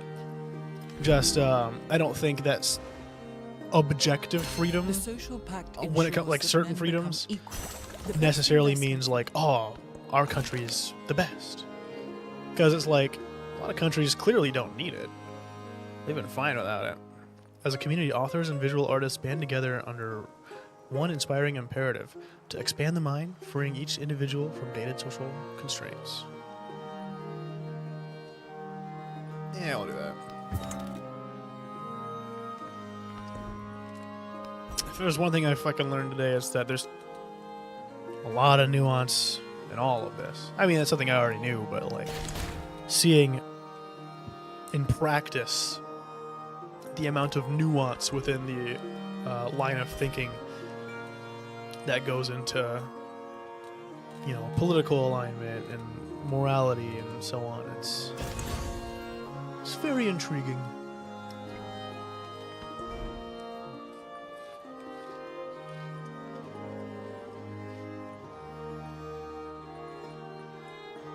You know what? Let's make some boats. Fuck it.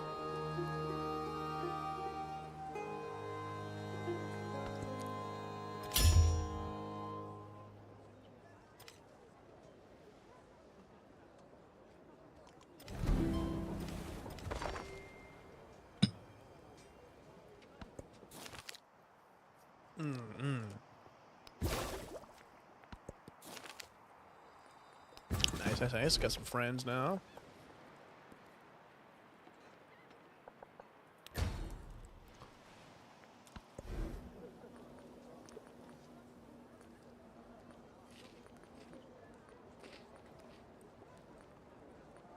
Let's make another trader. Fuck it.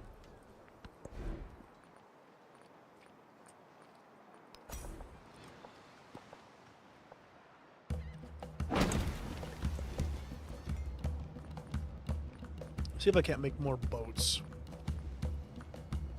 Can I make a... Well, I can't make a ship haul from here. What the fuck was it called?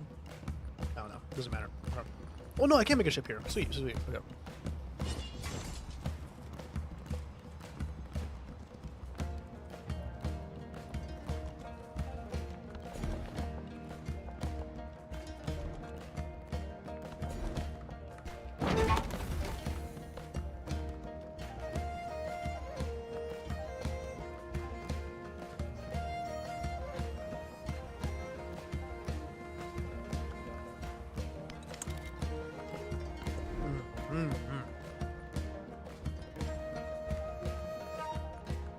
I'm envious of the fact that you're able to condense all that knowledge into such a small paragraph.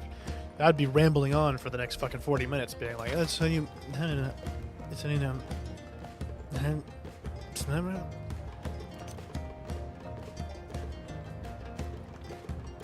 Wait, what's this guy doing? Go to the commander. Go to the commander, buddy. We're gonna have this guy have a bunch of fucking people in it. Why? Oh, that upsets me so bad. I wish I had realized that sooner. Now I just have a boat in the middle of butt-fuck nowhere that can't actually do anything. That's fantastic.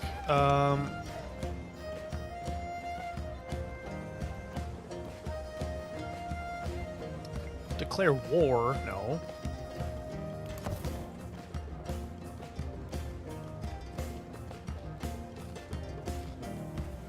That is true, but I feel like it's hard not to add weight to freedoms.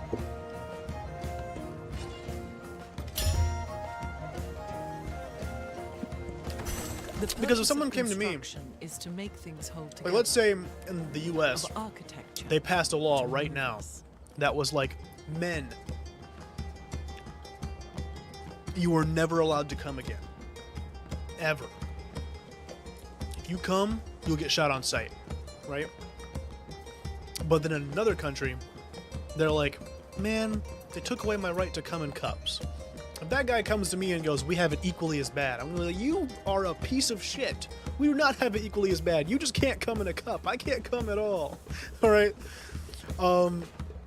So yeah, like that is very like a very human thing that I can't really shake off. Of course, I'm gonna take certain things and I'm gonna weigh them differently. And I feel like freedoms is one of those things. It's like, you know, something like freedom of autonomy, bodily autonomy, to me, would be more important than freedom of, I guess, to bear arms, right? But that is me. Everyone might feel differently about each thing. I can make a fleet commander, but it would be fucking useless because he's gonna be stuck in a pond.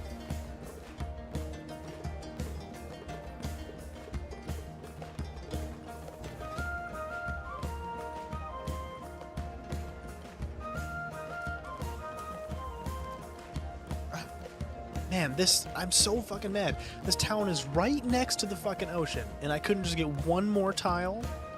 One more fucking tile. I got fucked so bad on that.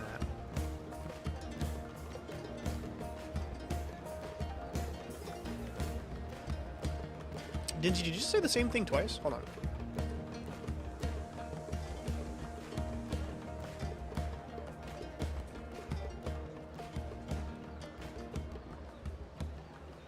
Wait, am I going nuts? Oh, okay. I was like maybe I have been up too long.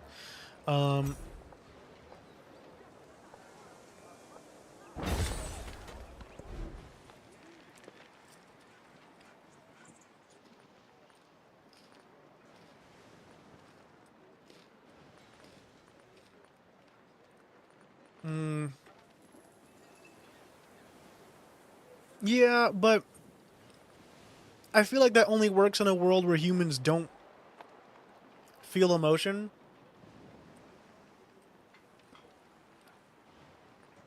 But that's one of our biggest flaws, is that we're very emotional beings. We don't always think logically.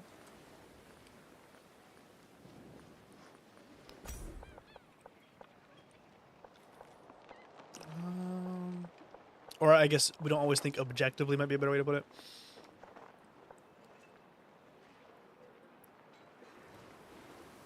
I guess we can build over it. I really wish it told me what advantages or disadvantages there are from building over those things.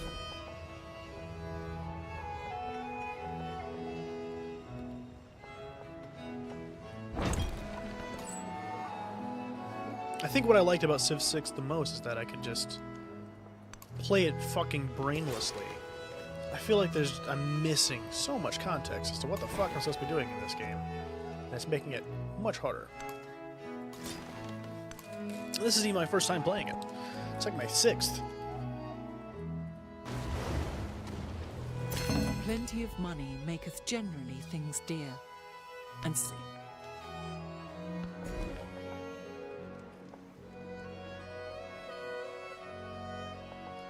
I'll grab that one.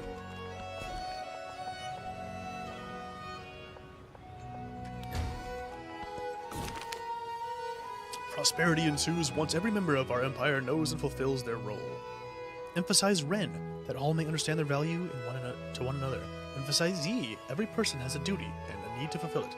Emphasize Li, so proper customs are observed. So 1 gold on specialists, 1 production on specialists. Let's do... I mean, honestly, we're kind of doing fine on gold. Let's do happiness. Espionage, man. Fuck you, Napoleon. I don't accept your thing, and now all of a sudden you got a spy on me? Toxic X? Let's see how it is. Let's see how it is, Napoleon.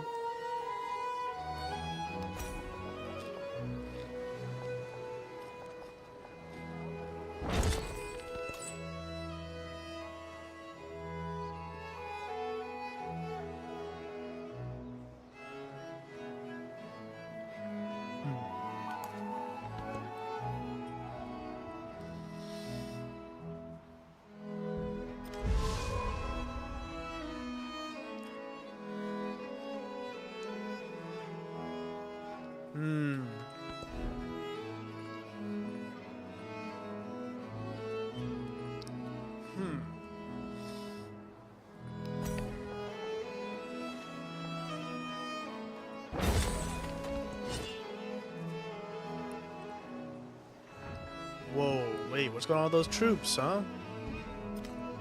What's going on with those troops, Harriet? We don't got problems, do we? I'm gonna let you know right now, I'm fucking loaded. If we got problems, you're about to have soldiers popping up out of fucking nowhere. Yeah, soldiers popping out of your fucking government buildings coming to get you. So I'm just gonna pay them off to kill you. Leave me alone, Harriet. This doesn't gotta be a big thing.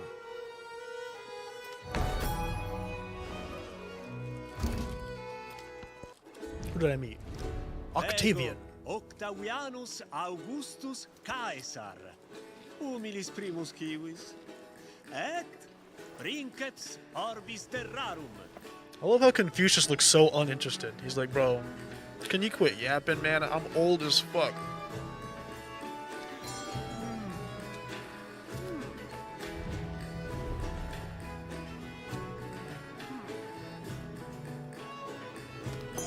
Let's do a farmer's market, buddy.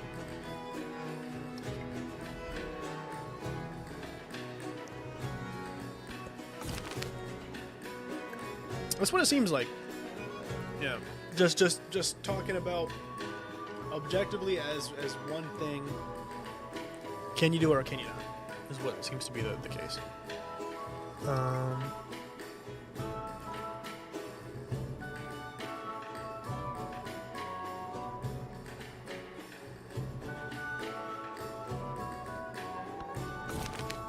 Yeah, I guess we can try and settle over there. I don't think it's gonna work out, but we'll try. We'll make a settler here and here, just so I can do something with these for now. And we'll do some research.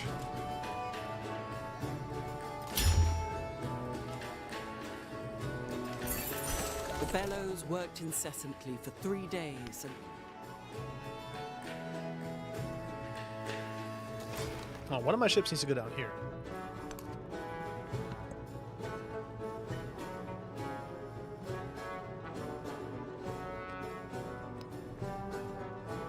Let's do this one.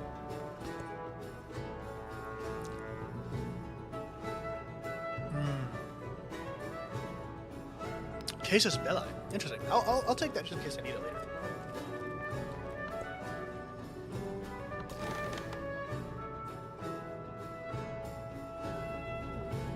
What am I looking at here? Are these enemy ships? No, these are just regular ships. Okay.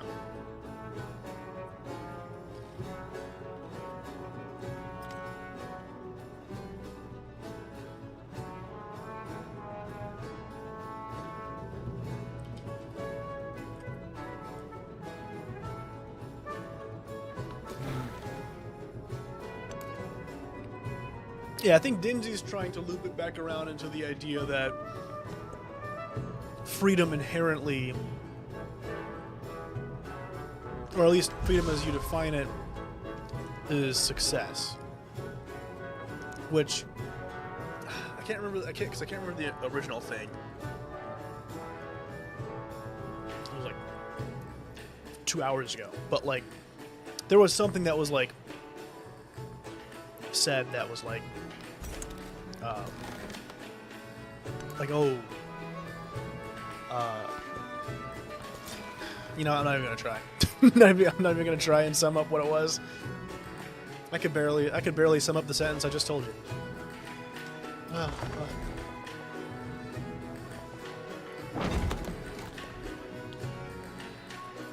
Can't believe it's 5 a.m. already. Oh. Goodness gracious.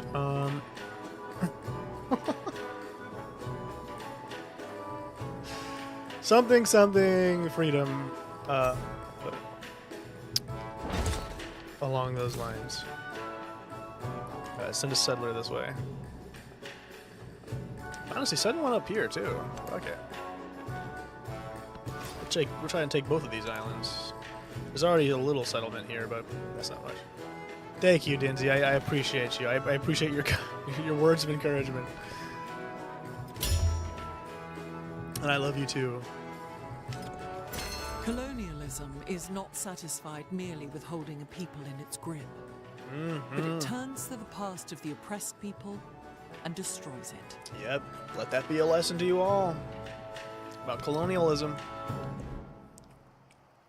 Since it's kind of semi on topic. If Civ 7 said it, that's how you know it's right.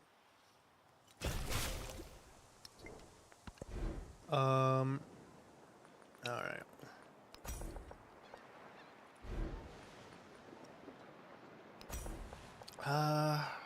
Yeah, this mine ain't shit. Get rid of that. Honestly, we gotta get rid of these mines anyways. All these people are getting, like, black lung. Or dark lung. What the fuck was it called? I think it was black lung.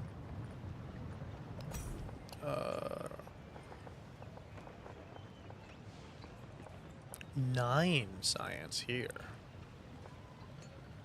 And here. We'll just do it here.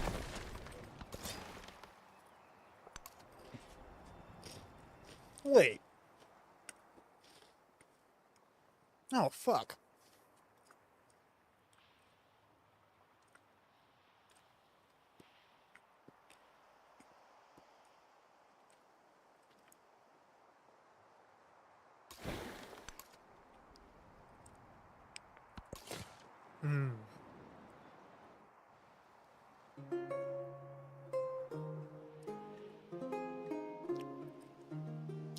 Yeah.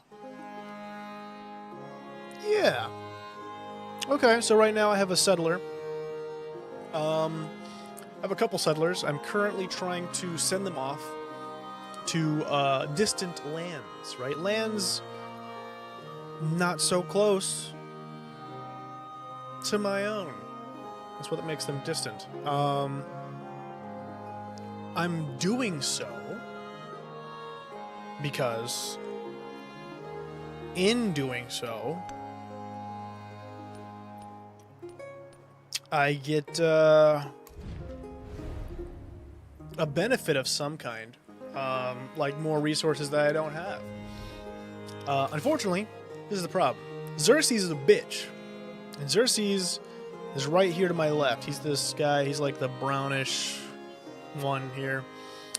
I don't know why I thought we were cool, but all of a sudden he's got a problem with me, and so I can't go through his borders.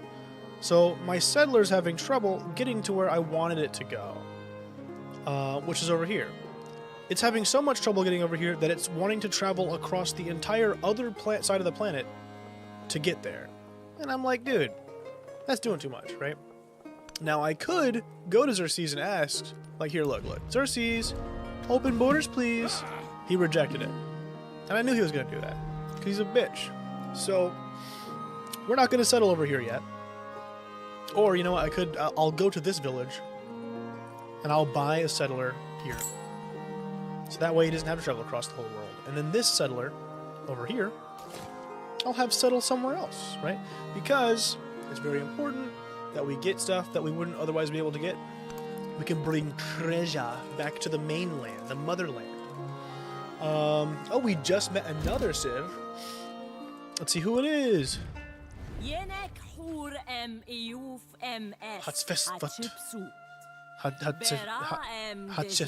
can't remember how the fuck you pronounce her name. Cool.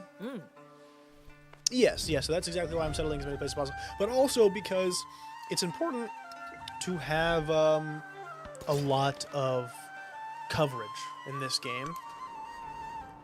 Because if you're like, I don't know, an entire civilization made of like 3 cities, other civs will absolutely try and steamroll you. They will see it as weaknesses, and they will come for you. And it's like, look, I don't want that. I don't want that for my people. So we're going to make sure that we have quite a few decently sized cities and everything.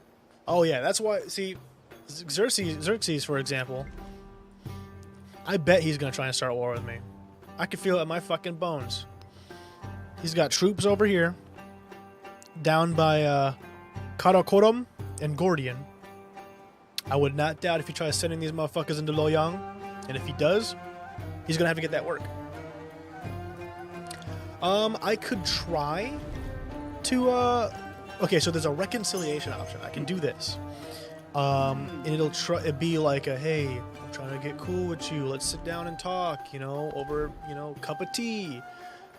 I don't think it's ever worked once in the time I've played this game. I don't think a single time have I done the reconciliation action. Have I actually reconciled with the Civ that I was trying to? They're always just mean and mad the whole time. It's like trying to befriend them makes them angrier or something. So I give it like a couple of turns. That dude's gonna hit me with a, I denounce you for your evil actions, and try to go to war with me. I can feel it in my bones. I've played these games too many times. I've played these games before! I mean, I don't know, maybe this will be the one time it does work. I feel like this game especially, like in Civ 6, it was a lot easier to tell how and why your relationships were changing with other Civs. In this game, I have no fucking clue. It feels like random. Like Catherine over there, she loves me. Catherine is genuinely head over heels for me. I've talked to her like twice. I don't know, maybe it's that Simlish charm from earlier, but a ship is seen, tacking to and fro outside the harbor where the wind will take it. The crew has died or abandoned it, but left expensive cargo from distant lands. And rats. Before the harbormaster can think to scuttle the ship, opportunistic looters from the shore have already carried off many things, some of which they did not intend. Alright, we have the plague. That's awesome, we just had a fucking plague. Yeah, I guess I'm just cute like that. Thank you, Dinzy. It's divine punishment. So, in this game, there's crises events. Every time you're getting close to the end of an age, a crisis happens. So, this one is a plague. And the main problem with crisis events is obviously there's like little events that'll happen in your city where it's like, oh no, the plague is rampant in Luyang. So now the people are like upset. But then also you have crisis policies, right? They're essentially little passive effects that you have to equip. So for me, it's divine punishment. +5 happiness in infected settlements that follow your religion. These settlements gain a migrant when infected. That doesn't seem like much of a... Wait, what? Isn't that a good thing? So I want my people to get infected? Is my nation full of bug chasers? What? That's confusing.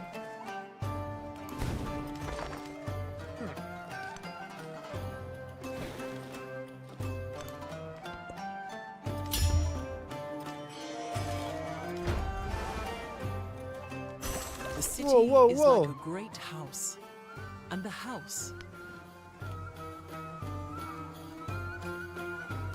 Oh, okay.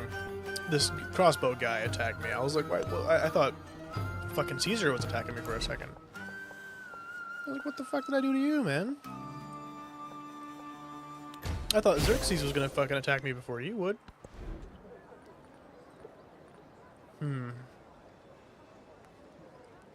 We could start preemptively making physicians.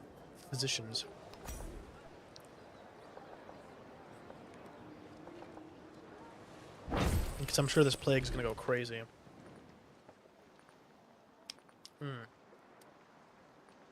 But at the same time, apparently the plague is actually quite good for my nation. They just get happier for some reason.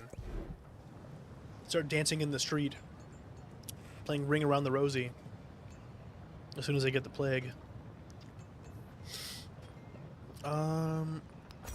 Menagerie.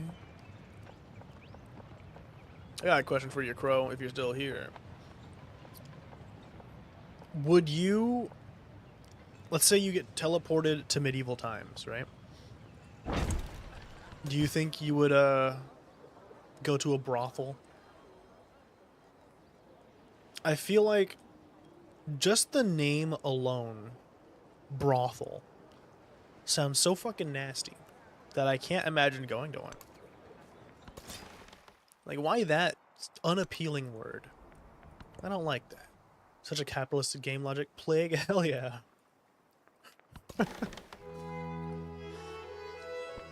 Hell no.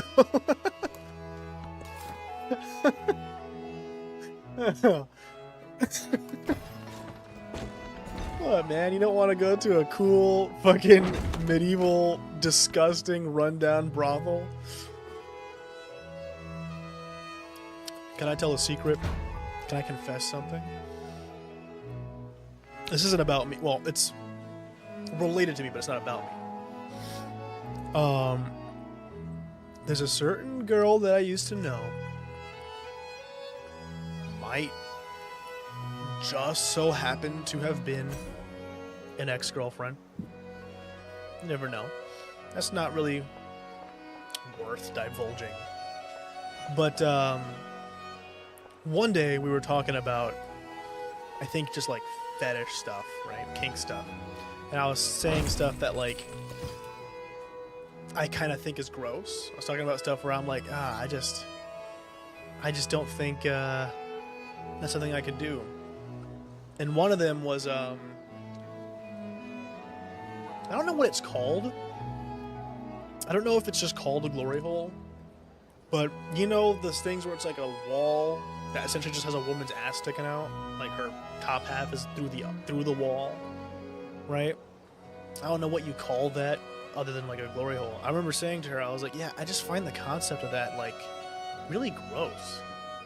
And this girl, the topic of the story, she's like, yeah, I'd do that. I couldn't look at her the same. I couldn't look at this, possibly my ex-girlfriend, the same after that. I was like, that's fucking rancid. You're telling me you would sit there with your ass hanging out of the wall as a bunch of random dudes filled you up? No. No. Unacceptable. Unacceptable. That's unacceptable from both ends. Not just would I not want to be the person getting filled up, but I would not want to fuck someone right after like 3 other dudes filled that person up. No. No, no, no. She can talk to somebody else. She's not talking to me.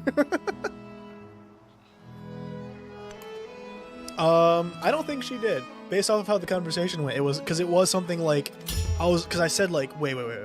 You would let a bunch of random dudes fuck you in a wall? Guide the people. And she was like, yeah. Your codes restrain the I was like, will. no. That's gross. I'm sorry. No, I'm not. I'm not sorry. That's objectively gross. I just don't like that. I don't like that at all. Look, I'm not one to kink shame. Do what you want to do. I just personally consider it gross. I don't like the idea of trains, I guess, on either way. Whether it be a dude having a bunch of girls bouncing on his cock, or a girl having a bunch of dudes fucking her. I just think it's kind of gross. Too many things, too many juices mixing together for me. You know, I just like a one-on-one action, keeping it personal. You know.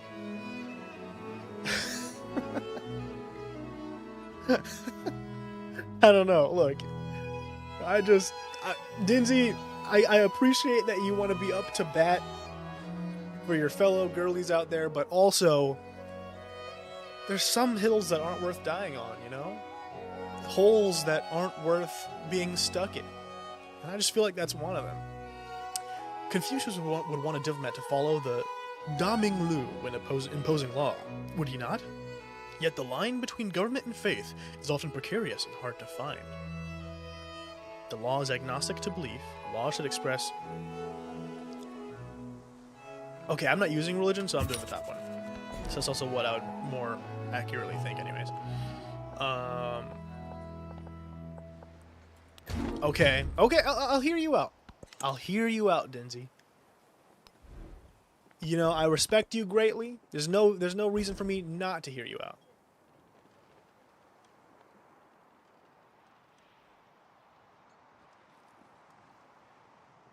Yeah, I mean, sure. I would say I'm also in that boat. You know, I really want someone who I want like a tall, kind of strong girl to like grab me by the throat and do something to me that I don't necessarily say is okay. I get that. It's more so I'm talking like a biological level, right? I just feel like that's a biohazard, you know? That many people going inside of one person within like that short of a time span is just crazy to me, you know? But hey, fantasies are fantasies, so I get it, right?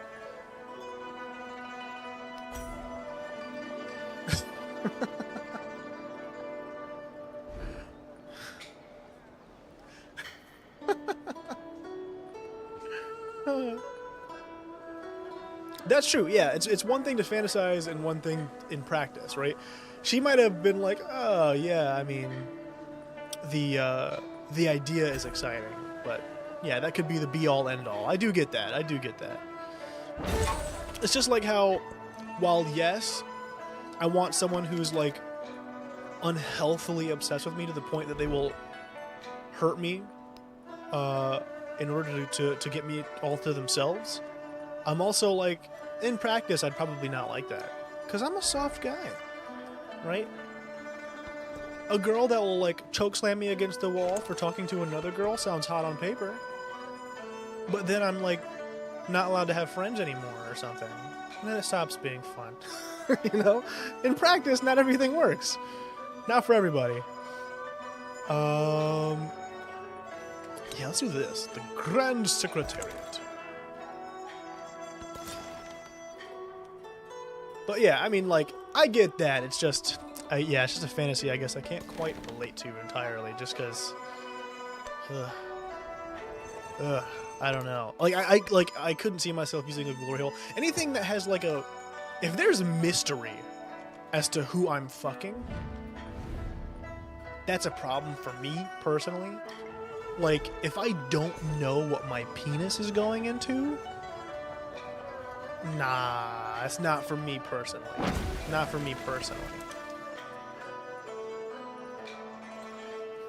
I like having like a face and a name attributed to who it is I'm going to be performing coitus with. There's a reason why it's called making love and not making horrible memories, right? Like, you know, I just, yeah. Yeah, I imagine an orgy is tough. Like, maybe too much information, but in, like, porn and stuff that I've seen, where, like, people are having orgies, sometimes I'll be, like, watching, which it's not really a genre I fancy, so it's not often, but in the ones I've watched, it'll be, like, you know, 3 dudes on on one girl, and then you look over and see just like one guy stroking his meat because it's like he's just not doing anything, and so it's like, yeah, that sounds pretty boring. Yeah, now, yeah, if you're talking about like a massive like bisexual pansexual kind of thing going on, man, I'll go crazy. That would be fun. Maybe. That still sounds like a lot of effort, but at least then, you know, that girl's busy, that guy's not. You know, you never know.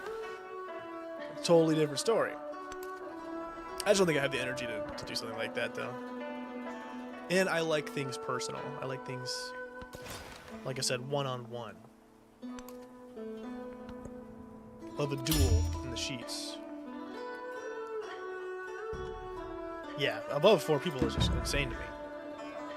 I can barely imagine having sex with more than one other person. But above 4 is like, come on now. What are we doing?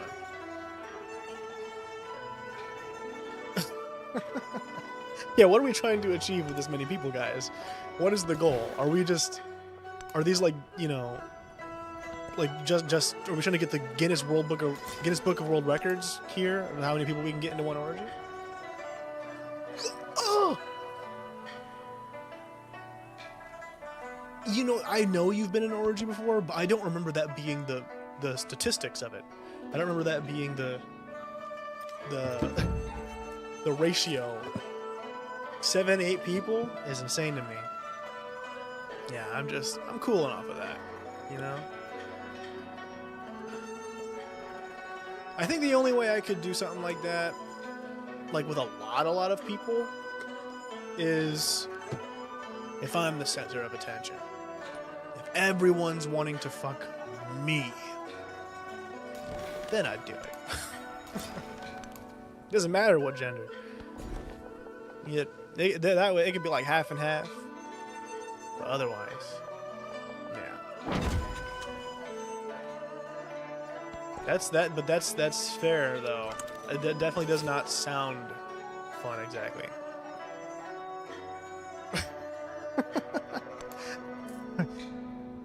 Trial by fire, you know? We'll find out.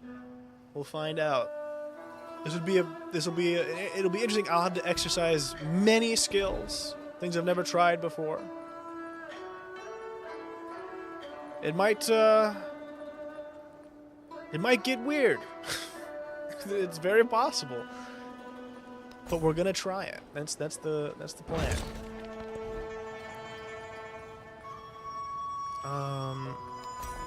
Then again, I say that, but I've only ever been with one dude sexually, so I feel like I actually don't know how I'd even handle something like that.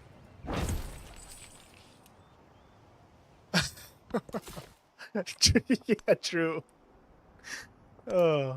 That's why, like, just the very concept of someone like a woman with her ass sticking out of a wall and a bunch of dudes fucking it just doesn't appeal to me. Just does not appeal to me. That just can't be hygienic. That settlement can't expand right now? Okay. Can migrants pass through borders? Yeah. Okay, go to Guangzhou.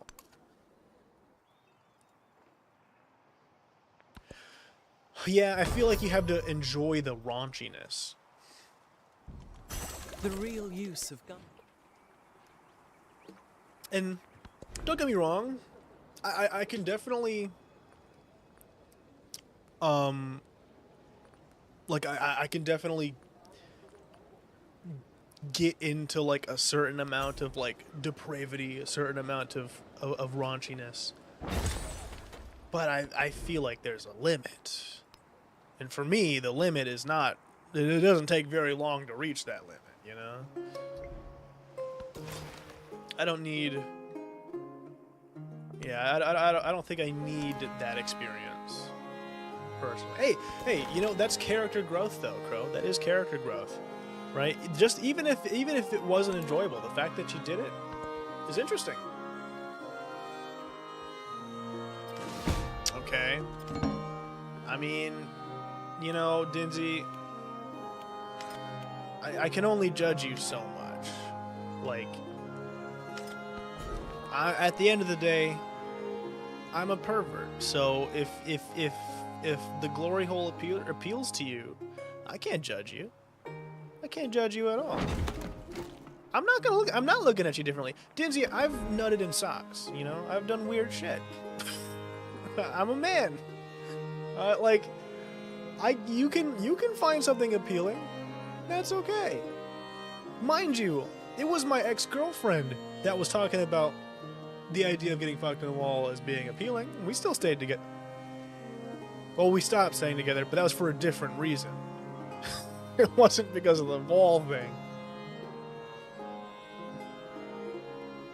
I mean, there is a certain appeal in the sense of there's some level of, I guess, mystique. I don't know, though. It's just... I don't know. Like, imagine... Well, I guess you don't have a penis. But, like, from my perspective, I feel like it's a bit scarier from the guy's perspective. Because, let's say you're the person on the other side who's going to be receiving something. If something nasty gets stuck to that hole, you can be like, get the fuck out of here. It's not happening. But for me, it's a mystery box. Alright? It's completely up to the whims of fate what my dick is going into. For all I know, it could be a meat grinder on the other side of that fucking hole. It could be anything. I could stick my dick in there and then be like, click, ow, what was that? Look down, giant fucking syringe in my dick. Like, you know what I mean? I feel like it's a lot scarier from the perspective of the person putting their dick through the hole. Maybe it's a bit more appealing from the other way. Because, I mean, if I was the receiver in this situation, if I was sitting there waiting for something to come through the hole, maybe I could see the appeal of it. If I see... This is going to be an insane sentence, but if I see a real nice looking cock come through the hole, maybe I'll do it. Maybe I'll go for it, right? But from the cock's perspective, you don't get that luxury, all right? Your dick doesn't have eyes. You don't know what's going to happen on the other side. It's a leap of faith, Miles. You never know what's going to happen. Let's build another Great Wall.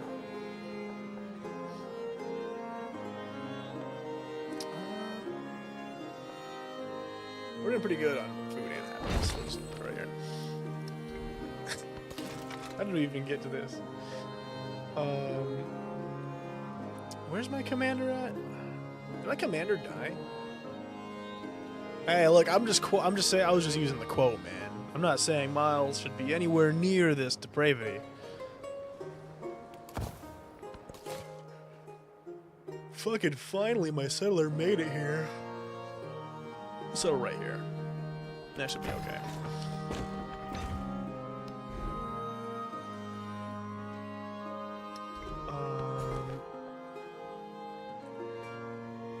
Are you sure? Because I'm kind of curious as to what the what psychology you're gonna use. I actually kind of want to know now. We've talked about some crazy stuff before, Dingy. This shouldn't. I feel like it should be pretty apparent by now that you could probably say just about anything in this chat and we'll be A-okay with it.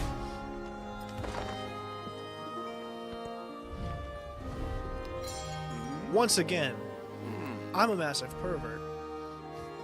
Alright? I have delved deep into the depraved. You know? I don't think any one particular thing that you could say would ruin our friendship or anything. Bright are the city walls of the capital. A safe space, relatively speaking. You're still not safe from his judgment. In a tight-knit village community, small children reach underneath the chickens once again in the hopes of more eggs, while their mothers share dwindling supplies of rice down to the grain. There's not enough food to go around. Yeah, we'll just get gold. Yeah, it's just a new Dinzy, one that we're not familiar with. But that doesn't mean it's not Dinzy. I can try and think of something crazy to share with you if it helps. You know, rip the band-aid off. Something as something. Well, what's something I can share with you? I'm trying to think of something like freaky or like potentially embarrassing that I could share with you.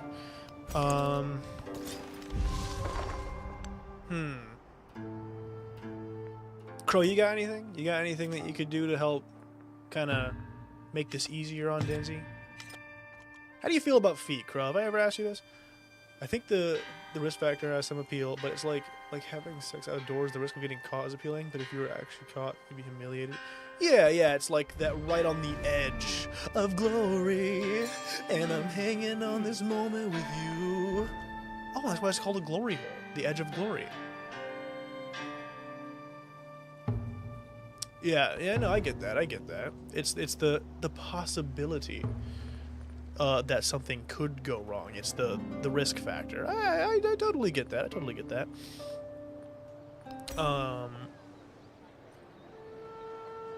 I guess I'm just not that much of a risk taker personally. Feet are fucking gross. Fair enough.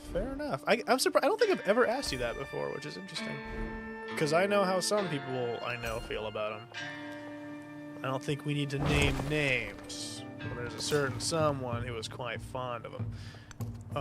It's like the risk, but also knowing there's actually very few. But takes me a bit out of the mood. Yeah.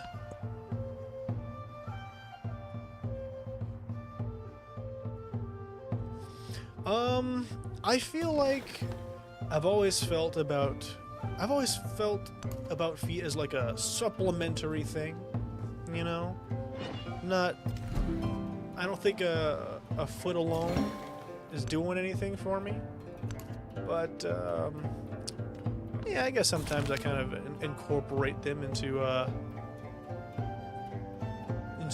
what I'm doing. I don't know. I think it depends on who I'm with, though.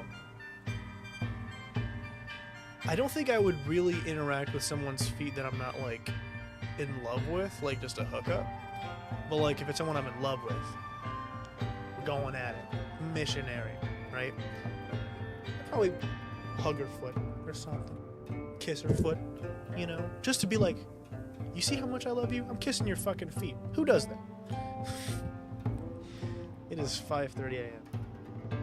Why am I talking about this? Trade made the great cities of the world great, bringing silks and spices, new ideas and wonders. But pestilence flows too through these routes. While physicians debate its causes and monarchs seek to maintain order, it is the dock worker and the caravan hand who must lift each load of foreign cargo and wonder, will this crate contain my death? Yeah, it does feel intimate. I think it's like you can very well incorporate them into the intimacy, I guess.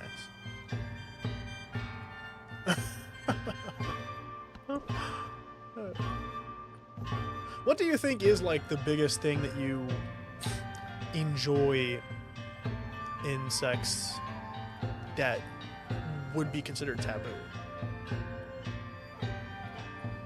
I guess we'll do this.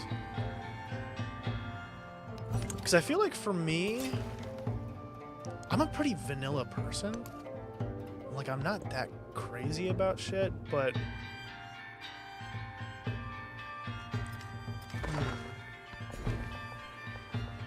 maybe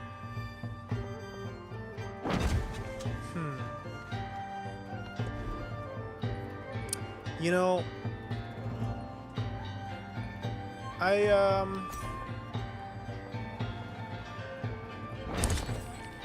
stick my tongue in a girl's butt if I like her. And that's not just hypothetical, I've done it. But only if I love her. Because I feel like when I love someone enough, I want every part of you. So I'll eat your ass. 1000%. But I think that's like kind of the grossest thing, like at least from the other people's perspective. I said, what is probably the most like taboo, like something that you do or enjoy sexually that is taboo? Like, what's the most taboo thing? How is it? It's not nearly as like bad as people act like it is. Oh, I've never done anal. I've just eaten ass. Like, so I can't comment on the sensation. And I guess Crow is the opposite. So Crow, could you answer her question? Would you, how would you say it's different in terms of sensation? Yeah, we're the yin and yang right now. I feel like it's kind of funny that he said it, that he worded it that way too, because I've always felt that way about anal, where I'm like, I just can't bring myself to do it, because vaginas just feel so good. Like, man, evolution was cooking. They were like, we have to make sure these species repopulate, so make sure this thing feels like fucking heaven on earth, and they did a good job. Goodness gracious. Also, I do think I lucked out. I bet a lot of people think eating ass is gross because they have a partner with a dirty ass. My partner didn't have a dirty ass, so I was able to eat ass just fine. But, you know, if you have someone... Well, first of all, you gotta start choosing your partners better if your partner's not wiping their booty, but... Luckily, my partner was not dirty. See, that's what I figured. I always figured that it would feel basically the same, but worse. So I could just never be excited for the idea of doing it. Because I remember, you know, growing up, when I first ever heard about heard that anal was a thing, people were always like, it's better, it's tighter, or whatever the fuck. And I was like, I'm just not buying it. You want me to fuck I have two options. The self-lubricating organ that is, like, perfect for reproduction because it feels so good that you don't want to pull out, or the thing that makes poop. I'm choosing the former every time. Like, I'm sorry.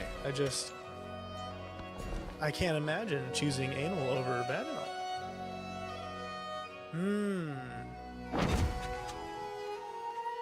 See, that's what I was always told, is that it was tighter. I guess, I mean, imagine it probably still is if you're talking purely about entrance. Well, I don't know. Yeah, let's do this. Or no, let's do this. Happiness buildings.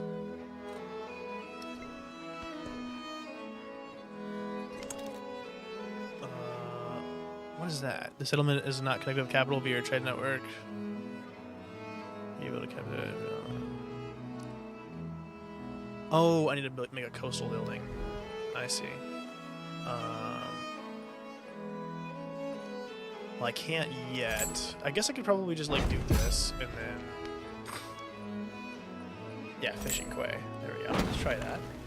Will that work? Yeah, there we go. Only done it to one girl though, so maybe there are some looser women out there where anal's just better, but honestly my experience told me otherwise. I guess, you know, that's true. Your sample size is 1 right now. It's like how with me I was like, head sucks. I don't like oral sex. But you have a fly. I've never gotten head and thought, oh, this is fantastic. But that's because my sample size was 1 girl who had given me head. But then another girl gave me head. And she killed that shit. And I was like, you know, maybe it's not all that bad. Maybe it's pretty decent. Depending on if they're expert at their craft, you know?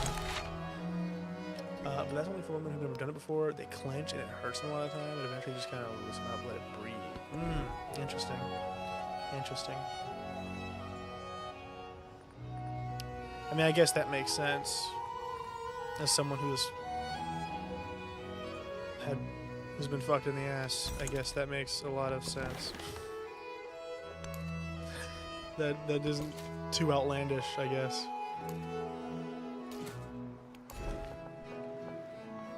You know, Dinsey, did you ever think that when we met, like 5 years ago, that we would ever have conversations A bureaucracy always tends like this? The map Did you ever see it getting to this point? I mean, I don't know.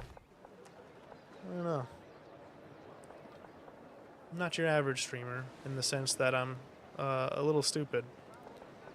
Okay, no, the average streamer is probably really stupid, actually. Okay. Well, I'm also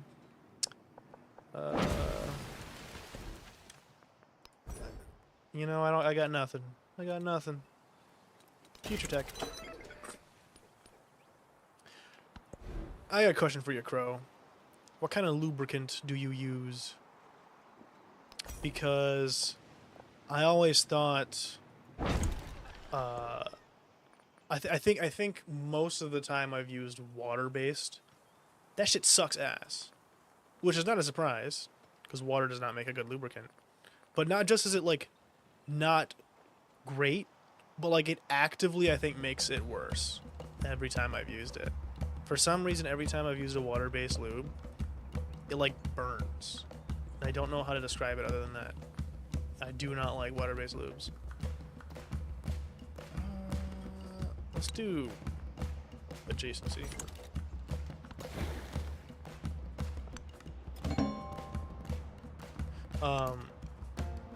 Yeah, like, and this is gonna sound bad, but I promise it's not any sort of medical condition, okay? But I feel like whenever I use water-based lube, it makes my urethra hurt. Like it feels like my urethra burns. And apparently I'm not the only one, because other people I've used that lube with also says it kind of burns it. I don't know why. Maybe it's because it's so bad as a lube that it just adds to the friction. I don't know. Disclaimer, nothing sounds good after a disclaimer. That's true. Disclaimers really don't help. Honestly, it's telling you, hey, I'm gonna say something bad, but it's not gonna make that bad thing not sound bad, you know? I can see if I can. I might still have it somewhere. I can see if I can see the brand. I'm gonna call out a brand today. How about that?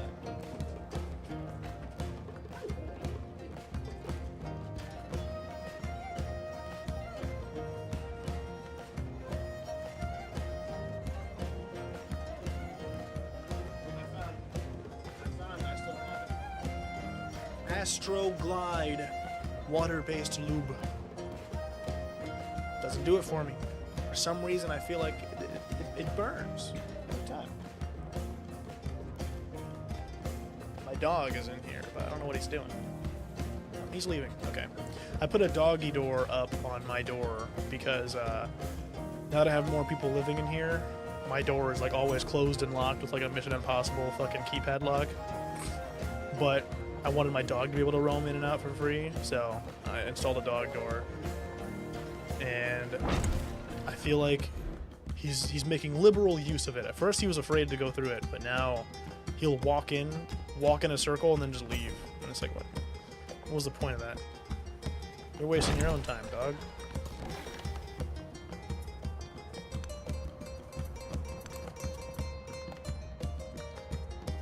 Look, man.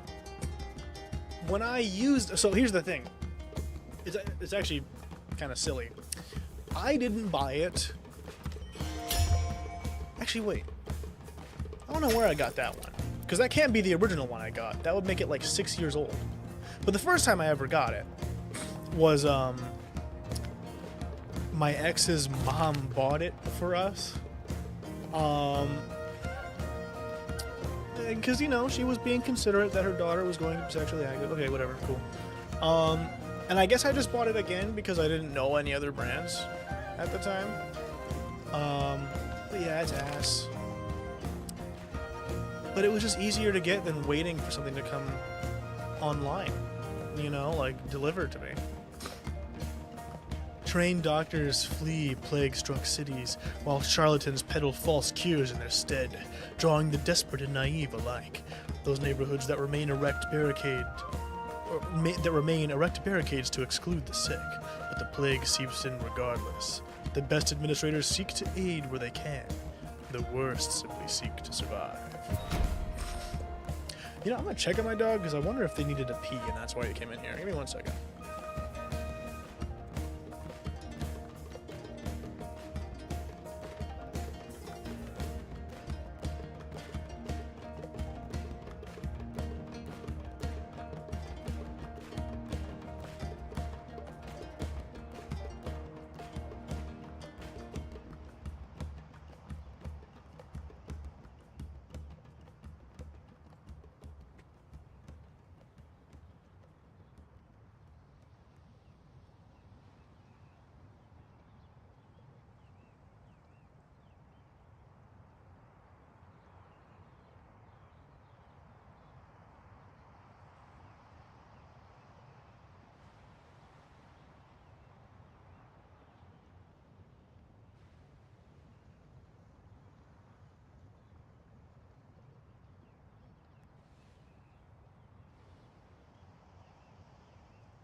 Okay.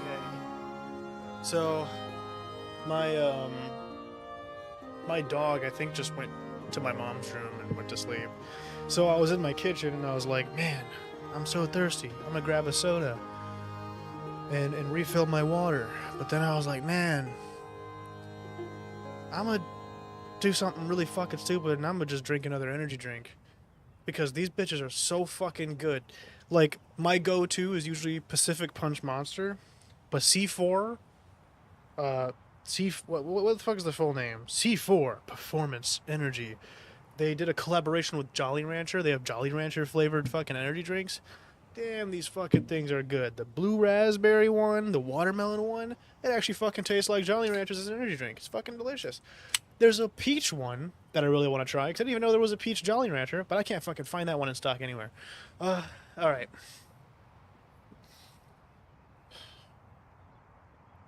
Oh, okay, no bombshell. So we got Phantom, who's licked the forbidden fruit. Your turn. Was the kinkiest thing in your arsenal? Wait, did you ever say yours, Zach? What was your kinkiest thing? Also the forbidden fruit.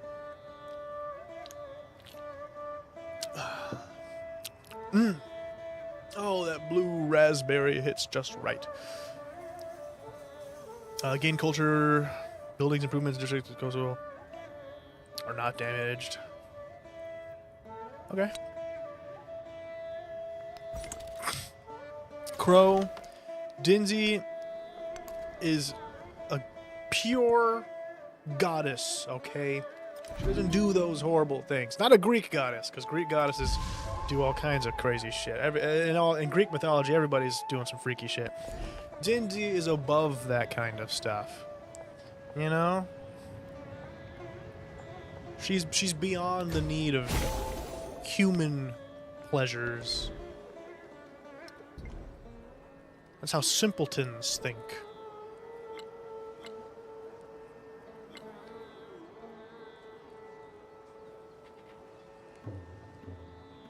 It's alright, it's alright. You didn't know better, it's okay. It's okay. We all gotta learn somehow. Everyone has to eventually be educated on Dinzy's divinity. That's how it goes. You know, Dinzy, I meant to ask you, because I don't know exactly how your work works in the sense of like scheduling.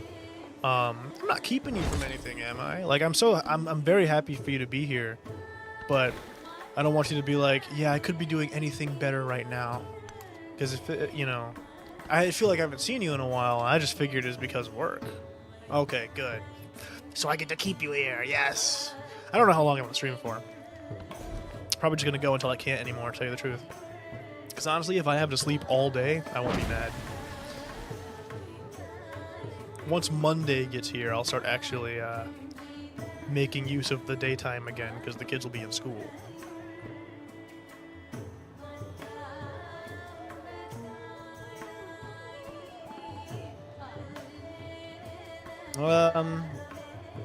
I guess it's hard to think of what would be the craziest thing that you've done, because it gets to a point where, like, you tell me something and I'm not even surprised anymore.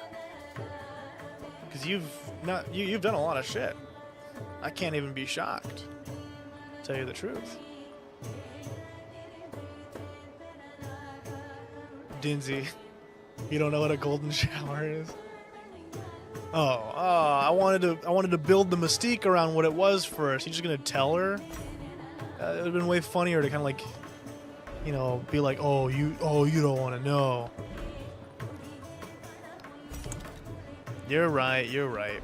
It's just peeing on somebody. Yeah, I agree, Dinzy. I agree.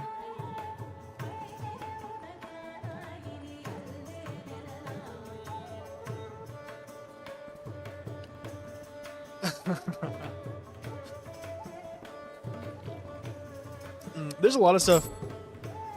I feel like basically anything that requires like specific bodily fluids, miss me with that shit. You're not peeing on me. You're sure as fuck not pooping on me. Nor am I doing either to you. You can spit on me. And like in my mouth and stuff. That's okay. But most other stuff, no. Bloodletting. Okay, that if I were to choose what I think is the craziest thing you've done, it'd be that. Bloodletting is crazy. For me, to me personally, I just can't imagine that. I'm too squeamish. Like, I don't know. When I have to like go get my blood drawn, I have to like be very engaged in conversation with the nurse, because if I think too long about the fact that there's blood leaving my arm, I'll freak the fuck out. For me, it depends. You know, I think some people can spit sexier than others. Now that sounds actually fucking stupid, I know. But I promise it's real. Right? If you're like hawking a loogie at me, what the fuck? That's not sexy at all. There's some people, they got the magic. They got the sauce. Like I genuinely think it's born from trauma though, because there was I had this older sister, I must say quote unquote, she wasn't related to me, so quote unquote older sister, who she pinned me down by my wrists and just dangled spit from her mouth above me, and she was like, "I'm going to spit in your mouth if you don't listen to me," and I think that just changed my brain chemistry for the rest of my life. And so, yeah, I'm just kind of into that, I guess. Remember that thing in the back of your throat when you're sick? Oh, a uvula? It did. It did. I think deep down, my young self was like, do it. Spit in my mouth. Like, I don't know. And, you know, I feel like that's also... Oh, my God. I forgot about that until literally just now. You know how I was saying earlier, I was like, oh, you know, feet don't bother me too much. I think that was also because of them. And I say them because there was two. It wasn't just that girl. Because those girls... Oh my God. What a childhood I had.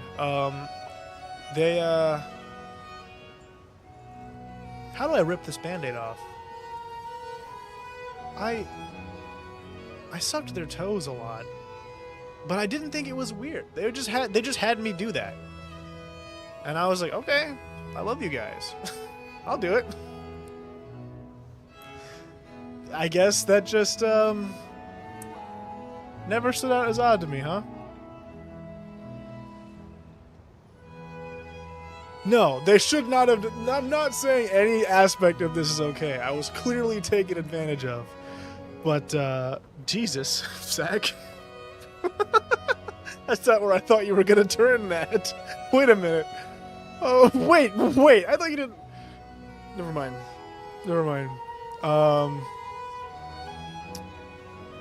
Huh. Yeah, that was something I forgot about for a long time until just that moment. And I feel like there's more stuff in there that's just beneath the surface that is eventually going to bubble up, and I'm going to be like, oh yeah, there's also that one thing that happened that they would do. Actually, you know what? I think that... Wow. They turned me into quite the sexual deviant, huh? Because I'm like remembering more and more stuff. Wow. Yeah, because I think one of those girls is also the reason why I ended up getting an affinity for eating ass. Huh. Wow. Isn't that crazy? How you can look at events from your past and be like, that Since adds up words now. are not fine, That all makes sense. You're a kind soul, Crow. To want to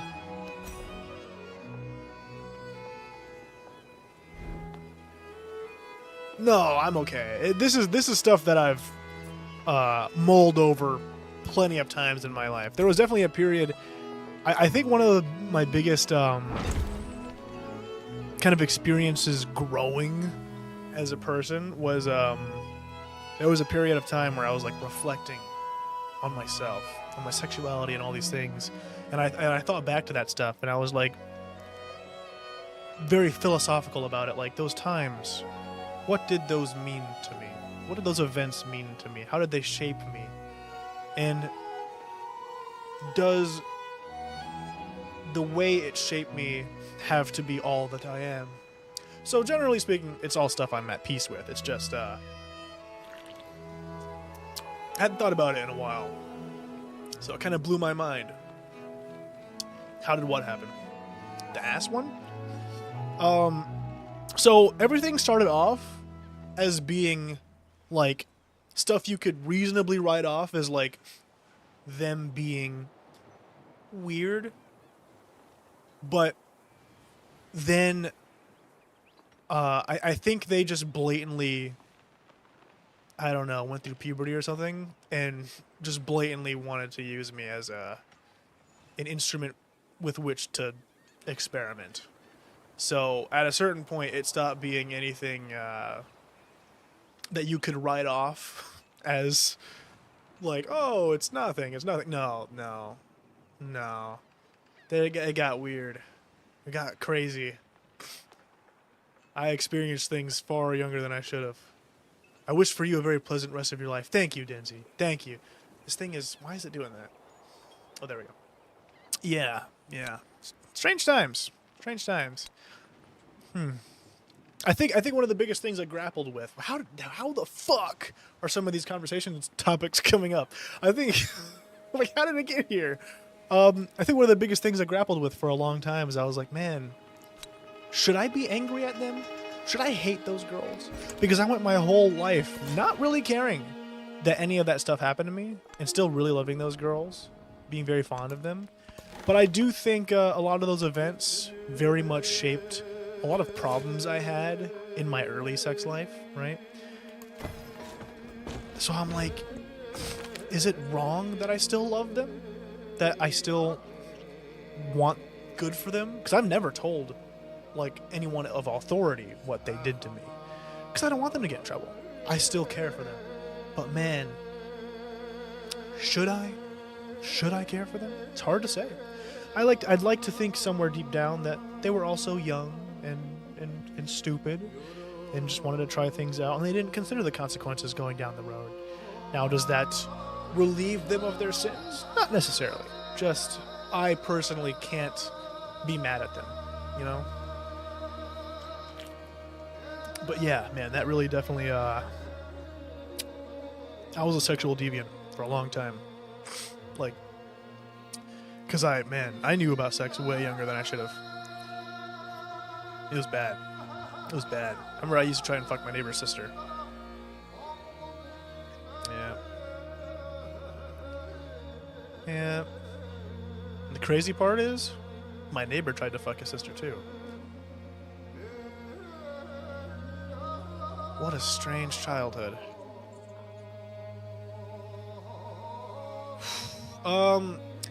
Objectively what they did was bad, but you can let people do bad things. That's true. That is true. Yeah, I truly think it's just, you know, they were young and dumb.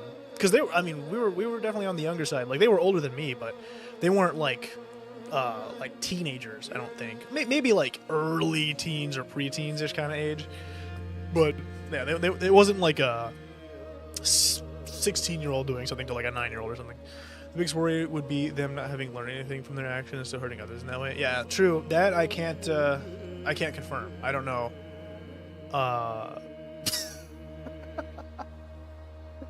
Damn it, Crow. And I can't even argue with you. Yeah, obviously I can't really confirm whether or not other people had dealt with the same things. I always actually kind of suspected that maybe someone had done something to one of them or both of them,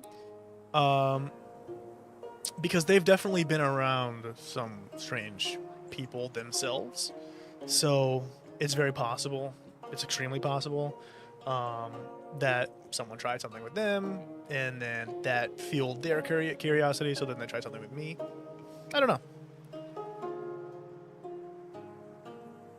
These kinds of things are often a cycle. The followers of Confucius enact his teachings in all their settlements. Though they wander far from his capital, they become more staunch in their adherence to his lessons. It's okay, guys. I absolve you of your sins. Because they're funny. It's just like with those girls. Maybe what you said is objectively bad, but I can't be mad. I do too. I do too. I hope it's just as simple as they were going through puberty or something and we're like, hey, you know what?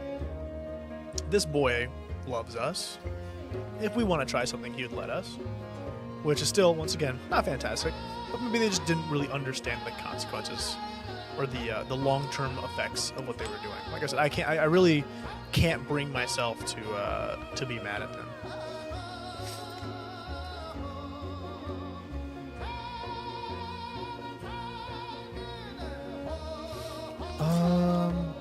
Yeah, I'm so fucked for this age.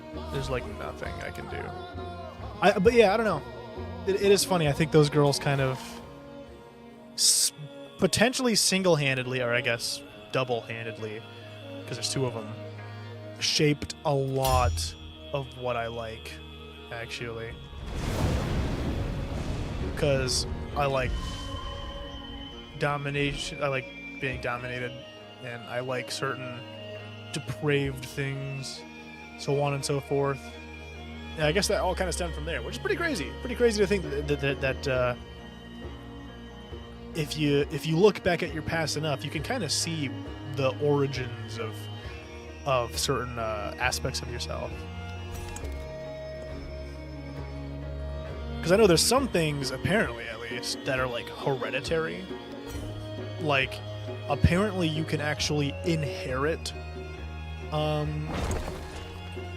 fetishes. I don't know if that's true. I've just heard that. So like, let's say your dad was into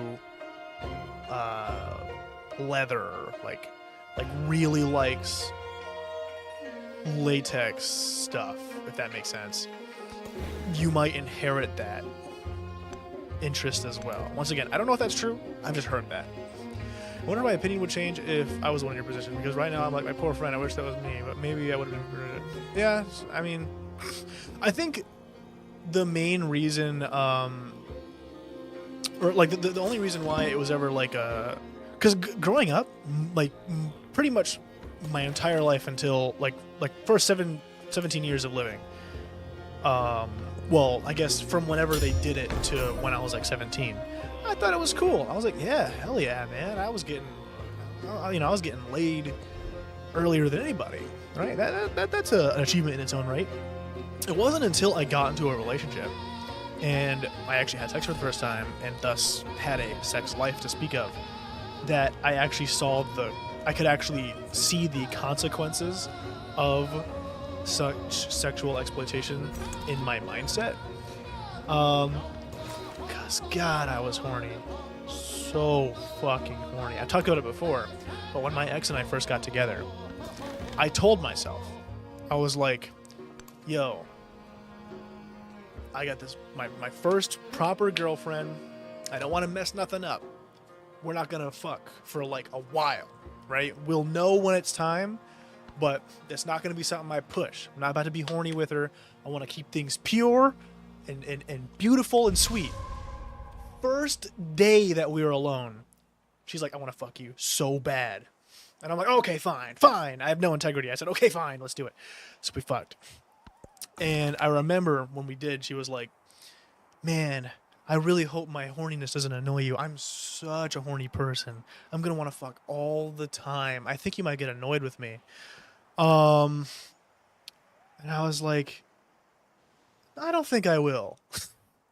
And I was right, because I out hornied her so bad. And I do think that was kind of just a big problem within my relationship with her, that I was so horny. I wanted to fuck all the time. And so, and clearly her stats, she was wrong about her stats, because she couldn't keep up with me. So after we had broken up, oh, welcome back, buddy. Hey. Get out of there. You gotta go outside for real this time? Okay, I think my dog actually has to go outside for real this time. I'll be right back. Let's go potty.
Okay, so my dog seems to be wanting to just hang out outside for a bit, so I'm just going to let him hang out there for a while, and then I'll go get him in a second.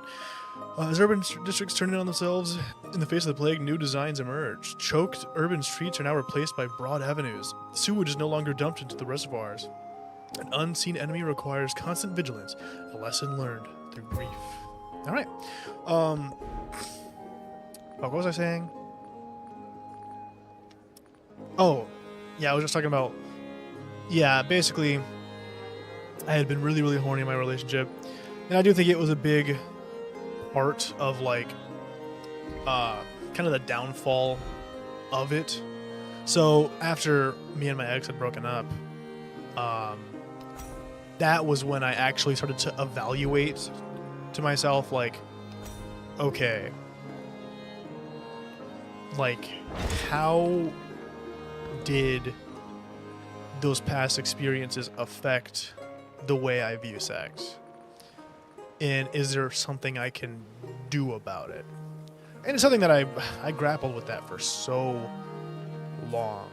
Because, dude, I mean, I tried hookups all those times and everything, and I do think, and it was one of those things where it's like, I thought maybe, you know, it's one of those things that it's like trial by fire. If I just keep fucking people, like having hookups, it'll be something that goes away. But I don't think it's that simple, you know? So, yeah, I guess in some ways I'm still not entirely sure the full breadth of how it affected me. I don't think I'll ever truly know the ins and outs, but definitely can see certain ways that it did. Feels like a lot to process and to work on in order to have working relationships. Yeah, I mean, I don't know. I think it's something that I've, you know, better begun to understand about myself. It's just, like I said, I think there's some things where it's like I'm never going to truly understand it. If people could understand themselves that personally, then I feel like we'd have a much nicer world out there. Sometimes there's things that you'll never really truly know about yourself. You know, we've spoken about it before, how your pal called you daddy and it was a turnoff. You think you'll ever try roleplay? Because shit was pretty fun. You know, I think as time has gone on, I will say that's something that has kind of changed in my time of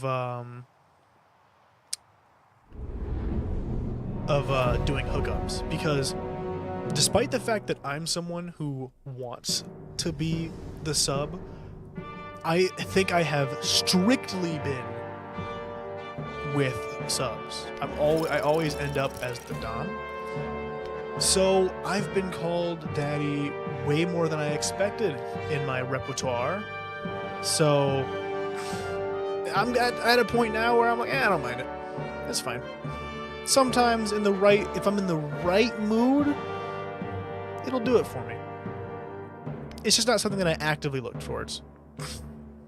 Otherwise, I don't know. I mean, maybe in the right circumstance, I'd do roleplay. I just feel like I'd have trouble not finding it cringe. It has to be the right circumstance. As long as it doesn't get in the way of you living a happy life in your future relationships, it's maybe enough. I think that's the best I could ask for.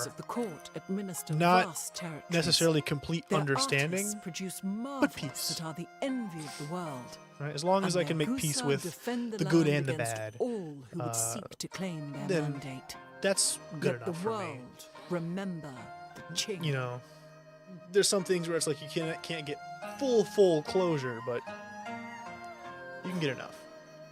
I feel like I've been very introspective lately. I'm only 23. I shouldn't have to be this introspective. I shouldn't be thinking about this stuff until I'm like 70, you know? When I'm sitting there on my porch, rocking back and forth, and I'm looking at the sunrise, that's when I should begin to feel introspective about my life. But I'm fucking 23, and I've been doing a lot of introspecting. Like the other day when I was streaming and Cash Money was in here, I was talking about careers and like stuff, and I remember saying some shit like, you know, it sucks, but we live in a world where we don't get to do what you love. You do what you can bear. And he was like, bro, I'm gonna quote that. I was like, I didn't even mean to come off as that profound.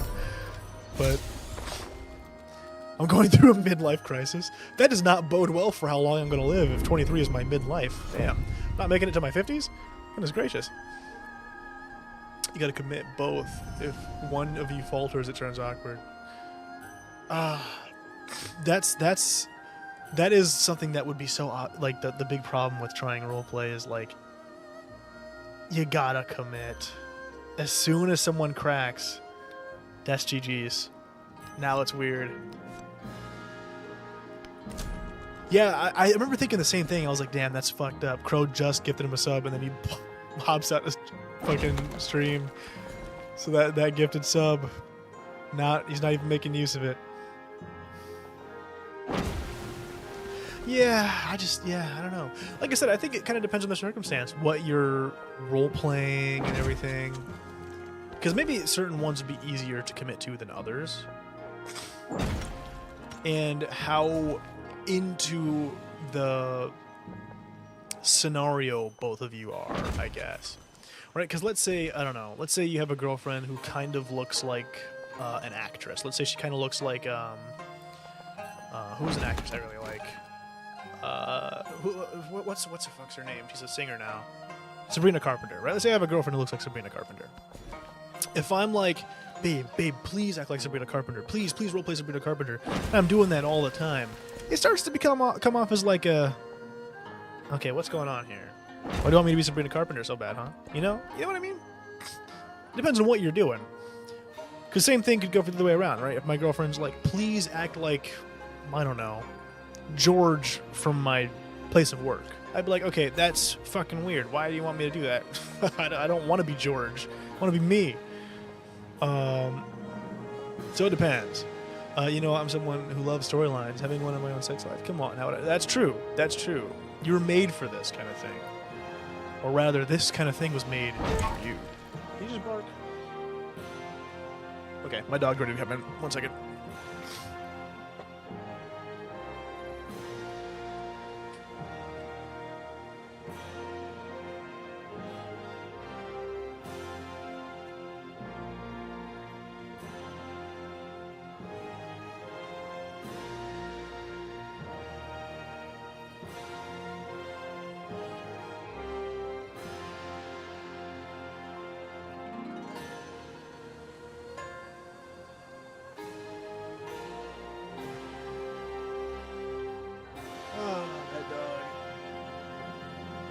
Oh, my dog was barking outside. I had him outside still.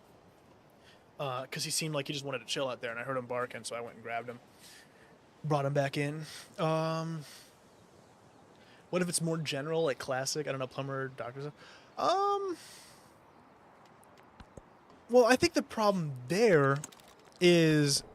I think it's so... What's the word I'm looking for? Because it's so vague, I feel like you start to get into, like... porn acting territory, right? Like, unless you treat it real seriously, it's going to come off as just, like, odd. Be like, hello, ma'am. I'm here to fix your leak. It's like, I don't know. I guess it depends on how you play your role. Do this. Don't be weird about it. I bought a Above Extra cosplay for an anime character. That was fine. Never pretend.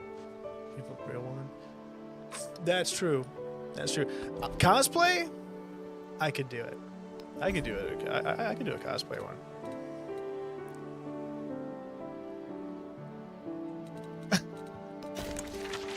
Well, because basically I'm just trying to think, what is the right tone to set for a sexual roleplay, right? Where's the line between playing the role too genuinely and playing it sexually, right? Because if you walk up, where's my...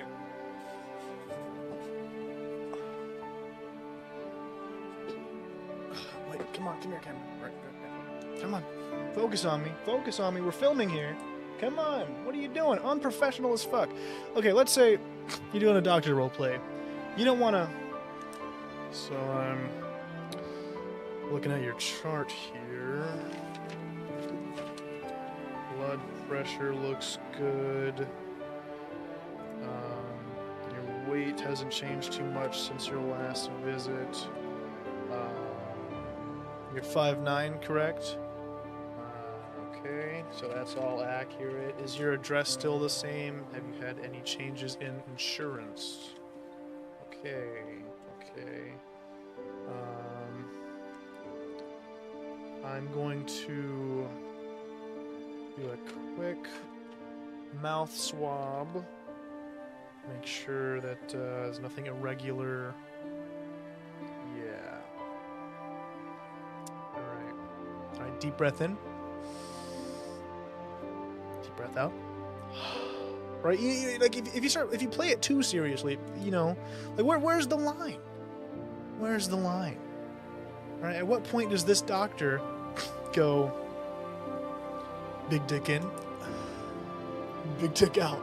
Oh, like at what point does it become sexual? I don't know. I don't know. I don't think I know how to blur the lines properly.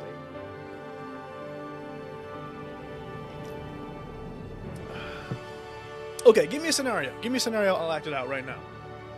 I haven't been playing the game really. So go ahead, give me a scenario.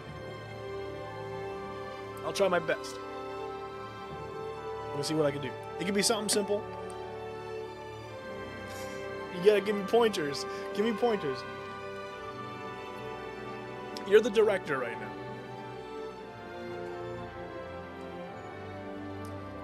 Whatever role you want. It could be like fucking, I don't know. Zamboni driver. You know what a Zamboni is? Like the thing that you fucking put over the ice? I could be like Zamboni operator or something. Anything you want. If you have any suggestions, then you leave one. I'll act it out regardless.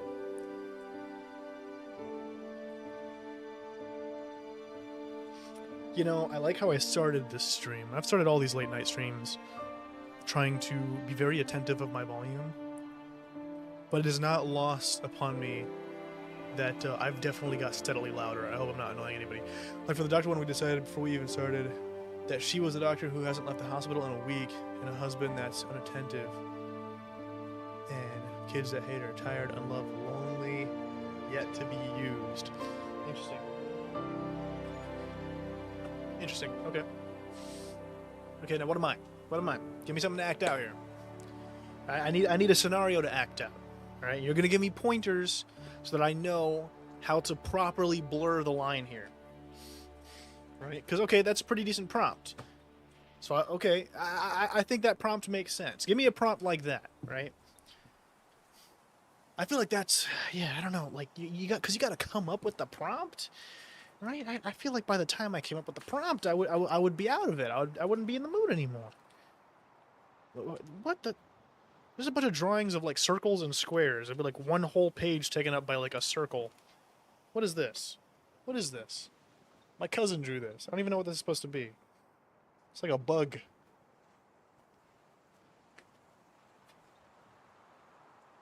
No, they shouldn't hear it. Ideally. I don't know how good the soundproofing is between rooms. I mean, I don't ever hear them. So, hoping it's fine. I mean, no one's room is directly adjacent to mine. So, ideally it's fine. Okay. You're a younger guy, clearly attracted to her, foolhardy. And you find her beautiful.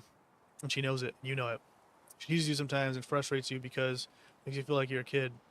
But you're a man now. You want to treat her like one. Boom. Okay. Interesting. Interesting. Okay. Are you saying I'm that guy? Is that what's being set up here? Okay. Fuck. Yeah, see, that's what I mean. That's so much detail. I wouldn't have thought of that. Fuck. I feel like it'd be easier to be the doctor. Okay, well, I guess I'm the guy.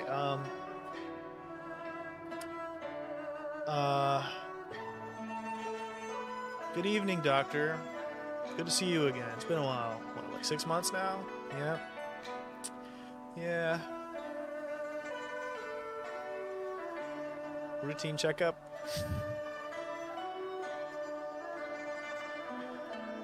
How's your day been? You doing all right? It looks like it's been busy lately.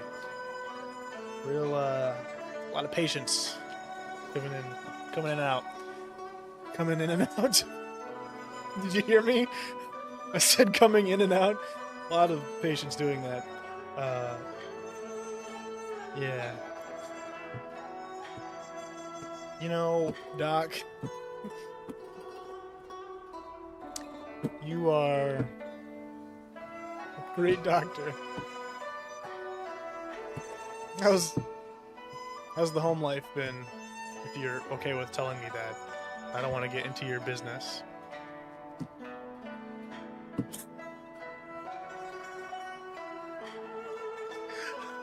Oh, no.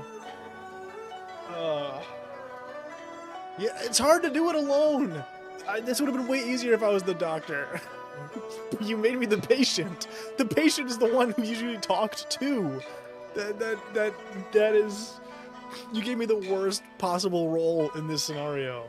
Fuck. If Leon was here, I'd ask him to be the doctor, and then I'd be the patient. But of course, Leon stopped in, said one thing, and then left.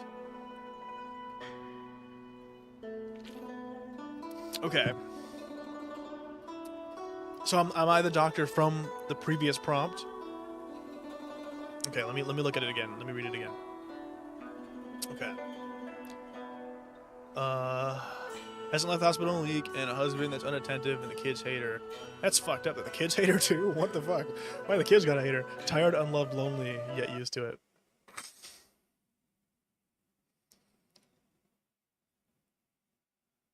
Okay. Okay.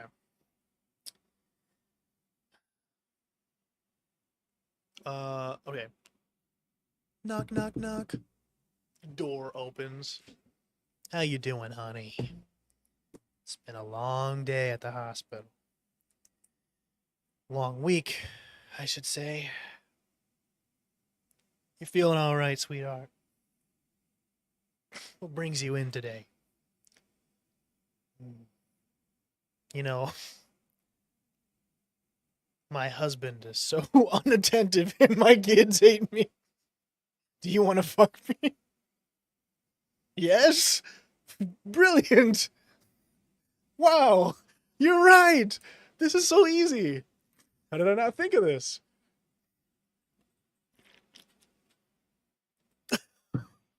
What?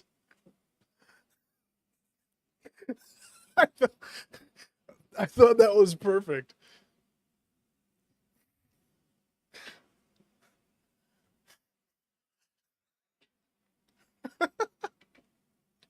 The fact that the kids hate them is like such an odd touch. I can't, that's so funny to me. Like, you had to rub salt in the wound. Couldn't just be, like, you know, neglectful husband. Doesn't please her anymore. No, the kids gotta hate her too. That's crazy. That's insane. Next is gonna be like Cat got run over by a car yesterday. Like, damn, what was that? Why was that necessary for the roleplay? Like, goodness gracious. It's a bit excessive. A dog keeps biting her. She's got pooped on by a bird. This poor doctor.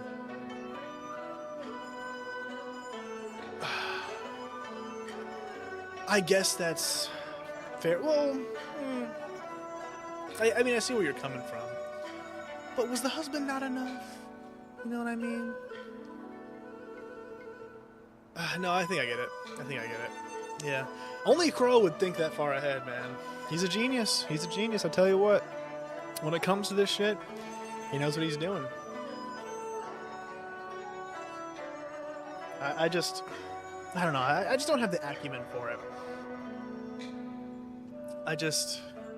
You know, I'm a simple guy. If anything, if I'm gonna do a role play, I would do. I would give my girlfriend a knife and tell her to chase me through the woods, and cut me a little so that I actually feel fear. If I'm running for no reason, it doesn't matter. Actually make me fear for my life a little bit. And then do what animals do in the woods when you catch me, you know?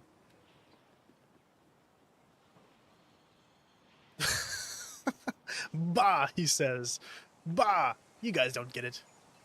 I mean, it's like foreplay ultimately. It makes sense. It makes sense.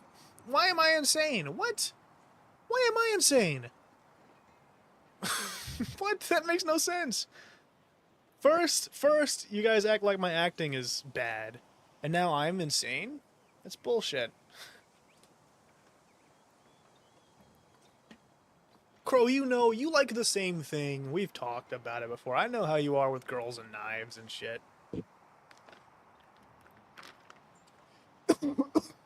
Yeah! I want to be vulnerable. Right? I've told you before, when I was younger, I wanted a girl to be so madly in love with me that she would abduct me and, like, tie me up in her basement or something. You know, and some of that is in there a little bit still. Right? I kind of like the concept of someone being so into me that it becomes kind of a problem, right? Obsessive. It's not healthy, but I didn't say it was. I never claimed it was. Well, I feel like this isn't new information. I feel like I've laid this out before.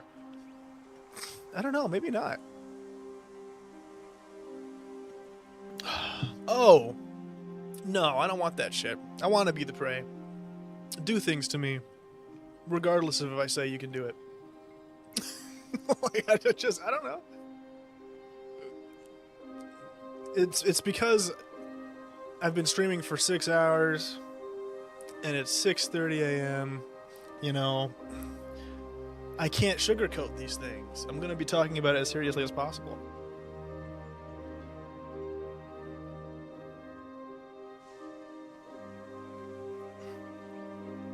Like, I don't know. Maybe that's what I'm missing in life, you know? Yeah, it's been a minute. This game has become an afterthought, truth be told. Science from specialists, science buildings, golden science, resources. Yeah, I'll do that. Yeah, you know, maybe that's what I'm missing, right? Maybe that's why, you know, I've stayed single for so long. It's just, I haven't, you know, maybe I'm not actually single. I just don't know that I'm in a relationship yet. You know what I mean? Does that make sense? Like, somewhere out there, lurking around every corner, is the perfect girl for me. Or at least she would say so. I just don't know. Dinzy, I'm gonna be honest with you. I very much enjoyed your stalker era. Absolutely. I was very happy with that. I was like, I know this is all just a thing, but it excites me a little bit. You know? Like, just a tad. Nothing crazy. Just a little bit. It was like, oh, is this what it feels like? Okay. I like this. You know? I was cooking. I knew what I liked. And I feel validated in that now. This is awesome.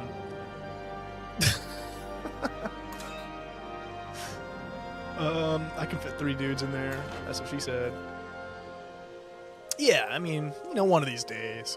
At this point, if she reverted, it would be like, you know, it's not natural anymore, right? The mystique is gone, right? Dinzy is just Dinzy now, right? That Dinzy was in that era, like, pretty early on to when I knew Dinzy, or first met Dinzy, so I didn't really know what Dinzy was yet. I know who Dinzy is now. It wouldn't be right.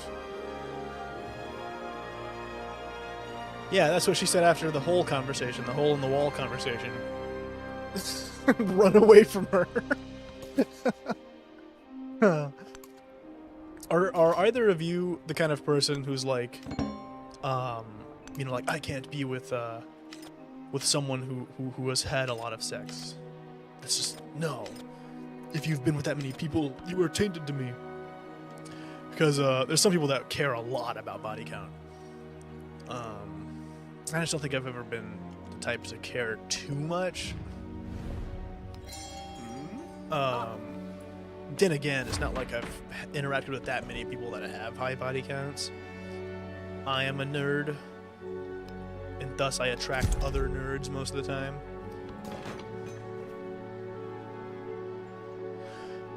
Yeah, I get that. I think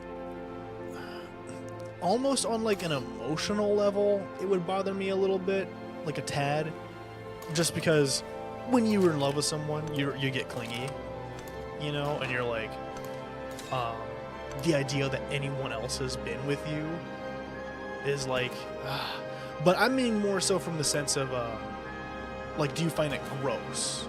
Because some people will be like, you're fucking nasty, you've gotten with all these people. But I don't think I'm the kind of person who finds it gross necessarily, because you don't really know the circumstances behind all those bodies, all the people that they got with.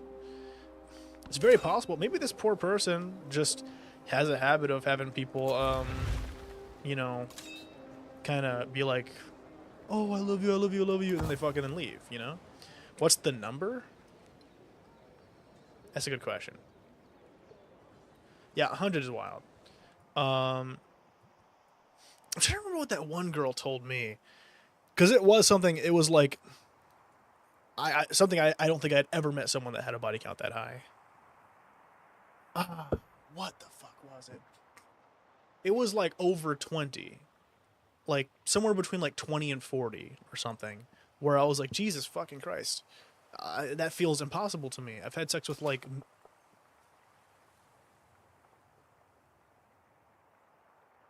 Why do I gotta think so hard? Hold on, wait.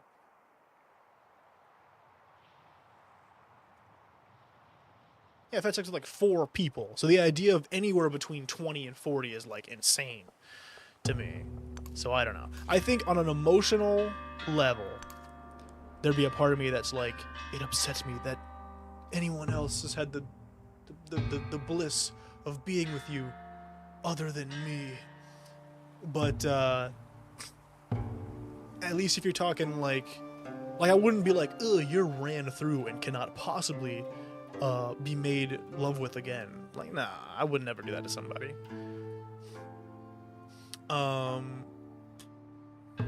Let's see, I would have been, how old would I have been? I think I was like,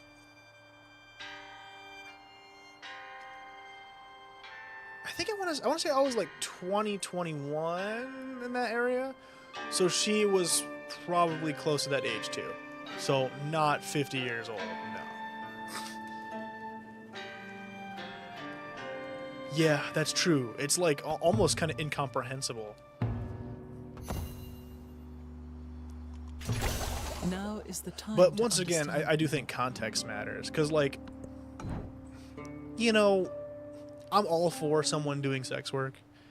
But there's a part of me that's like, so you just, you got fucked by dudes for a living? That would be really hard for me to accept, you know? Like, what's the likelihood that we could go out for lunch and a guy would recognize you? You know?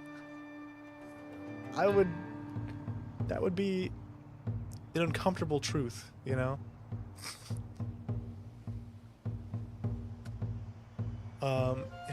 Harried parents with screaming children clinging to their legs beseech Confucius.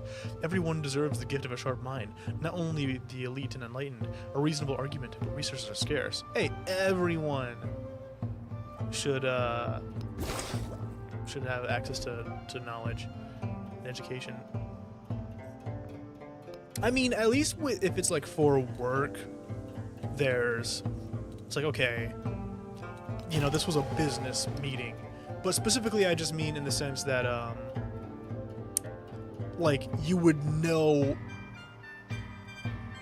for a fact that it's probably not a small number, I guess. So it's just like, there would be a part of me that's like, damn. Yeah. Oh yeah, love of the game. That's a totally different. That's crazy. For the Hall of Fame, standing in the Hall of Fame. Oh yeah, and the world's gonna know your name. Man, I don't have any dates. Dating a sex worker would involve a lot of work on trust and like a conception of a relationship that is less possessive. That's true. That's true. I think the only way, I don't know. Like, one thing, like I said, I'm not the kind of person who will shame somebody for doing sex work, right? You do you. And if you date someone that does sex work, you do you. Once again, I'm not going to shame people for that. That's the way they live their life. Sometimes it's just what they got to do. Totally understandable, right? But if a girl comes to me and she's like, you know, I really like you, I kind of want us to be together, but you should know every Thursday, Saturday, and Sunday evening I get railed by at least one dude for my OnlyFans. No, honey. We are not meant for each other. No. That's not happening, baby. You're gonna have to find someone else. I'm not about to get cuckolded 3 days a week. Not happening. I'm sorry. Anyone who plays Sims is a pervert. I believe that wholeheartedly. In fairness, I've seen some pretty freakish plays on Sims. Yeah, currently is crazy. It's one thing, if you're doing it solo, I don't think I care. Honestly. If you're doing it solo, you do you. Right? But, man. You're gonna sit here and tell me that you're trying to, you know, have co-stars and shit? Nah. Out of here. Out of here. Oh my goodness. Oh my goodness. Why is your Sim so sex crazed? Did their sisters do something to them too?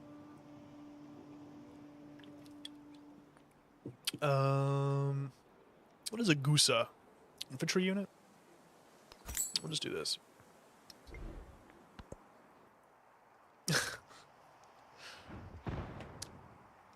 Oh man.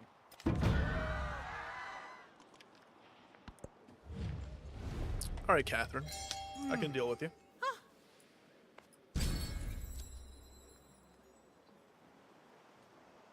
Yeah, that's how it starts, man. It's always the mods.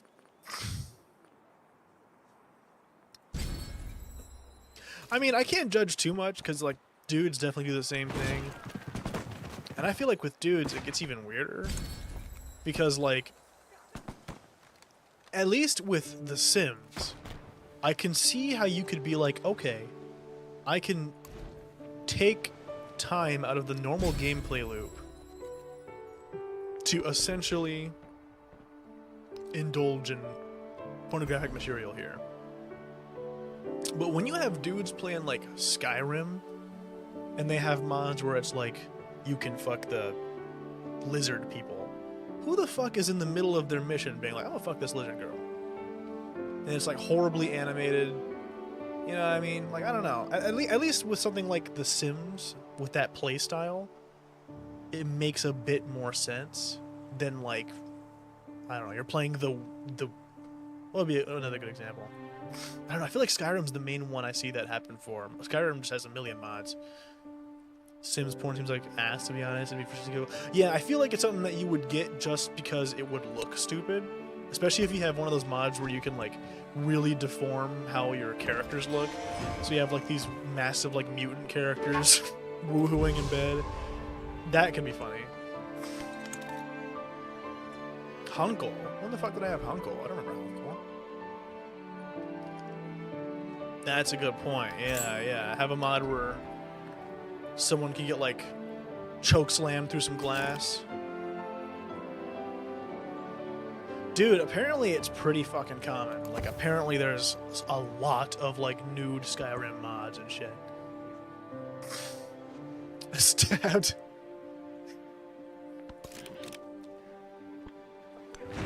Oh, man. Assholes. The Assholes mod.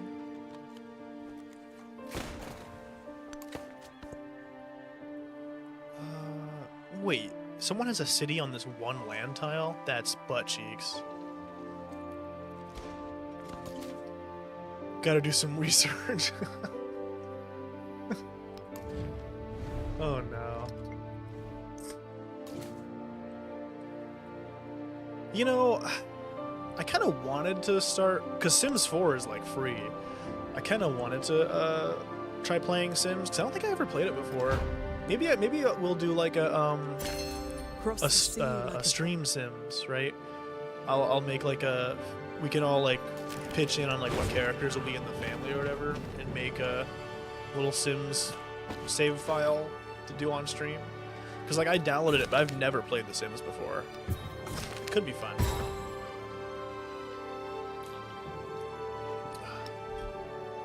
I can maybe even get mods for it. I don't know how easy it is to mod Sims 4. Let's do this. I don't even know why I'm bothering to pretend that I'm playing this as normal. I've just been... I don't know. I imagine someone who actually knows how to play this game, if they watched this gameplay, they would just think it's like an AI trying to figure out what the fuck to do.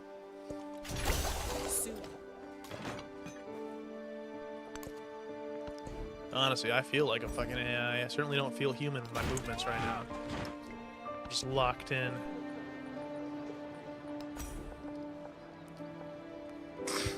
I'm curious about the CNC scenarios. The ones that Crow did? Or just the general existence of them? Because, you know, I'm kind of with you there. Like, how do you... Okay. I'm only confused about him because I said I want to get chased through the woods with a knife, and all of a sudden that's weird. Then what is a good CNC scenario?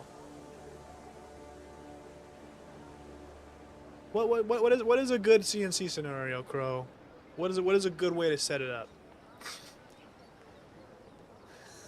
What? Just saying. I feel like there's a little bit of hypocrisy there is all. It doesn't have to be a knife. I just want to be hunted, period.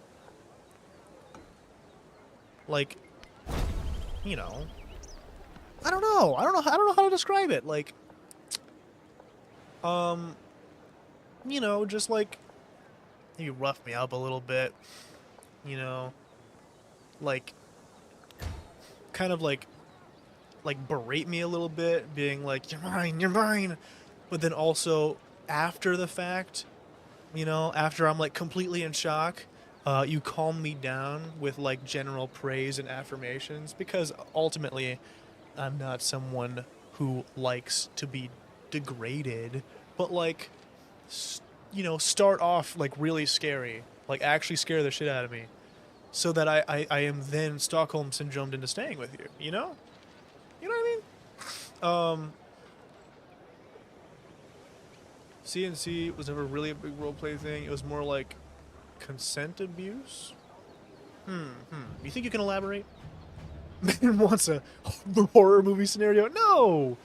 No, more like, you know, horror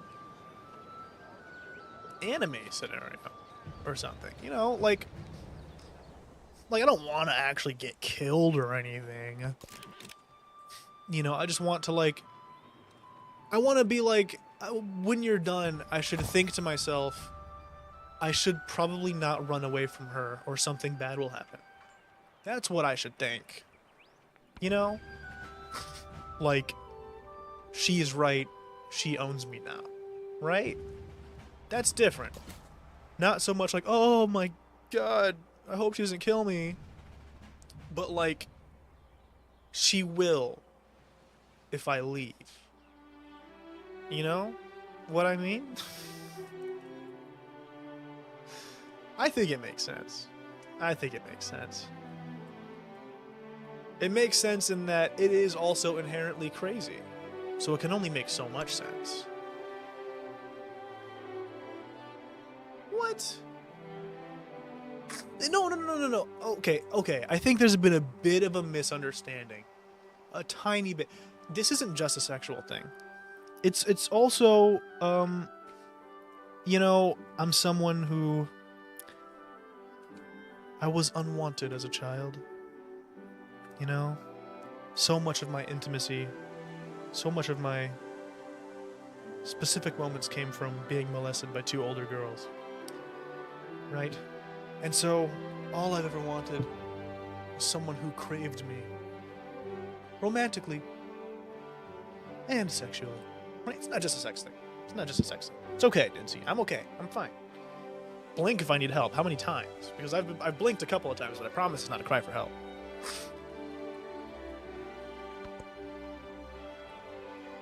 I'm just blinking.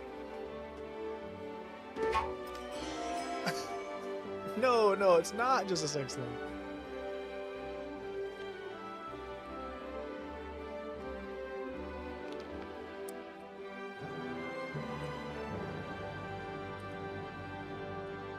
Okay.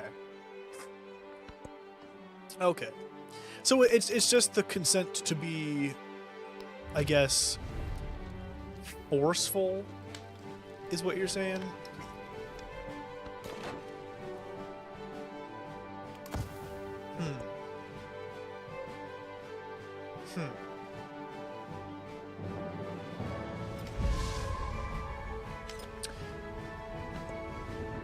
Yeah, let's get Dinzy. Let's get Dinzy's perspective on this, because clearly I'm fucked up in the head, and Crow's got his own like particular experiences that kind of give him biases, right? So from Dinzy's point of view, what do you see when you imagine CNC?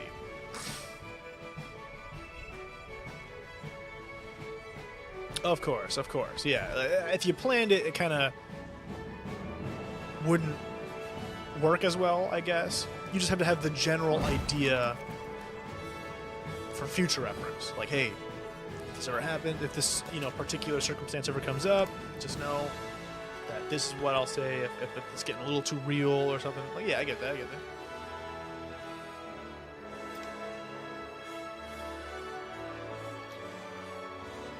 Okay.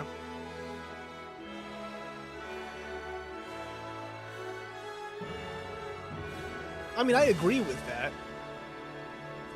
I agree with that. I don't want to have actually like my life in danger. I just want to really be convinced that it could be, like, no, I'm lying straight to your face. She has to actually be insane. She has to actually be genuinely crazy over me. I'm lying to you if I'm acting like they're no. She has to be nuts. That's what I need. I mean, I'd rather not be harmed, but I'm just saying, she has to actually be obsessive over me though, super possessive. Confuse your enemy. Yeah, I'm not saying she has to be abusive. I'm just saying she has to be stern, right? I don't know.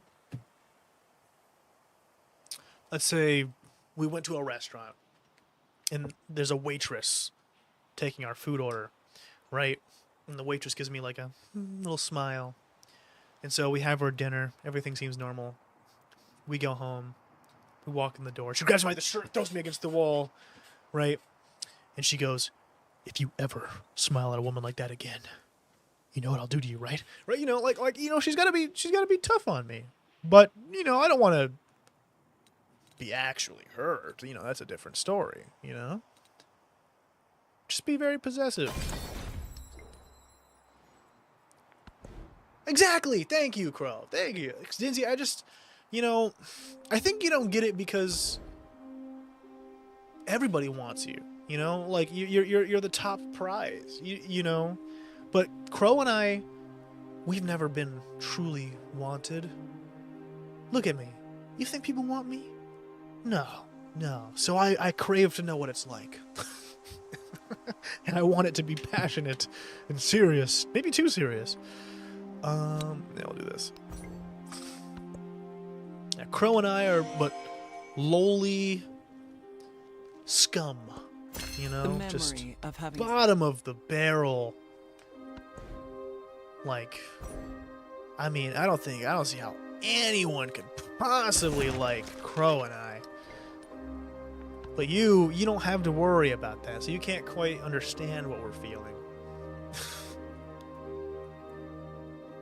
Well, not just that, but not just the pure maiden heart, but also just, you know, she's the perfect package, right? She could have anybody she wants at any time. But you and I mean, man, remember that time we were at that carnival and there was like a machine that was like scanned to see how ugly you are, and we walked in and it was like 500%, dude, and we like walked out crying because no one was ever gonna want us. Like we actually crave passionate desire from people, but Dinzy doesn't have to do that, right? She can get it anywhere. But you get it from no one, you know, because we're ugly and stupid. So, you know, I knew from a young age, I was like, dude, I'm gonna grow up to be ugly and stupid. I need someone who's gonna be madly obsessed with me despite that. Talking like Golem over here. No, I'm talking like Gandalf, if anything. Wise, intelligent. Napoleon Revolutionary has joined democracy. Hey, good job, man. I don't really care. If you want to be a democracy, that's up to you, dude. I don't know why our relationship had to go down for that. I don't know why that had to be a big deal for me.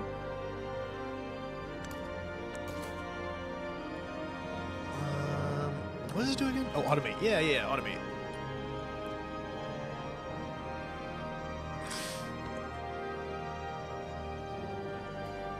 I mean, that's fair. I think, you know, when you're talking about something like that, Oxford University, it's ours. It's ours.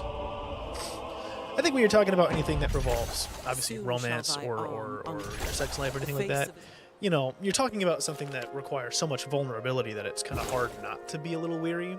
So I get it. Of course, obviously, I'm speaking a lot in the realm of fantasy. Right? Once again, when faced with such a circumstance in real life, I don't know how I would actually interact with it, but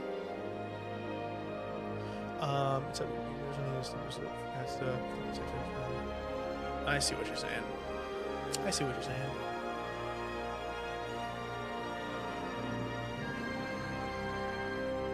Yeah, true. Yeah, I mean, with enough, preparation and communication, I think it can be done well. You know, Crow, I'll be honest, when I was thinking of like Skyrim sex mods, I didn't think that there would be storylines with them. So okay, maybe that's the appeal. I don't know.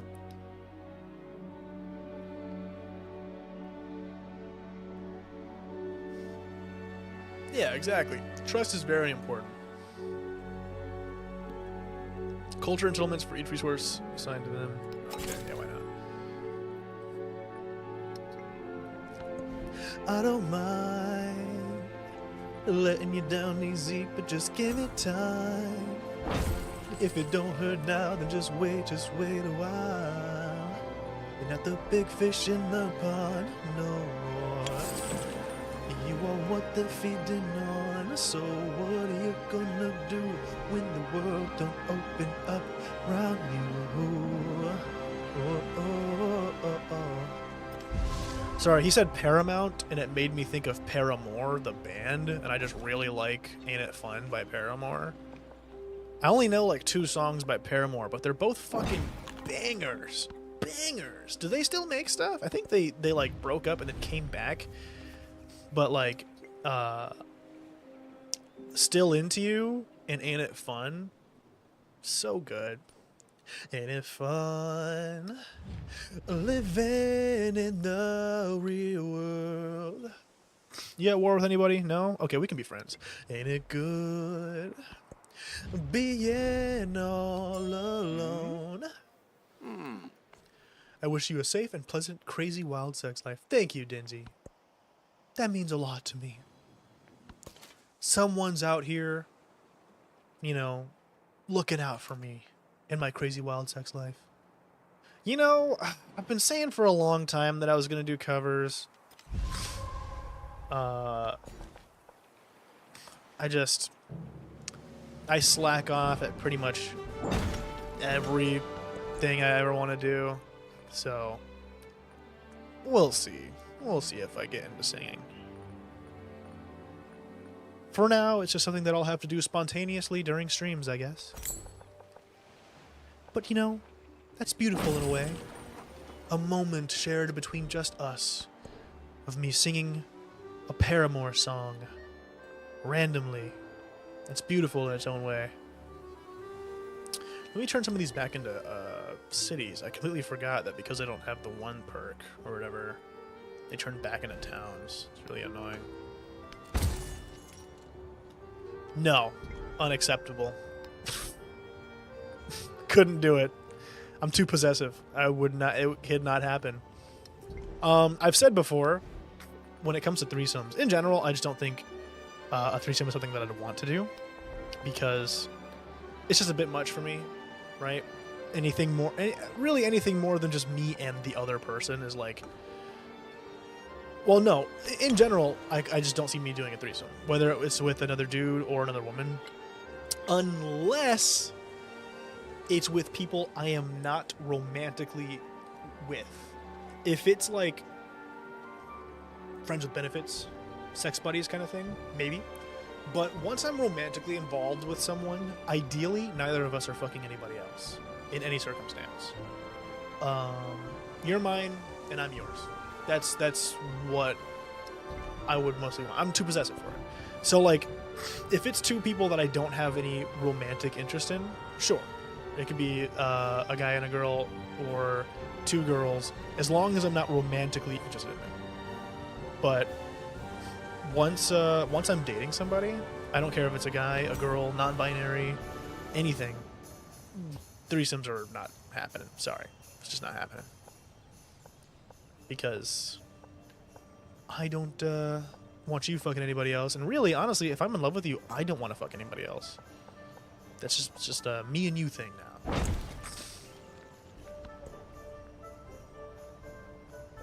Alright, Ling Zhao. How do these factory ones work again? I can't remember. It's something fucking, like, really annoying. Do I need the ironworks for it? I don't know. What if you're in a long-term relationship and it's going very well and they really want to try a threesome? You'd end the relationship? End the relationship is crazy. I mean, how adamant are they about doing one that I feel the need to end the relationship entirely? Like, are they that serious about doing one? Like, babe, listen, threesome or nothing. It's all for nothing. Either we're doing this or we're breaking up. Because, honestly, if you're that tweaked out about it, where me saying no jeopardizes our relationship, that probably basically means it's over anyways. Like, I feel like I wouldn't be that tweaked out about it if it were me. Yeah.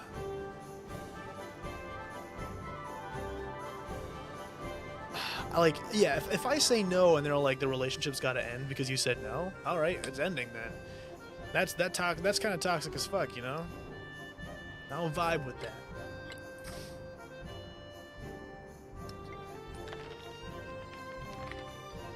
Like, hey, we can go out and experience things on our own, but like, if you're trying to pressure me that bad that our relationship's at fucking stake just because I didn't do a threesome with you, that's crazy. That's wild.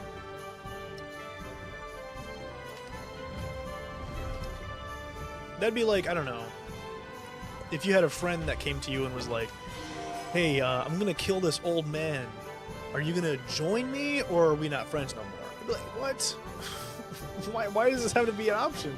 Why does that have to be the two options? Why can't there be an in-between? Why do I have to stop being friends if I don't help you kill this old man, you know? Yeah, okay, so, like, if me and my partner are talking, and she's like, baby, I want to have a threesome. And I go, I don't. I'm sorry. I know you want to explore this topic. You want to try this new thing, but I'm just not comfortable with it. You know, I'm too possessive. I love you, and I don't want you to feel locked down, but I just don't think this is something I can do, right? Now, from there, it depends on her response. Right? If she goes, you're a stupid bastard, do a threesome with me, you piece of shit, I'm gonna go, okay, clearly I was tweaking when I asked you out, because you do not seem like the right partner for me. I think we should go our separate ways. But if she's like, okay, I understand, boom, we're good.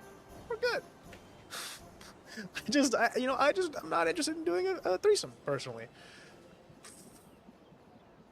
But yeah, I mean, there's nothing wrong with having that curiosity at all, and I would make sure that that's clear. You want to try that? It's perfectly fine to have that desire. It's a human thing to desire things, to be curious about things. I just can't indulge in that particular desire, and I'm sorry. And you know, maybe one day I would feel different about it, right? Maybe there's a universe where I would feel different about it. But at least from my right now speaking, I can't imagine myself doing it. Doesn't mean it's impossible, because I can't tell the future. But just knowing myself, I think it is very unlikely that I would be like, yeah, let's do it. So I don't know. Just from, I guess, if I'm evaluating me now.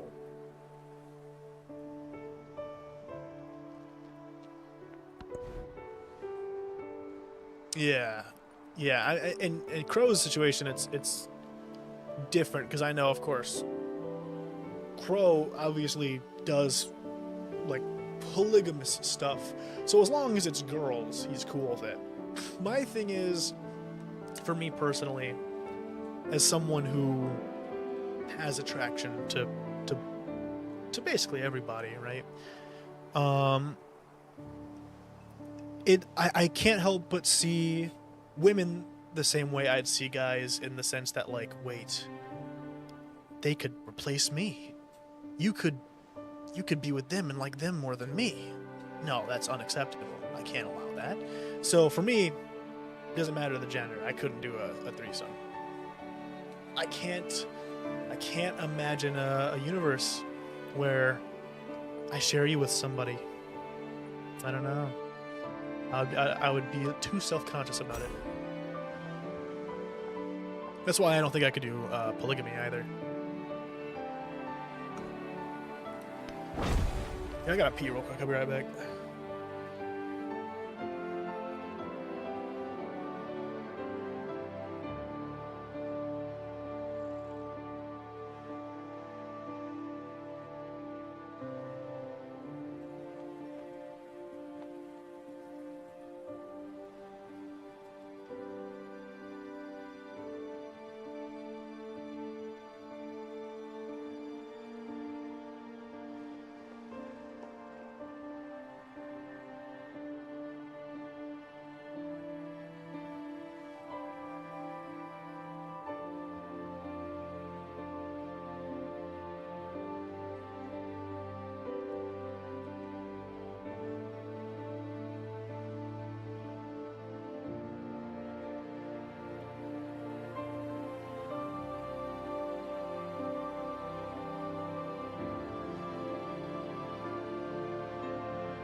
Fuck. I'm there. Wait, where did I leave off?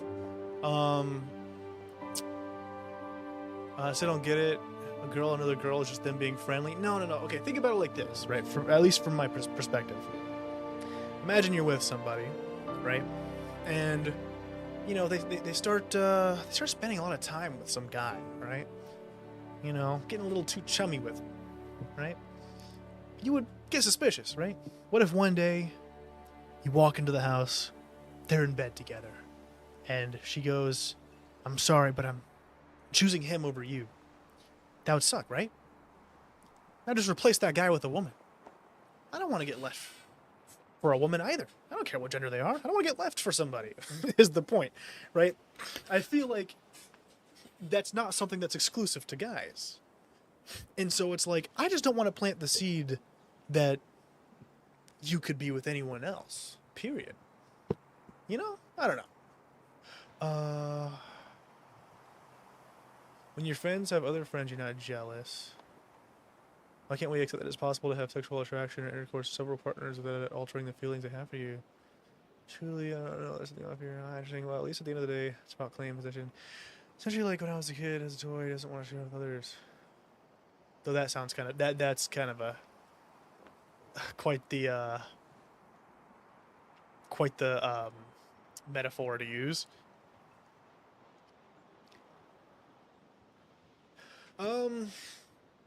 Yeah, I just think,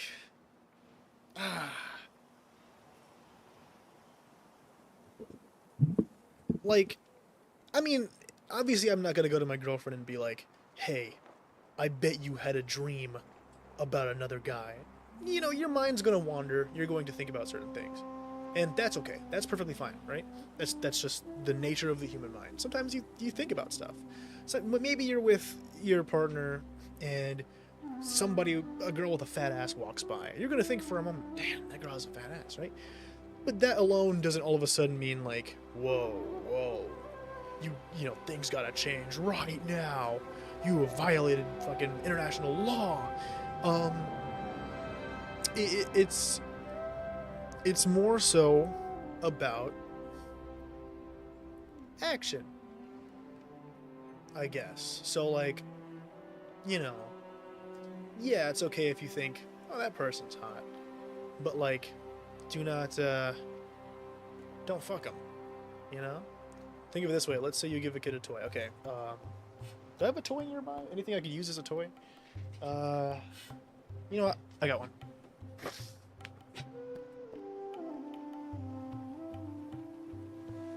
Okay. I'm gonna act out the scenario. Alright, you give a kid a toy. Hey, come here, camera. Wow! Look at this new toy! Say hello, 2020 Chopper! Wow! Okay, it's my favorite toy. Great toy! But then, you give the kid a new toy. Okay.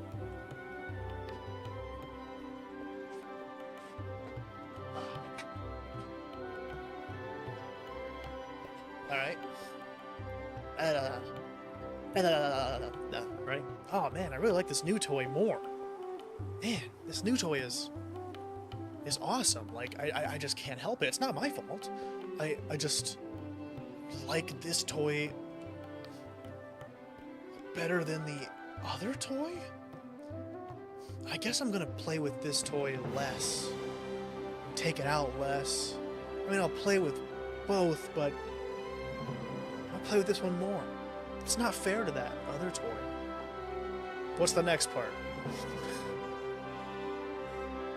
What's the metaphor? Wait, who's this responding to? Wait, this is responding to Dinzy? I lost the plot, I'm gonna be honest with you.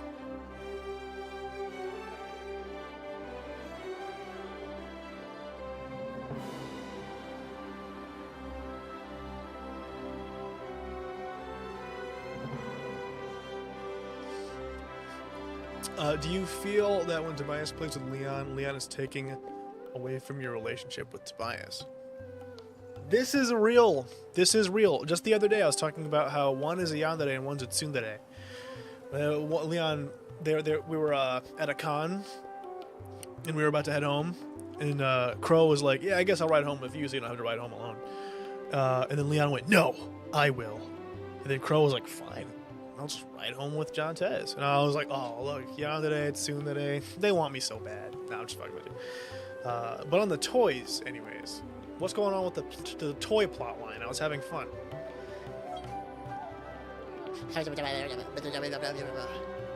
Rumble. That did happen. That did happen. He's just being coy about it. It's him being a tsundere again. Oh, from the top rope.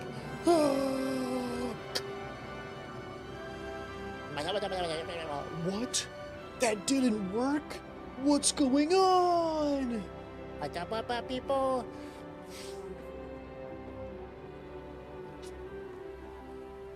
Wow. Shadow clone jutsu. What's going on?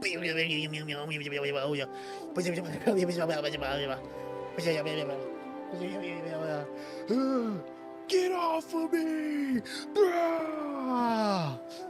Now I'm mad! Wait. Hold on.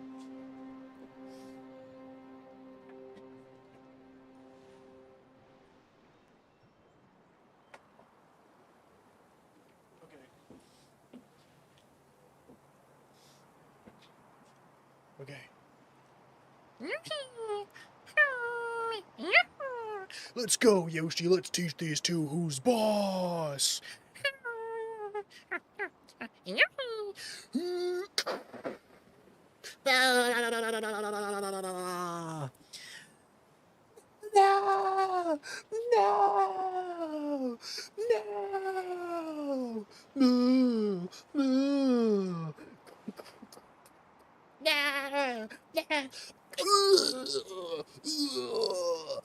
Whoa. Oh. Watch out, Yoshi! Yoshi, give me a boost! Give me a boost! Somersault!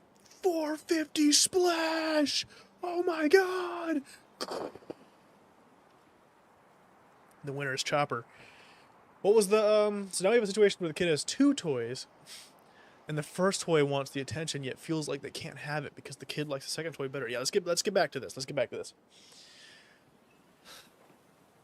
We have a situation where I'm not getting enough attention because he likes the other toy more.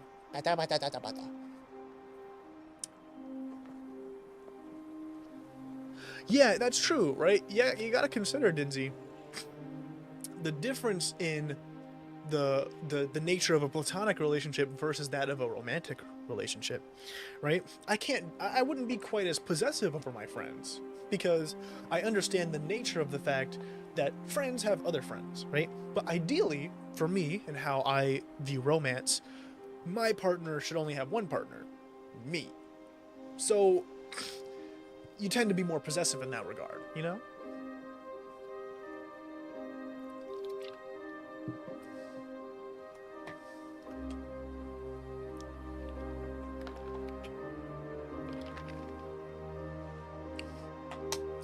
Okay. Pulling out the historical facts.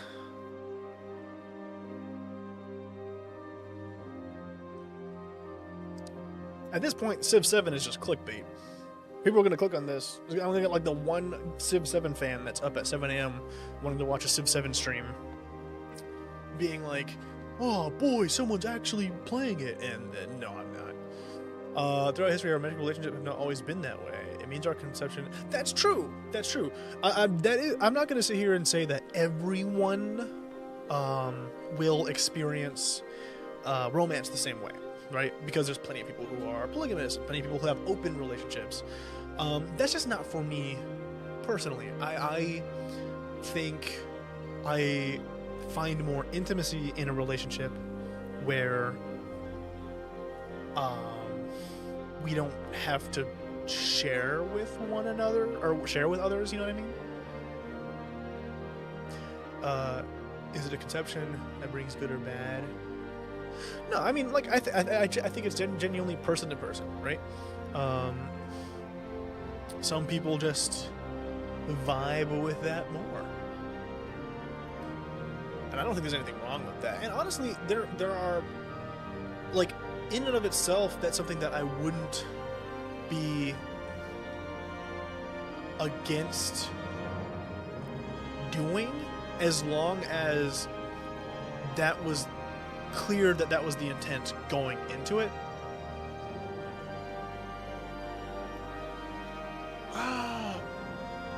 I see what you're saying, but I also think that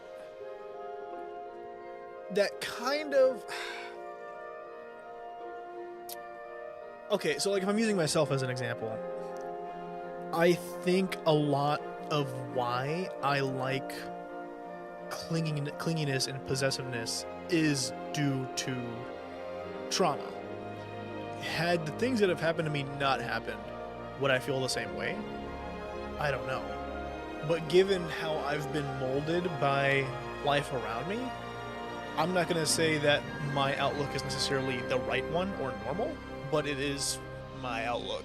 And it's kind of hard to shake that off.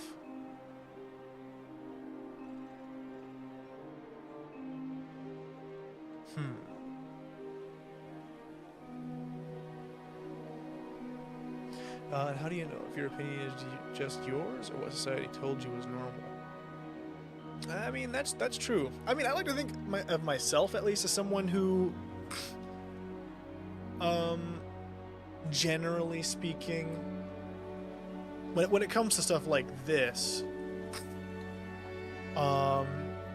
forms my own kind of thoughts on that thing. I in general, I think I'm pretty open about how people do their relationships.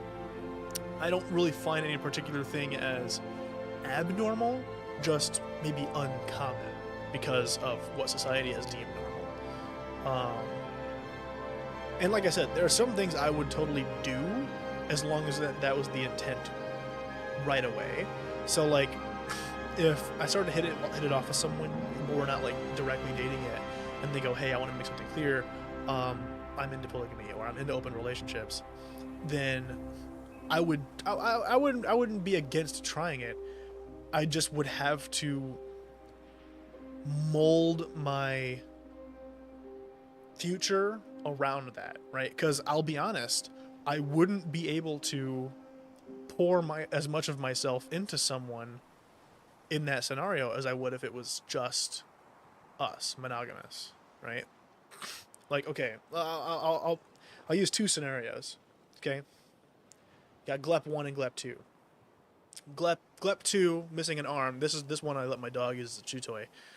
Goes, hey, you know, I really like you, but I think it would be best for us to be in an open relationship because it allows for a certain degree of freedom.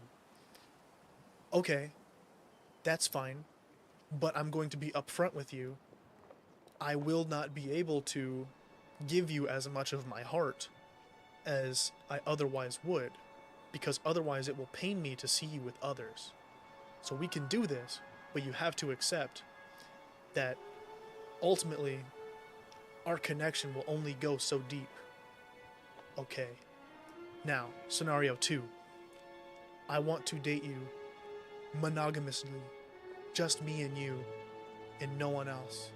Okay, then I promise to give you all of me.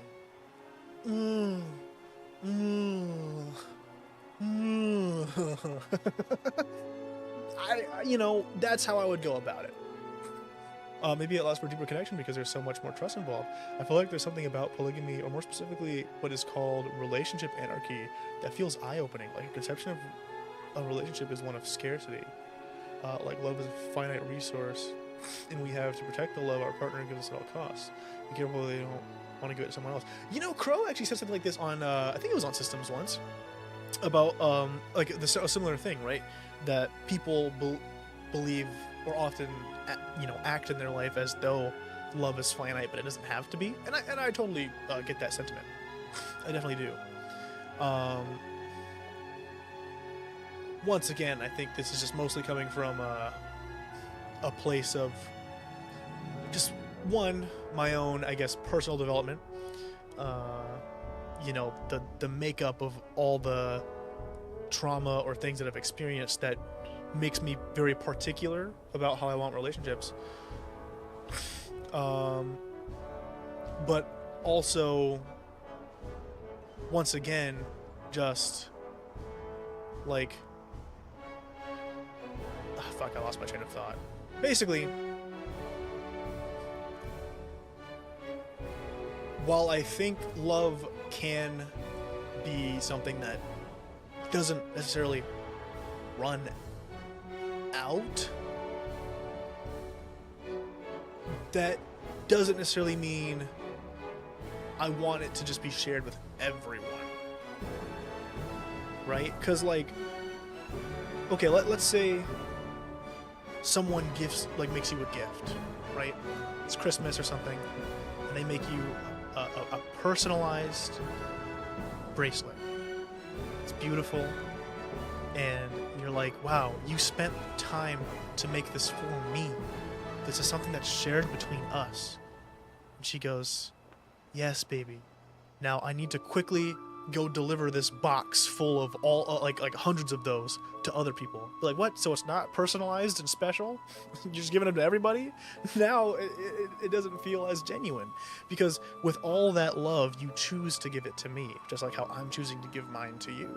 It feels just like how if you are in a polygamous or open relationship, you have to trust your partner to like, no matter what, still have that infinite love for you. In a monogamous relationship, you trust that partner to keep that love for you, I guess.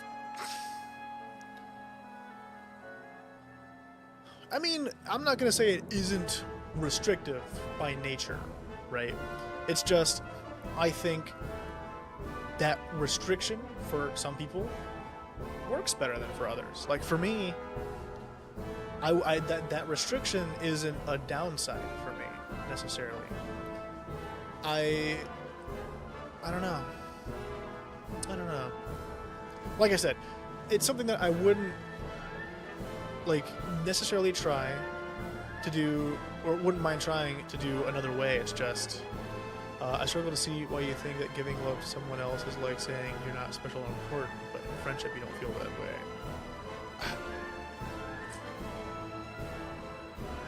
I mean, because I don't know. I guess I think it's just the general makeup of friendship versus relationship.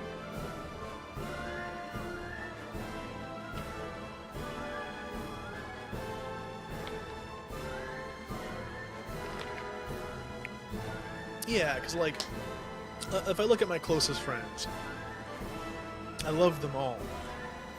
But with every one of them individually, there are things that, like, I only do this with John Tez, or I only do this with Leon, or I only do this with Zach. Or, like, this information that we've only shared with one another, right? Or this is a thing that only us have in common. That, even stuff like that exists, and sometimes it's nice to have that, like, niche thing that, like, you and one other friend share, right? And that happens depending on the level of your friendship. Like, if you get to a bit of a lower level of friendship, you're not going to have that as much. But, like, with best friends, you're going to get that. Even if you have, like, a group of, like, 4, like we have, where we're all close, we all have our own individual things with each other, too. And then that is heightened with relationships, you know? Like, I think it's totally reasonable to say that love isn't finite, but I think it says a lot what you do with it.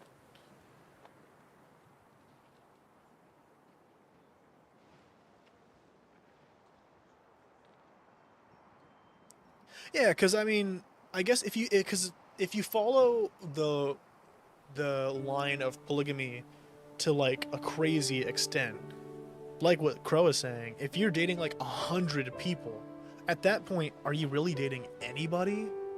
You're not going to be able to spend time with them.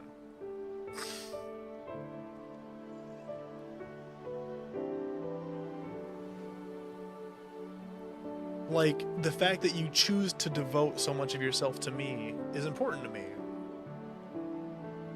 Is it, though? Is it not a realistic scenario? That someone might want to, like, just spend a bunch of time with me, personal time with me, and that I would want to do the same with them? Oh no, I'm saying, like, if you're taking that to, like, its farthest conclusion, right? Just to set, like, the idea, right? The more people that you have, regardless of if your love is infinite, there's, like Crow said, there's only so much time. You can't spend that time with everybody, and I feel like there's gonna be a point, I mean, unless you are God that's planning shit, there's gonna be a point where someone's going to, like, feel like they didn't get to spend enough time with you, you know, and maybe feel jaded about it. I feel like in a scenario where everyone's pretty, like, level-headed about shit, it could work. Be like, hey, you know, you're busy, I get it, shit happens. But we're talking about love. There's no level-headedness in love, right? You're gonna be upset that your partner spent more time with another partner than you, ultimately. I feel like. I don't know. I don't know. Like, I'm not gonna sit here and say I don't see where you're coming from.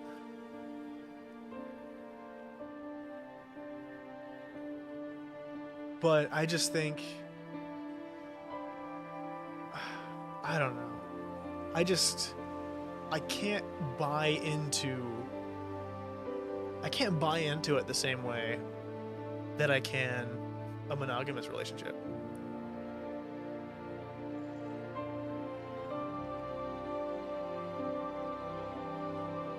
Okay, so using yours then. Let's say 4 people in the relationship. I'm assuming including yourself. So you, 3 other partners. If you factor in work or maybe, you know, school, like if you have college, as well as their work and potentially their school and whatever else they have in life, let alone if they want to spend time with friends, do certain hobbies, I don't think I could plan that, right? If I'm talking about myself personally, no universe where I could make a schedule around that would work. And someone would eventually be upset because, oh, this person didn't spend enough time with me. Now, I guess, in fairness, if you're talking about a very equal distribution of feelings, then maybe it's not that big of a deal. Like, oh, okay, they're busy, I'll spend time with them. But there are some, okay, so like using Crow as an example, if this is okay, Crow. He's generally like the linchpin in his polygamous relationships, right? Generally, he's the person that is relied on by the others. So when he's unavailable to one because he's with the other, that can lead to jealousy, you know? So if I'm talking about from a very human perspective about like how realistically we can use our time, I feel like it's just harder to say. Now, of course, that's coming from someone who's never done it, though. So I don't know. Okay. I guess. Hold on, maybe I need to rewind. Maybe I've gone too off track. Okay, yeah, that gives me a second. I'm gonna go over this again. I struggle to see why you think that giving love to someone else is like saying you're not special or important. But in friendship, you don't feel the same way. I don't know. Crow, you and I are on the same page, right? Like, we kind of get what each other are talking about, though, in regards to, like, in regards to someone giving you their love and you giving them a certain amount of love. That makes sense? Because obviously I know you also do polygamy, but I feel like Dimsy's talking about like the greater conclusion of polygamy as like a more societal thing.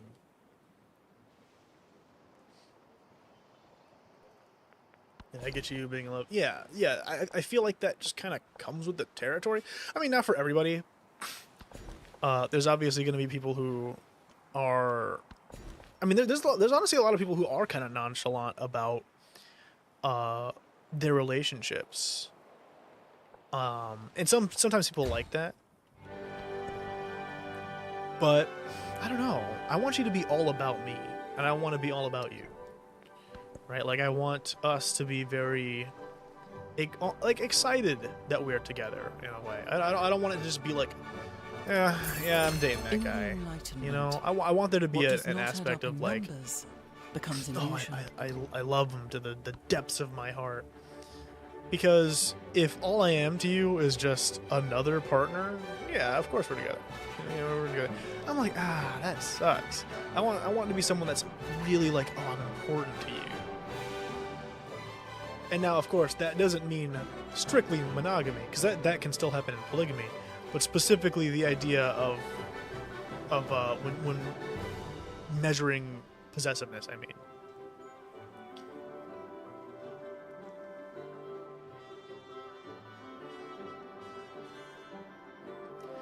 Yeah, because I imagine you'd get tired, too.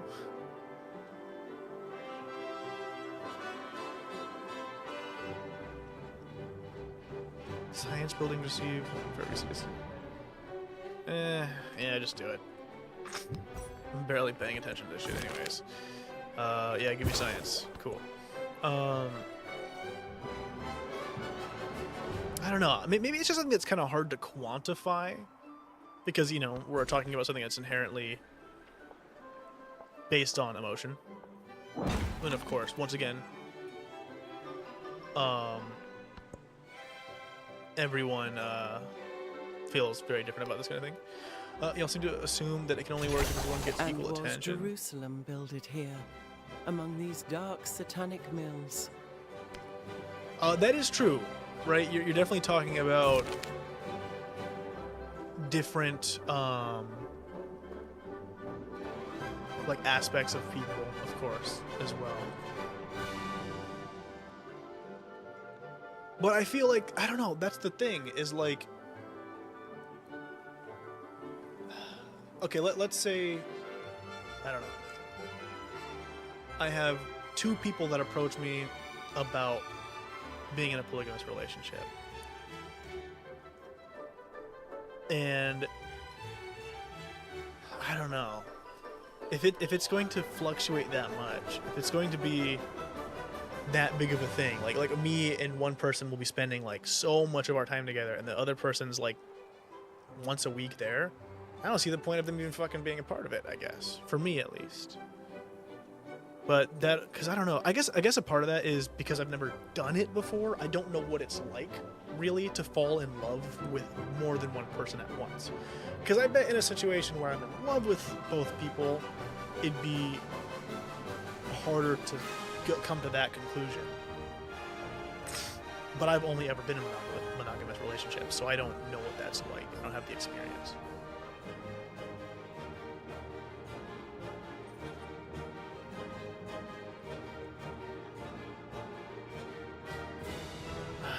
Yeah, I don't know. What's the cup? The production line, I work notices the colleagues in a uniform row completing task after task in much the same way. Automation promises to make life easier, but also to change the relationship to work. I want everyone to be happy.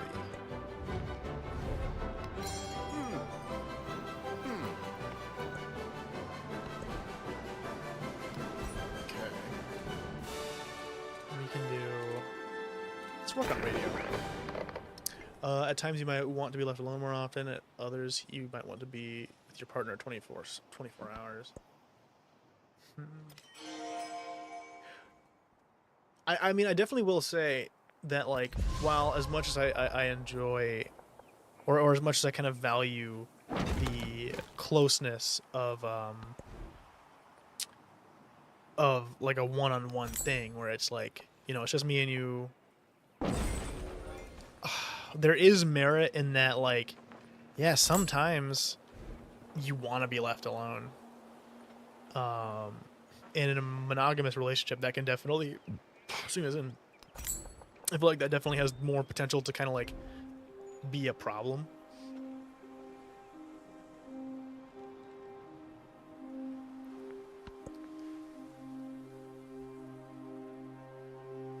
Having several strong relationships is probably harder nowadays. Question so many things.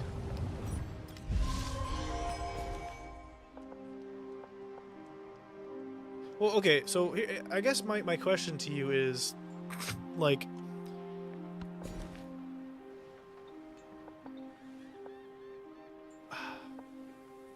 okay, are you essentially just arguing for the normalization of polygamy? Because I mean, in that regard, I agree with you. I don't think there's anything wrong with it. I just don't think it's for me, you know?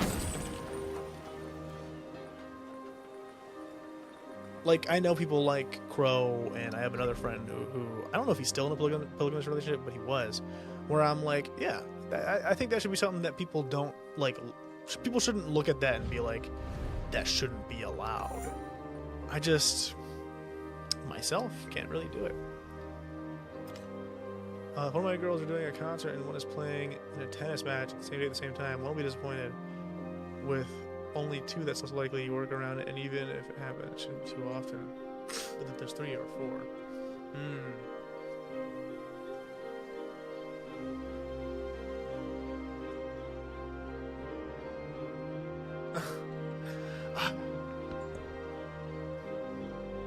Once again, though, I feel like that comes down to, like, platonic versus romantic stuff. Of course, you're asking, like, where was it? You said, what did you say? Oh, yeah, like, what is the truly difference between platonic and romantic relationships? And honestly, I do think that it kind of is blurry in a sense, because sometimes a lot of relationships stem from friendships, but I don't know, I feel like despite the fact that the lines can be very blurred, there still feels like there's a very distinct difference to me. Let's do this. I'm trying to expand my conception of a relationship. Fair enough. Unless our pure maiden has already been breaking people's hearts, and this conversation isn't as theoretical as I thought. I know, this is probably the longest stream I've done in a while. Well, yesterday's was pretty... Not yesterday, the last one I did, just a couple of days ago, was also pretty long. I can't remember how long that one was, though. Do you remember how long it was, Crow? Because you were there with me. I think it was around 7 hours as well.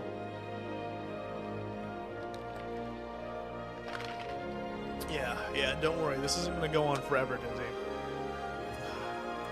At a certain point, my body needs rest. It's just a plain human fact. Oh, man. I'm so glad that you got to be here today, though.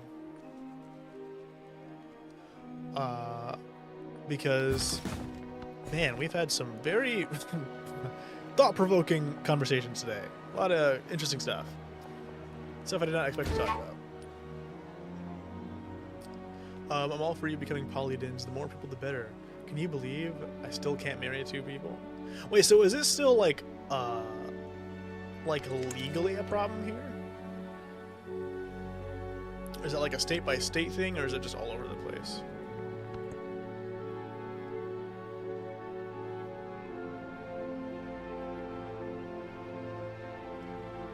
Huh.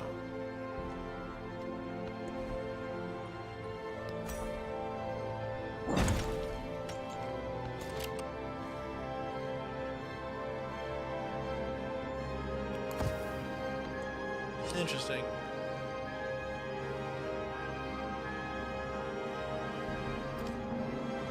Only one state, damn. Yeah, I mean, maybe I would do it once, but like I said, I just... And it sounds fucked up, I know, but I couldn't do it with someone that I truly, really loved. Otherwise, I would get too jealous. It had to be with someone where it's like, we're basically friends testing what it's like to be in a polygamous relationship. Because if I really love you, I don't think I could do it.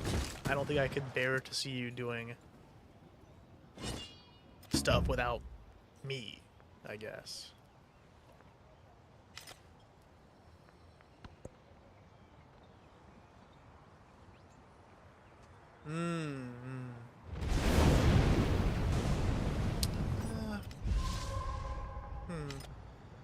I suppose. I guess once again though, like I said, it's hard for me to conceptualize because I've never been in one. So I always have trouble imagining how the third person actually, or third or fourth or whatever, how they actually tie into The beauty of electricity is and not I've asked Crow about it before, and it's like he's given me examples that like make sense, but it's still hard for me to conceptualize. Like the idea, okay, let's say I have this one person who I'm madly in love with. We're both madly in love with each other, and they decide, hey, let's try polygamy, and I go, okay, yeah, sure, let's do it. I have a hard time imagining I'd be able to acclimate to the third person personally. Because, like, I just don't see how both of us could manage to fall in love with that person without there being some inequities there. And even I'm a bit shell shocked at her desires. Oh, goodness gracious.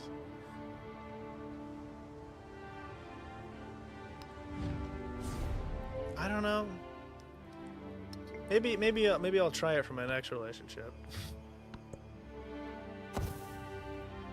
But at the same time, I don't want my next relationship to be made out of what is essentially an experiment to see what polygamy is like.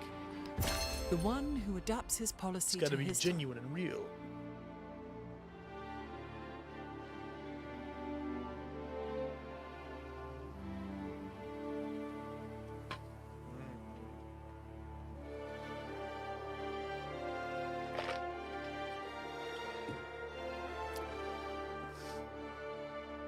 Yeah, I mean, you never know. There's all kinds of stuff that you don't really know necessarily that you'll enjoy it until you try it. And like I said, I don't think there's anything wrong with polygamy. It just really is hard to test. Okay, that's fair.